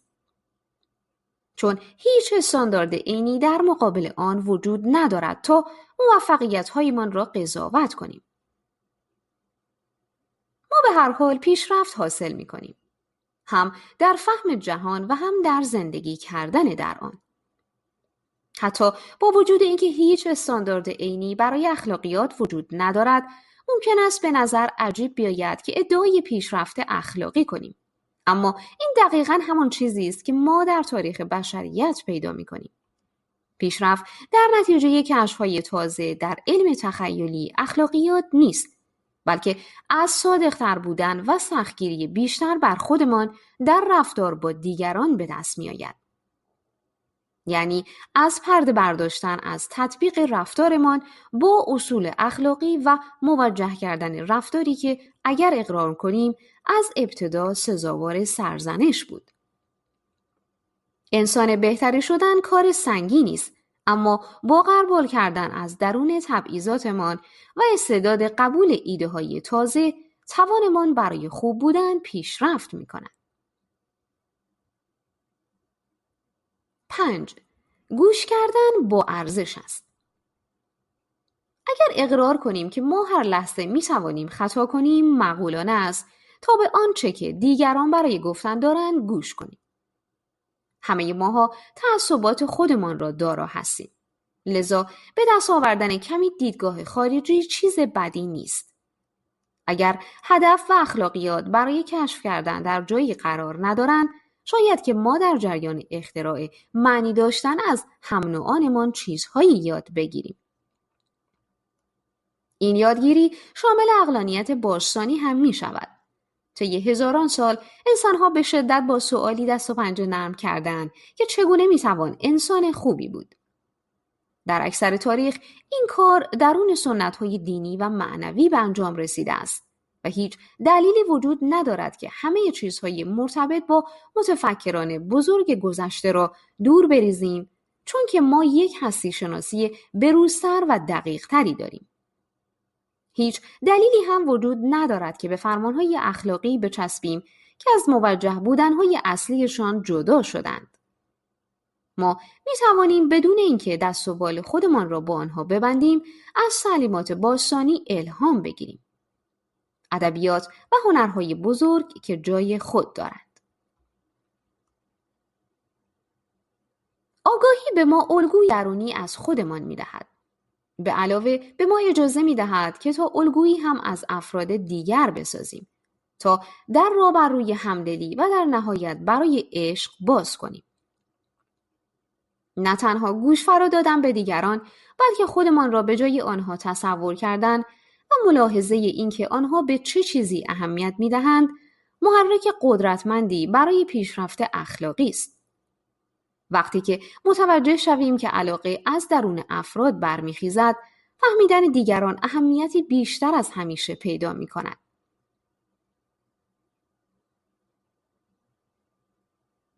6. هیچ روش طبیعی برای بودن نیست. تحول به طور خارق‌العاده‌ای مبتکرانه است. مکانیزم هایی اختراع می کند که طراحان انسانی اگر بخواهند با آن همتایی کنند مستاصل خواهند شد. اما هیچ طراحی وجود نداشته که اشکالات خودش را نداشته باشد. هیچ نفس ساده تقسیم نشده‌ای و هیچ آدمکی در مغز وجود ندارد که سکان به دست ما را بر اساس قوانینی غیر قابل انعطاف به اطراف بکشاند. ما و همینطور بقیه انسان‌ها محصول نهایی یک بدآهنگی انگیزه‌های رقیب هستیم. اگر ما بخشی از طبیعت هستیم، پس ممکن است که اغوا شویم تا برای طبیعی بودن ارزش قائل شویم. این یک عقب روی است. ما هیچ کاری از دستمان بر نمی آید مگر اینکه طبیعی باشیم، چون که ما به طور اجتناب ناپذیری بخشی از طبیعت هستیم. اما طبیعت ما را هدایت نمی کند یا قوانینی وضع نمی کند یا سرمشق‌هایی از رفتار خوب را ارائه نمی دهد. طبیعت چیز درهم و برهمی است. می تواند الهام بخش ما باشد، اما طبیعت به سادگی وجود دارد. جستجو برای سرنخ‌هایی از ذات علاقه انسان‌ها و اخلاقیات در رفتار عموزاده‌های حیوانیمان نتایج مخلوطی به دست می‌دهد. شامپانزه‌های نر بر گروه بندی اجتماعی آنها تسلط پیدا می‌کنند، در حالی که در گروه بونوبوها زنها مسلط هستند. فیل‌ها برای مرگ هم نوعانشان سوگواری می‌کنند و گونه‌هایی به متفاوتی موش‌های صحرایی و مورچه‌ها دوستانشان را که به مخاطره افتاده‌اند نجات می‌دهند. زیستشناسانی به نام رابرت ساپولسکی و لیزا شر یک گروه از بابون‌های کنیایی را مورد مطالعه قرار دادند که از یک آشغالدانی توریست‌ها تغذیه می‌کردند. نرهای با مقام بالا بر این دسته تسلط داشتند و زنها و مردان کم مقام‌تر اغلب گرسنه می‌ماندند.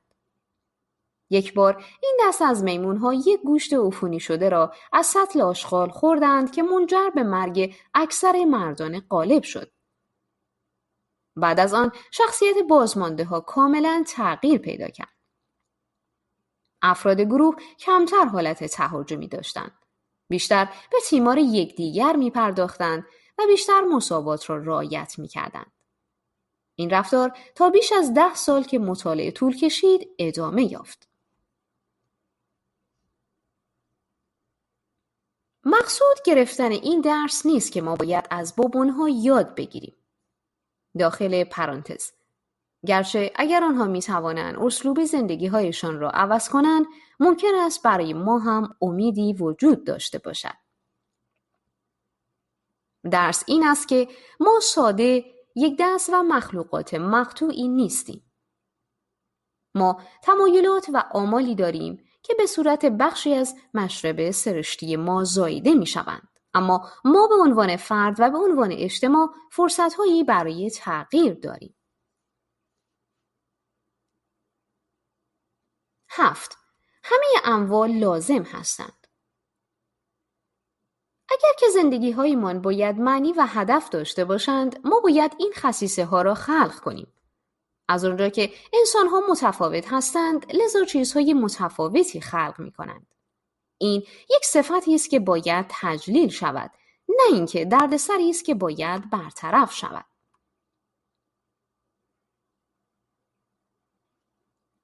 اکثر موضوعاتی که درباره جستجو برای هدایت یک زندگی معنیدار نوشته شده اند را افرادی تولید کرده اند که 1. از تفکر عمیق و دقیق درباره چیزها لذت میبرند و 2. از نوشتن چیزهایی هم که به آنها فکر کرده اند لذت میبرند. در نتیجه ما ناظر این هستیم که انواع خاصی از فضیلت‌ها از قبیل خیال پردازی، تنوع، شور و اشتیاق و بیانات هنری تجلیل شوند. همه اینها ارزش تجلیل دارند. اما یک زندگی کمال یافته را ممکن هم هست که با قابلیت اعتماد، خشوع، سربلندی و قناعت هم مشخص کرد. بعضی افراد ممکن است کمال را در وقف کوشش‌هایشان برای کمک به دیگران بیابند و دیگر افراد آن را در ممارست‌های روزمره وجودشان می‌یابند. راه صحیح زندگی برای یک فرد ممکن است برای دیگری مناسب نباشد. طبیعت‌گرایی شاعرانه برای آنهایی که از پند دادن به دیگران برای راه مناسب زندگی لذت می‌برند، فرصتی ارائه نمی‌دهد. طبیعت‌گرایی شاعرانه جمع‌گرایی در هدف و معنی داشتن و یک زیست بومی از فضیلت‌ها و زندگی‌هایی را روا می‌دارد که به خوبی سپری شدند.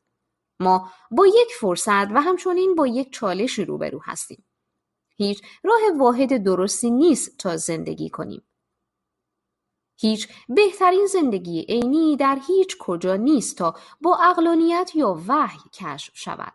ما مجالی داریم تا زندگی‌های خودمان را به طرق متعددی شکل داده و آنها را به عنوان حقیقی و خوب به حساب آوریم. 8. جهان در دست‌های ماست. ما تجمعاتی از اتم‌ها و ذرات هستیم که با یکدیگر برخورد کرده و از طریق نیروهای طبیعی با یکدیگر فعل و انفعال می‌کنند. به علاوه ما مجموعه‌هایی از سلول‌های زیست‌شناسی و الکتریسیته و مواد شیمیایی هستیم که با متابولیسم انرژی آزاد از محیط در گردش هستند. به علاوه ما موجودات متفکر، احساسی و علاقه‌مندیم که قادریم که بر اعمالمان اندیشه کرده و برای طرز رفتارهایمان تصمیم گیری کنیم. همین نکته آخری است که ما را از هم جدا می‌کند. ما از همان موادی ساخته شده ایم که بقیه جهان از آن ساخته شده است. اما مواد ما دقیقاً به راه خاصی مونتاژ شده اند که یک راه تازه‌ای از صحبت کردن درباره خودمان مناسبت پیدا کرده. اما قدرت اندیشیدن به شاخه‌های دیگر و انتخاب کردن داریم. این یک توان رمزآلود یا ماوراءالطبیعه نیست تا به ما قدرت دهد که به قوانین طبیعت توهین کنیم، بلکه راهی است برای صحبت کردن درباره اینکه ما چه کسانی هستیم که بعضی از نیروهای سیستم‌های پیچیده‌ای را به دست آورده ایم تا خودمان را موجودات انسانی بخوانیم و با قدرت بیشتر، مسئولیت بیشتر همراه می‌شود. توان ما برای فکر کردن قدرت نفوذ زیادی بر دنیای اطرافمان به ما می‌دهد. ما نخواهیم توانست تا جلوی مرگ داغ جهان را بگیریم، اما می‌توانیم جسم‌ها را تغییر دهیم و سیاره خودمان را دگرگون کنیم و یک روزی حیات را در سراسر کهکشان منتشر کنیم. این به ما مربوط است تا انتخابات عاقلانه‌ای کرده و دنیا را به مکان بهتری شکل دهیم. 9. ما می‌توانیم کار بهتری از خوشحالی انجام دهیم. ما در عصری زندگی می‌کنیم که بیش از هر وقت دیگری جستجو برای خوشحالی نقش اصلی را بازی می‌کند. کتاب‌ها، نمایش‌های تلویزیونی و وبسایت‌ها مطمئناً اشاره‌گرهایی را در این باره ارائه می‌دهند که چگونه در نهایت این حالت هستی فرار را که همه به دنبال آن هستیم به دست آورده و آن را حفظ کنیم. گویی که اگر ما خوشحال باشیم همه چیزها رو به راه خواهند شد. دارویی را در نظر بگیرید که شما را کاملا خوشحال می کند، اما هر علاقه‌ای که شما برای هر کاری غیر از بقای ساده دارید از بین می برد. از بیرون به نظر می رسد که شما یک زندگی خسته کننده ای را سوار بر چرخ اسارخانه‌ای می گذرانید. اما شما از درون سرخوشانه سعادتمندید. شوق زنان در ماجراها و جفتک زدنهای رمانتیک موفقیت آمیز به سر می برید. آیا شما این دارو را قبول می کنید؟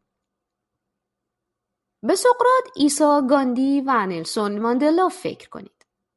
آیا به میکلانج، بتوون و ویرجینیا وولف؟ آیا وقتی که سعی می‌کنید اینها را تعریف کنید، خوشحالی اولین واژه‌ای است که به ذهن شما خطور می‌کند؟ آنها ممکن است گاهی خوشحال بوده باشند، اما خوشحالی مشخصه معرف آنها نیست. اشتباهی که ما در تاکید بر خوشحالی مرتکب می‌شویم این است که فراموش می‌کنیم که زندگی یک فرایند است که با فعالیت و حرکت تعریف می‌شود و برای خوشحالی در جستجوی یک حالت کمال از وجود می‌رویم. ممکن است چون این وضعی وجود نداشته باشد، چون تغییر ذات حیات است. محققانی که معنی زندگی را مورد مطالعه قرار می‌دهند، بین معنیداری همزمانی و معنیداری طرازمانی تمایز قائل می‌شوند. معنیداری همزمانی بستگی به حالت شما در هر لحظه در زمان دارد. شما خوشحالید چون بیرون زیر آفتاب لمیده اید. معنیداری تر و زمانی بستگی به سفری دارد که طی می‌کنید. شما خوشحالید چون که در جهت فارغ التحصیلی از دانشکده به خوبی پیش می‌روید. اما اگر ما به خودمان اجازه دهیم تا از چیزهایی الهام بگیریم که درباره هستی شناسی یاد گرفته‌ایم، ممکن است این تصور را ایجاد کند که ما باید بیشتر بر معنیداری تر و زمانی به هزینه معنیداری همزمانی تمرکز کنیم. ذات زندگی تغییر است و ما می توانیم هدفمان این باشد که تغییر را بخشی از طرز یافتن معنی در زندگی کنیم. در آخر روز یا آخر زندگیمان آنقدر اهمیت ندارد که چقدر طی زمان خوشحال بوده ایم. آیا بهتر نیست که داستان خوبی برای گفتن داشته باشیم؟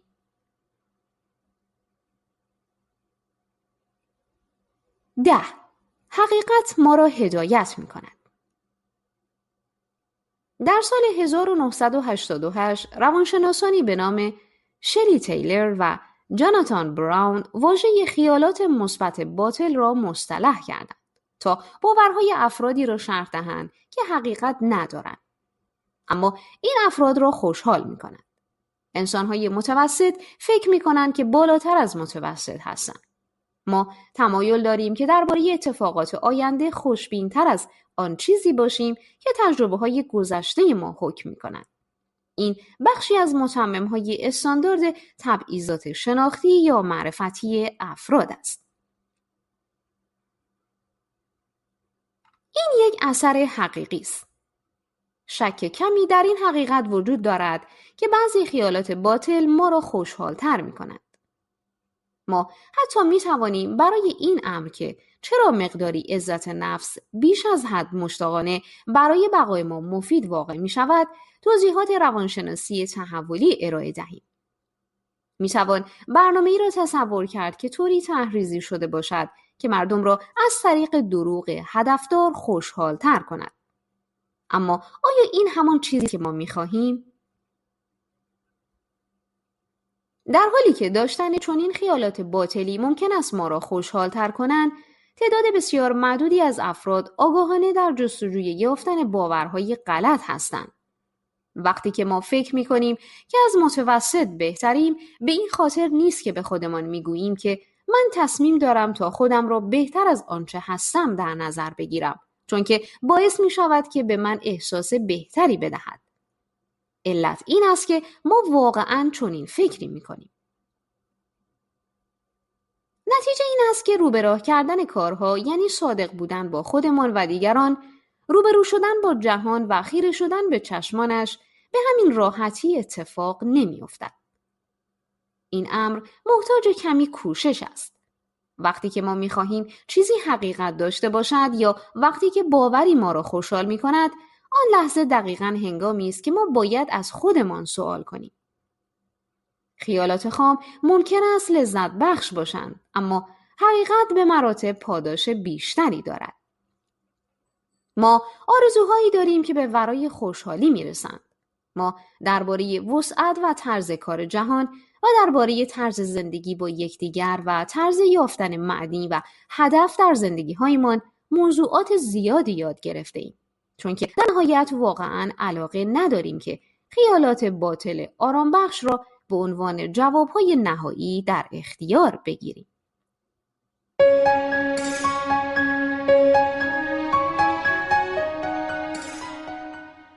تصویر بزرگ.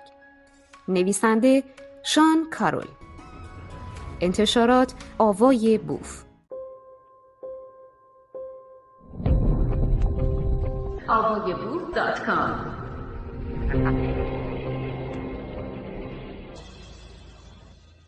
درمان هستی گرایانه.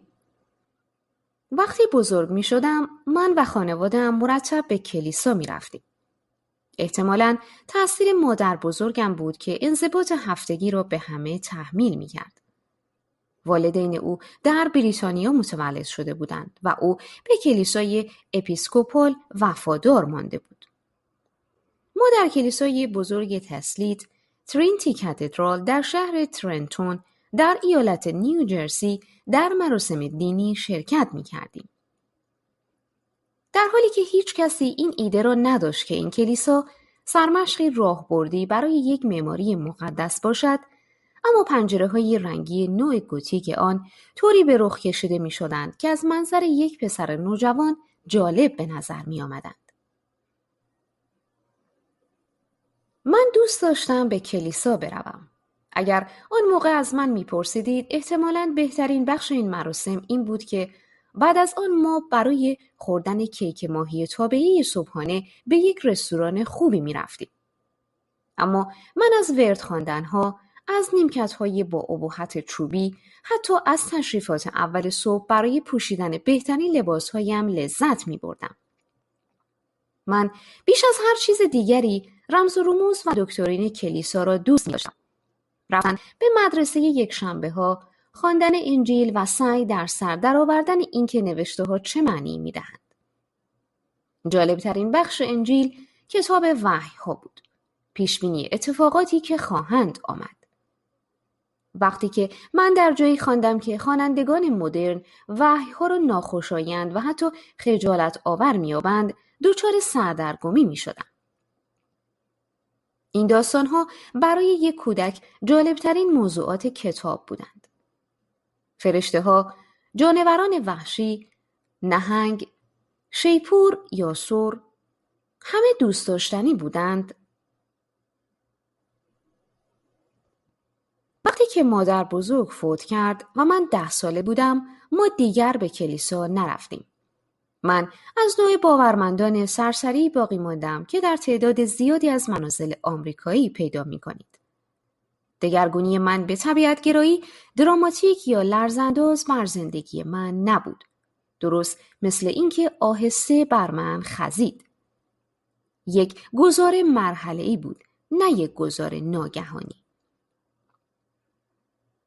اما در این راه مخصوصاً 2 اتفاق برجسته بودند. اولی وقتی پیش آمد که من خیلی جوان بودم. ما در کلیسا بودیم و تعدادی از داوطلبان درباره تغییرات اخیر در توالی مراسم صحبت می‌کردند. آنها از این ترتیب تازه خوشحال بودند، چون که روایت مناجات نامه قبلی محتاج ایستادن و زانو زدن زیادی بود، بدون اینکه فرصت استراحت یا نشستن بدهد. من این امر را به طور مفترضانه بدعتی یافتم. چگونه ممکن است که ما همینطوری در وقایعی که در مراسم رخ می‌دهند دخالت بیجا کنیم؟ آیا همه اینها را خدا تصمیم نگرفته است؟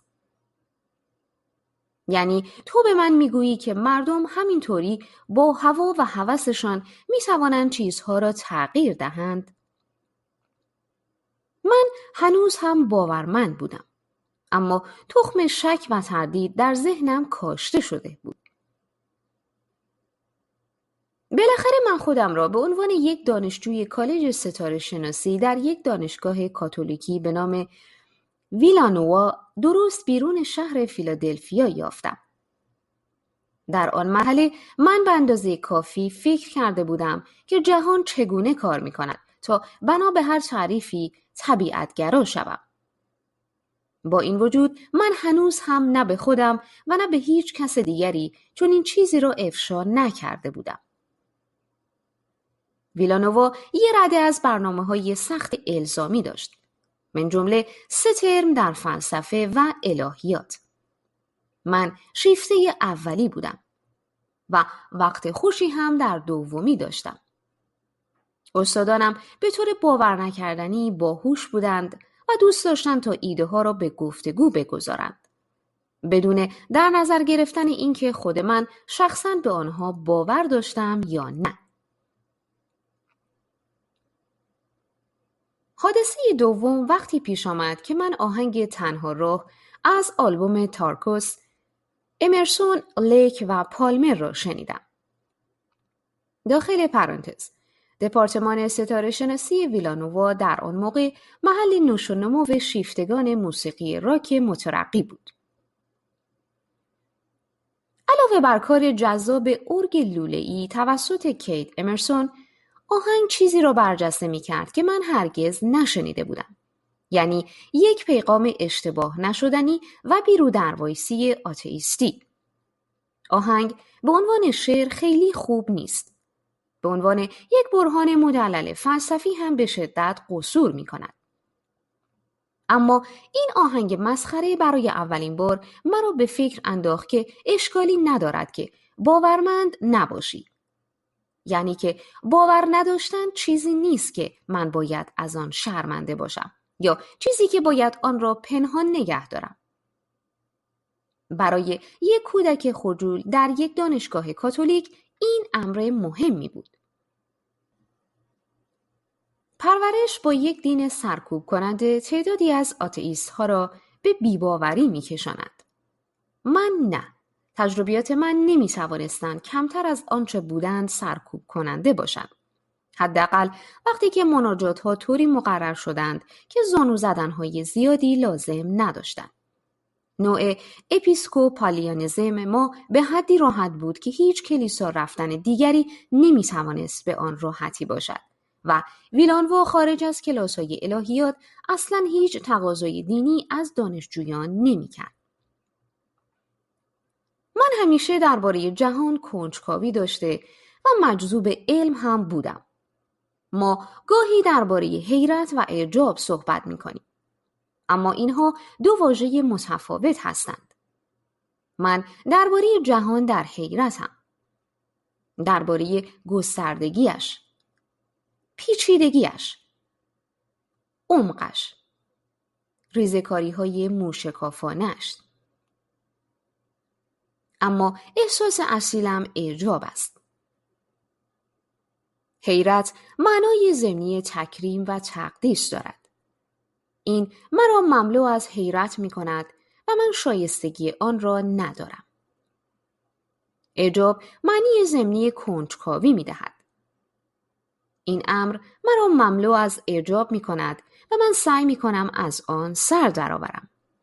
من همیشه اعجاب را بر حیرت ترجیح می دهم. چیزهای زیادی درباره جهان برای ما اسرارآلود است و چیزی فریبنده و هیجان انگیز در بابت اسرار وجود دارد. اشتباه است که شروع کنیم که سری را به خاطر خودش پذیرفته و در اعتقاد راسخی پناه ببریم که جهان به طور بنیادی سر در نیاوردنی است. درست مثل این میماند که یک بغل از کتاب‌های کارگاهی را بخریم و فقط نیمه اول هر کدام را بخوانیم. جذابیت واقعی معماها این نیست که آنها بازنمود چیزی واقعاً ناشناخته هستند، بلکه آنها قول یک سیر و سیاحت هیجان انگیزی را می‌دهند تا از آنها سر درآوریم. من هم مانند شاهزاده الیزابت همیشه فکر می‌کردم که مهم است که جنبه‌های متفاوت دنیا با هم جور درآمده و معقول باشند. همه چیزهایی که درباره جهان درک می‌کنیم متصور این امر هستند که قابل فهمند. یعنی اگر ما به اندازه کافی به سختی بکوشیم خواهیم توانست آنها را بفهمیم. چیزهای فراوانی هستند که ما هنوز هم نمی‌دانیم که چگونه واقعاً کار می‌کنند، اما در همان حال مقدار زیادی موضوع هم هست که از آنها سر درآورده‌ایم. معماها فراوانند، اما هیچ دلیلی نیست که نگران باشیم یا امید داشته باشیم که هیچ کدام از آنها غیر قابل حل باشند. این چنین تفکری بود که بالاخره مرا هدایت کرد تا باور به خدایم را از دست بدهم و یک طبیعتگرای سرحالی بشوم. اما من امیدوارم که این اشتباه را مرتکب نشوم تا با مردمی به عنوان دشمن برخورد کنم که با من در مورد طبیعت بنیادی واقعیت موافقت ندارند.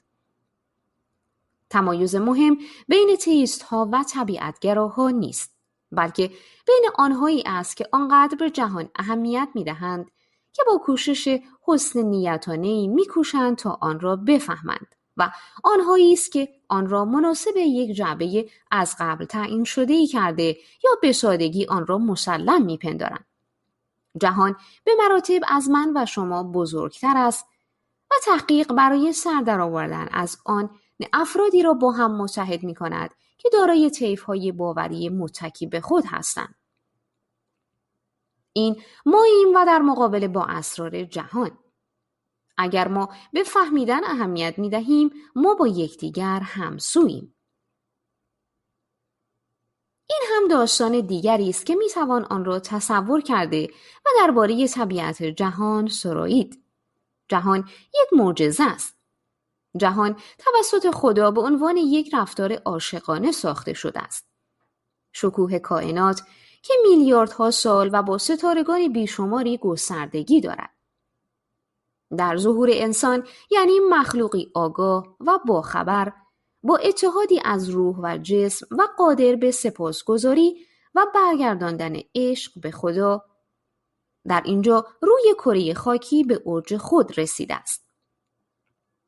زندگی‌های اخلاقی ما بخشی از گسترش بزرگتر هستی هستند که ما بعد از مرگ به شرکت در آن ادامه خواهیم داد. این داستانی جذاب است. می‌بینید که چرا بعضی‌ها آن را باور می‌کنند و سعی می‌کنند آن را با آنچه که علم به ما درباره ذات واقعیت یاد داده وقف دهند. این هم یک داستان متفاوت دیگر. جهان معجزه نیست. به سادگی وجود دارد.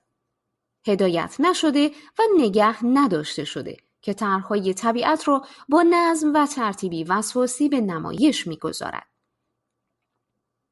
طی میلیاردها سال تحول یافته از یک حالت با آنتروپی پایین به جهت پیچیدگی بیشتر که بالاخره به یک تعادل بی‌سیمای بی‌جنبه‌ای فرو خواهد رفت.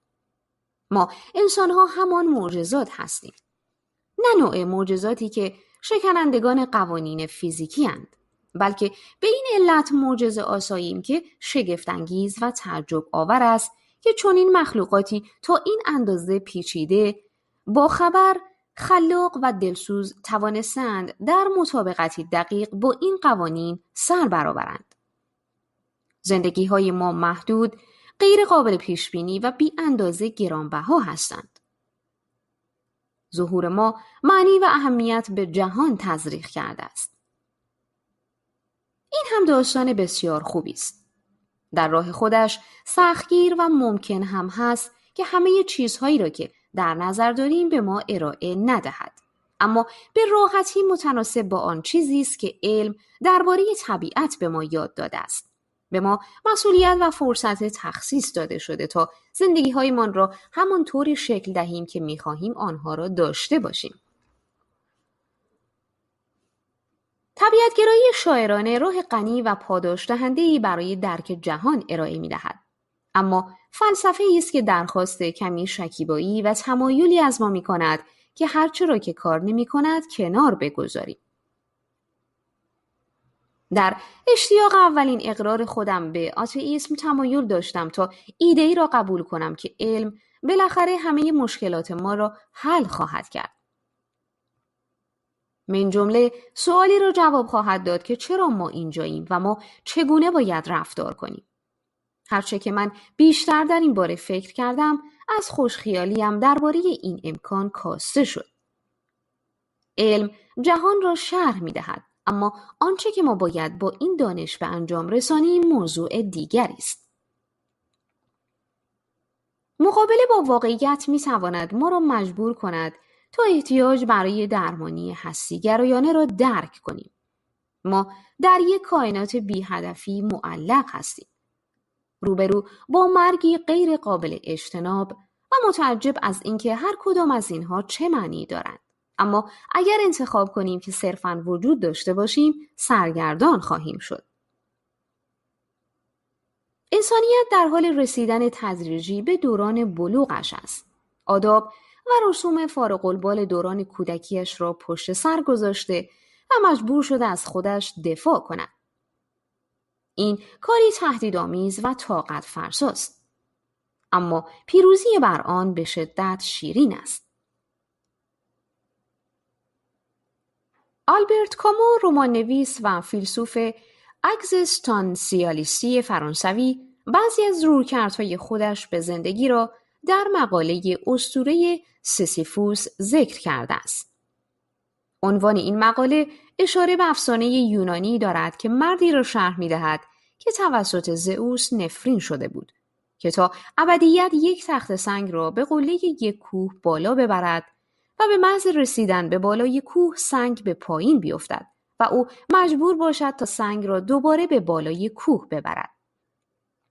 این استعاره باید برای زندگی بدون هدف آشکار باشد، اما کامو درس آشکار اسطوره را وارونه کرده و سیسیفوس را به قهرمانی تبدیل می کند که خودش هدف زندگیش را برپا می کند.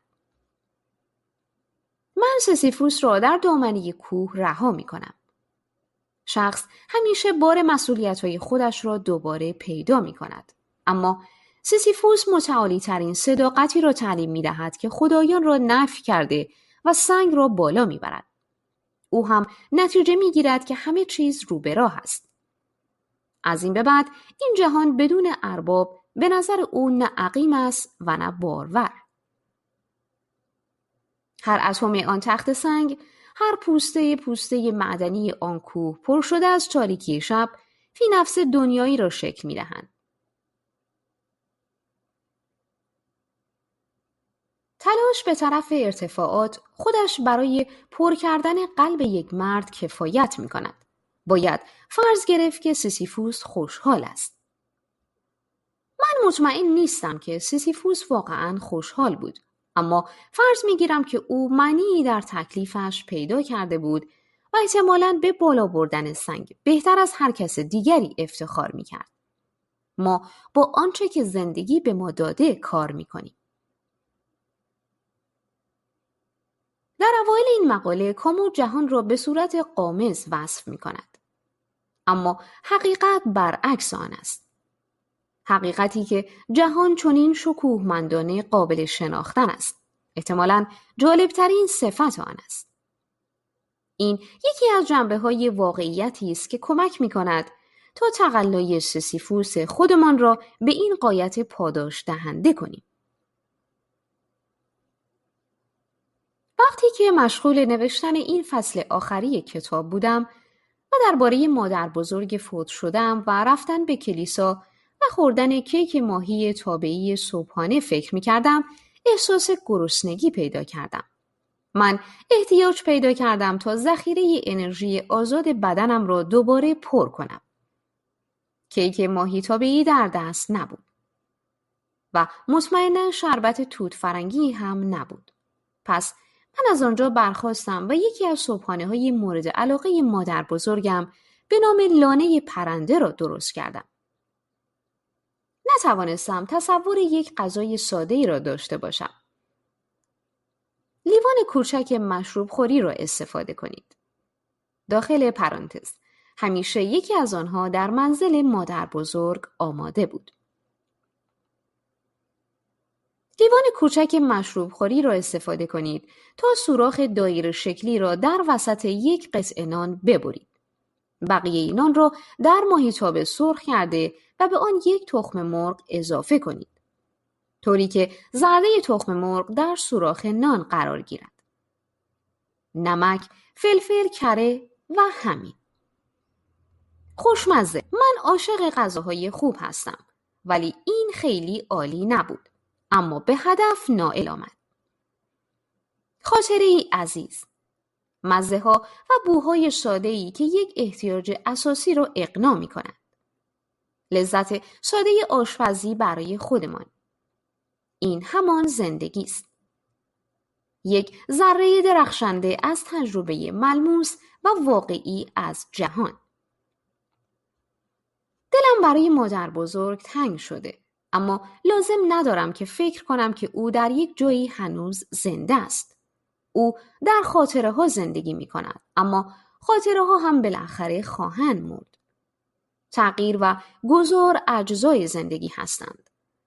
نه فقط اجزایی که ما با اکراه قبول می کنیم، بلکه دقیقاً ماهیت های آن هستند. ماهیت هایی که انتظار امیدوارانه ما را از آنچه که خواهد آمد ممکن می سازد. من به خاطرات گذشته‌ام، به امیدهای آینده‌ام، وضع دنیای گسترده و زندگیی که همکنون دارم، با همسری که بیشتر از تمام کهکشانها در آسمان عاشقش هستم و لذت پایدار در رمزگشایی ذات حقیقت اهمیت می دهم. همه زندگی ها با هم تفاوت دارند و بعضی با سختی هایی روبرو می شوند که دیگران هرگز از آنها مطلع نمی شوند. اما همه ماها همان جهان را، همان قوانین طبیعت را و همان تکلیف بنیادی خلق معنی و اهمیت دادن به خودمان و اطرافیانمان در زمان کوتاهی را سهیم هستیم که در این دنیا زندگی می کنیم. 3 میلیارد ضربان قلب. ساعت تیک تیک می کند. آوای بوف یک گروه مردم نهاد است که توسط عده‌ای علاقه‌مند به کتاب با دغدغه ارتقاء فرهنگ کتاب و کتابخوانی و استحکام خرد اجتماعی تشکیل شده و تاکنون تولید هزاران کتاب ممنوعه را در کارنامه خود دارد.